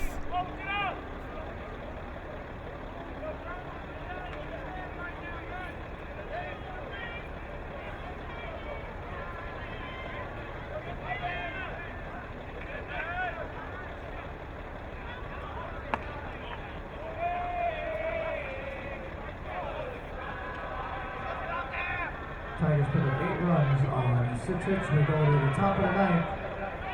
It's the Tigers 23 and the Broncos 13.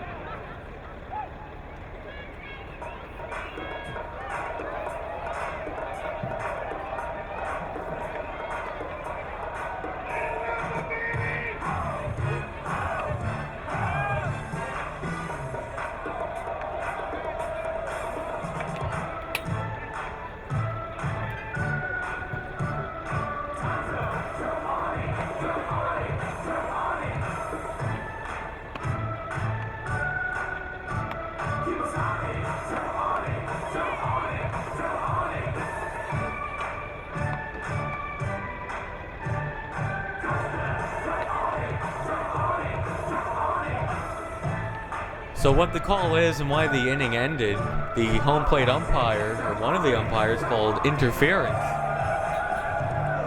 So they had the force at second and the interference, and somehow that's a double play, and mercifully, the Broncos pitchers are likely done for the night.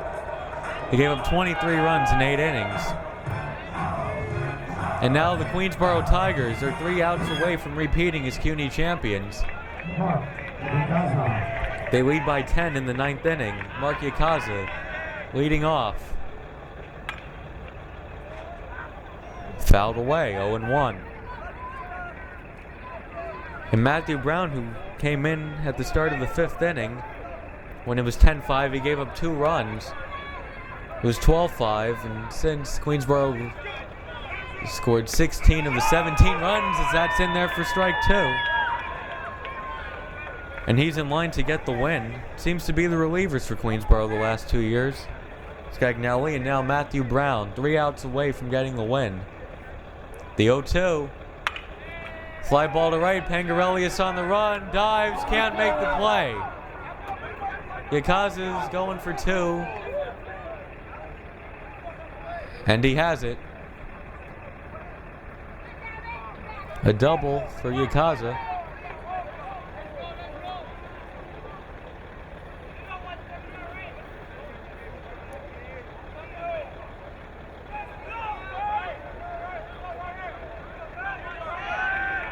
So leadoff double by Yakaza. Now Richie Bethea is up. Had an RBI ground out back in the 5th. Before that, he singled and scored in the 3rd. And the pitch is in there for strike 1. Be something for a 5-inning relief appearance from Matthew Brown. Mark Salazar was taken out after 4. He gave up 10 runs. The 0-1 pitch.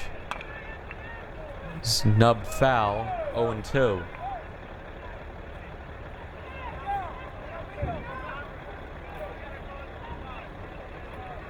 Queensboro was down by 8. They lead by 10. 23 runs on 21 hits, aided by 5 Bronco errors and a multitude of wild pitches. High, ball 1, it's 1-2.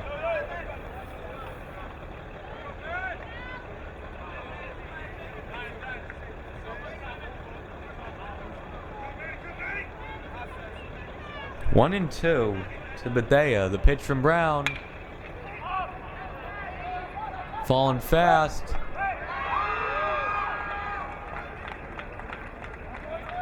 So 1 out. Yakaza moves to 3rd. Bethea is retired. The Tigers are 2 outs away from winning the CUNY championship. Now batting, the catcher, number 15, Daniel Rojas, the cleanup hitter, is up. He began the game as a catcher, went out to the mound to pitch for a little while, and now he's the catcher again.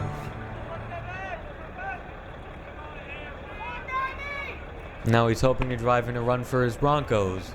Ball 1, 1-0.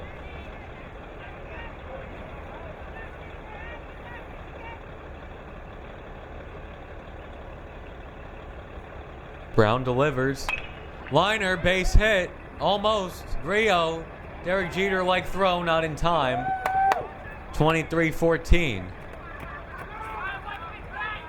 An RBI hit. Yakaza scores. Rojas is on first. Now batting, the center fielder, number 19. Now Rowan Rodriguez, who began in center field, then was pitching, then went back to center field. He has 3 singles in this game, hoping to extend the Broncos season.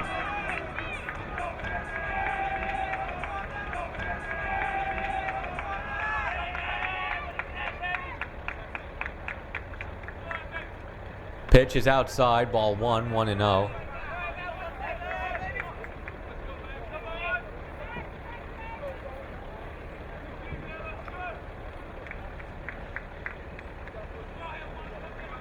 One and 0 to Rowan Rodriguez. A double play here would end it. And he takes that outside for ball 2, 2-0. Big difference from last year's game where there were 4 runs scored in the final 6 innings combined. all by the Tigers, all in the bottom of the 5th. This has been a slugfest, and that's fouled off over the bleachers. 2-1.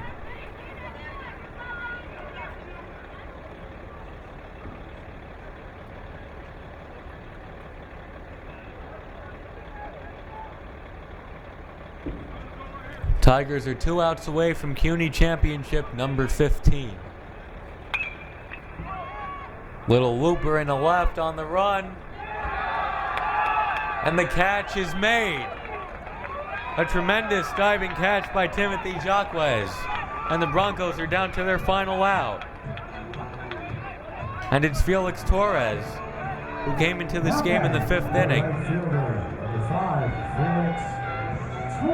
Went into center field, moved over to right, and now he might be the last out of the CUNY Championship game. Tigers getting ready to storm the field.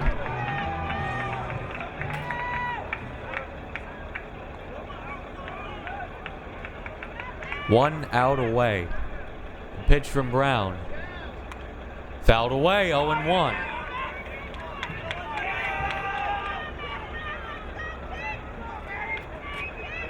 Tigers tied the school record for most regular season wins in the CUNY. They went 9-3 this year, like they did the year before. The 0-1 pitch, swing and a miss, strike 2. One pitch away.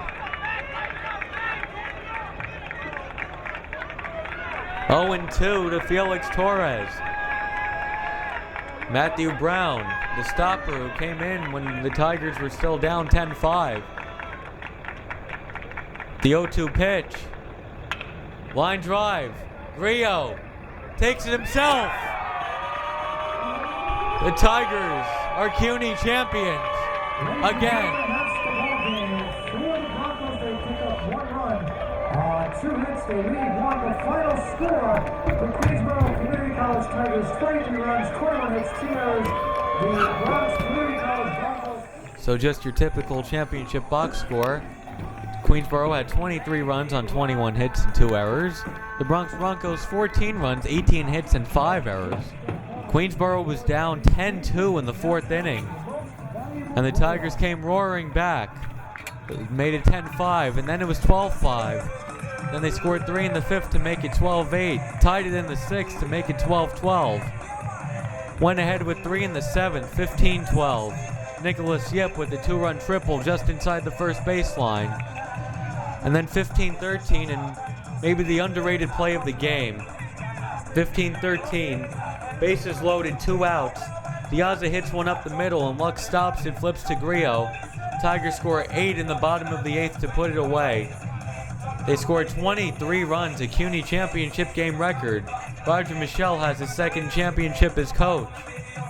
And the Tigers are CUNY champions once again.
And how nice the MVP is going to be one of Roger Michel's old friends as they celebrate on the infield. It's going to be Alex Pangarelius, who went 4 for 5. Also had a sacrifice. And they thought about a few different guys. And here's the official announcement. Thank the athletic department, the members of public safety here at the College of Staten Island for hosting tonight's championship game. We'd also like to thank our sponsors, especially MCU, for sponsoring tonight's championship game between Bronx Community College and the repeat champion Queensborough Community College Tigers.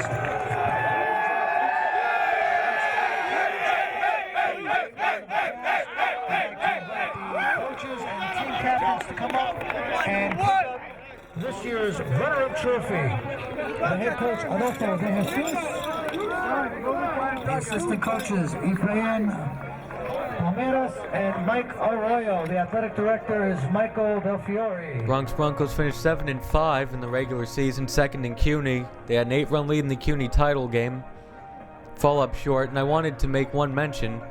Matthew Brown pitched very well, 2 earned runs in 5 innings at a time when the Tigers were on the ropes. The only reason he didn't get the MVP is because the game was broken open at the end. A great big round of applause.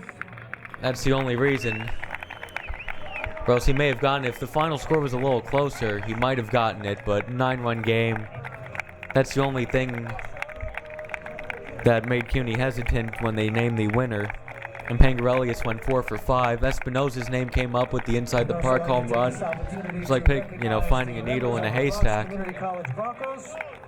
Please keep the applause going as I introduce them individually. We'll begin. Could have gone to a number of guys. Number 10, Jeffrey Lara. And it's Alex Pangarelius. The transfer. Number 5, Felix Torres. Queensborough wins 23-14. Pangarelius, the MVP. Michel wins the CUNY title again as coach. On the 10th anniversary that he was the winning pitcher in this game against Bronx Community College. Number 15, Daniel Rojas. This one shows the Tigers' heart. A lot of fight. Last year they were up 5-1, blew a 4-run lead and hung in there and won by 4 anyway.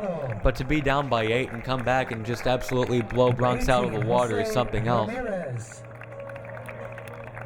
Here are the post-game celebrations and ceremonies. Number 20, Claudio Diaza.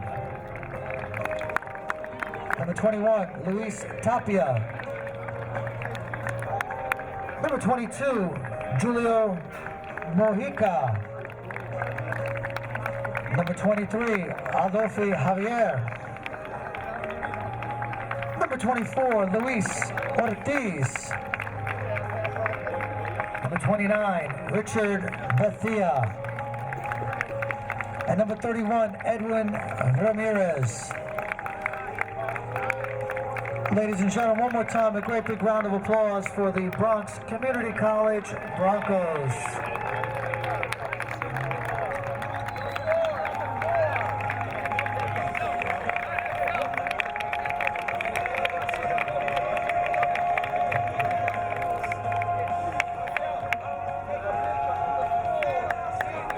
So once again, congratulations to Coach Roger Michel, the MVP Alex Pangarelius. This is QCC alum David Russell. Queensborough repeats as CUNY champions. They beat the Broncos 23-14. And here are the rest of the post-game ceremonies.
now, ladies and gentlemen, let's meet for the second year in a row the Kenny Athletic Conference Men's Community College Baseball Champions, the Queensboro Community College Tigers.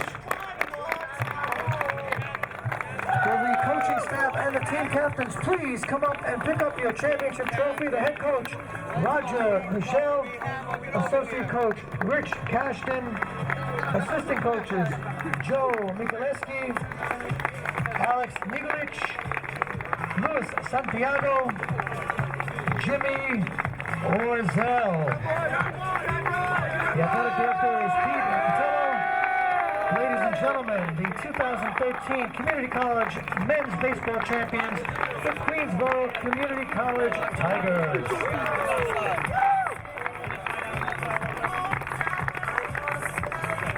Everybody, look at me. On three. 1, 2, 3. Long walk. 1, 2, and 3.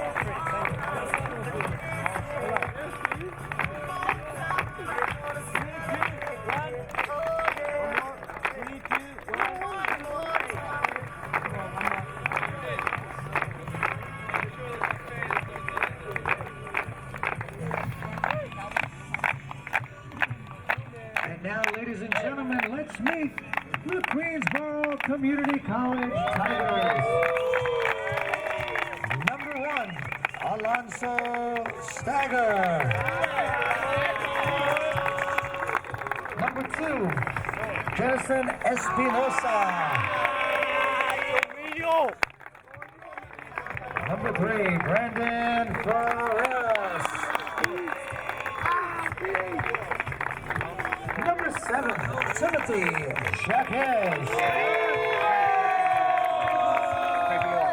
Number 9, Thomas Gorillo. Number 10, Ryan Clarkson. Number 13, Omori Violet. Number 15, Hapo Deljanin. Number 16, Leroy Burnett. Number 17, Matthew Brown. Number 18, Nicholas Yip. Number 19, Russell Berliner. Number 22, Richard Tejada.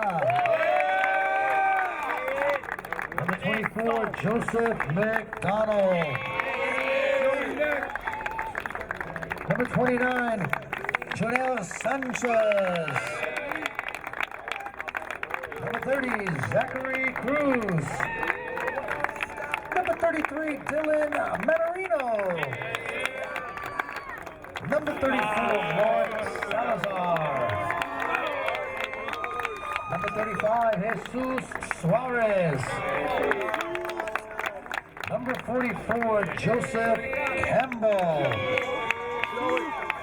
Number 46, Christian Cruz. Number 48, Jimmy Pereira. Number 52, Kevin McKenzie. Number 55, Alex Panguelas. Number 65, Rodolfo Diaz. And number 68, Calvin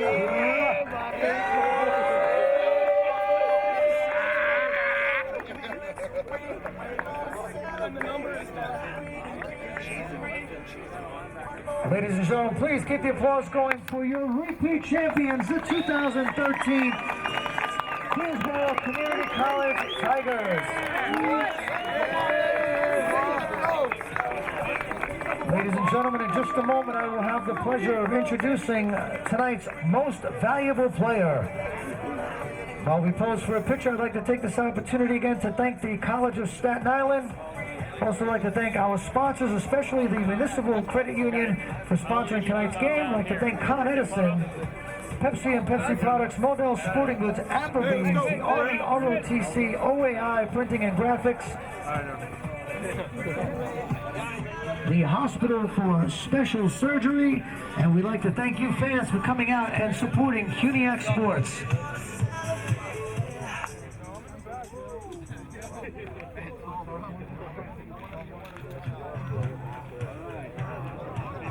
I got a little battery left.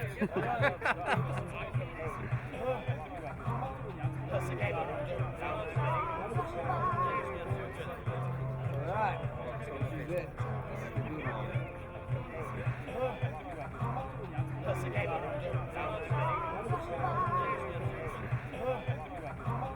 This is it.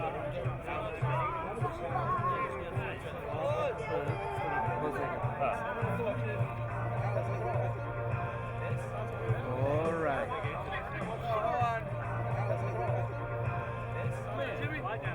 Indian style, Indian style.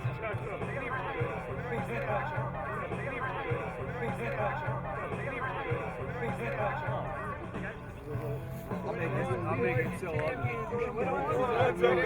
Guys ready? On three. 1, 2, and 3. Last time. Don't go away, please. All right. 3, 2, 1, and... All right. 3, 2, 1. Look at the camera, please, everyone. More time. 3, 2, 1. It's got to be. Who else can name it? Thank you, gentlemen. Congratulations.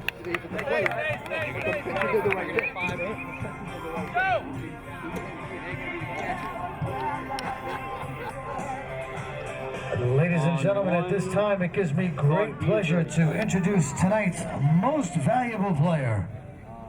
I guess he's going to switch to the second one right now. This young man went 4 for 5. He scored 4 runs, drove in 3 RBIs, and had 2 stolen bases to help lead his team to victory. Ladies and gentlemen, tonight's most valuable player, right fielder, number 55, Alex Anjo-Williams.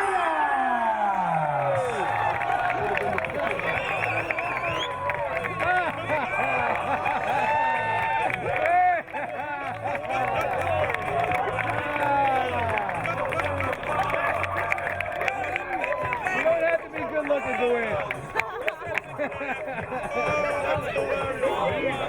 Alex!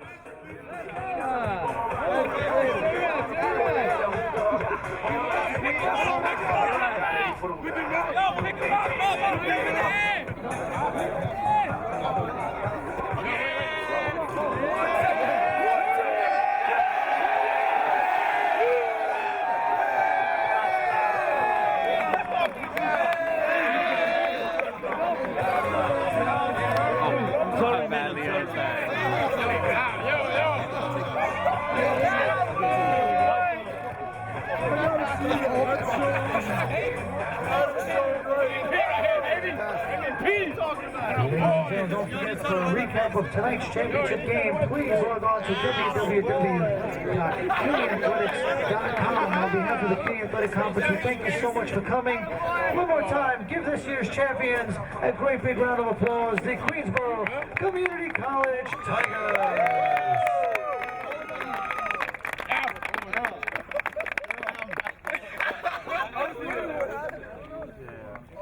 Ladies and gentlemen, thank you for coming.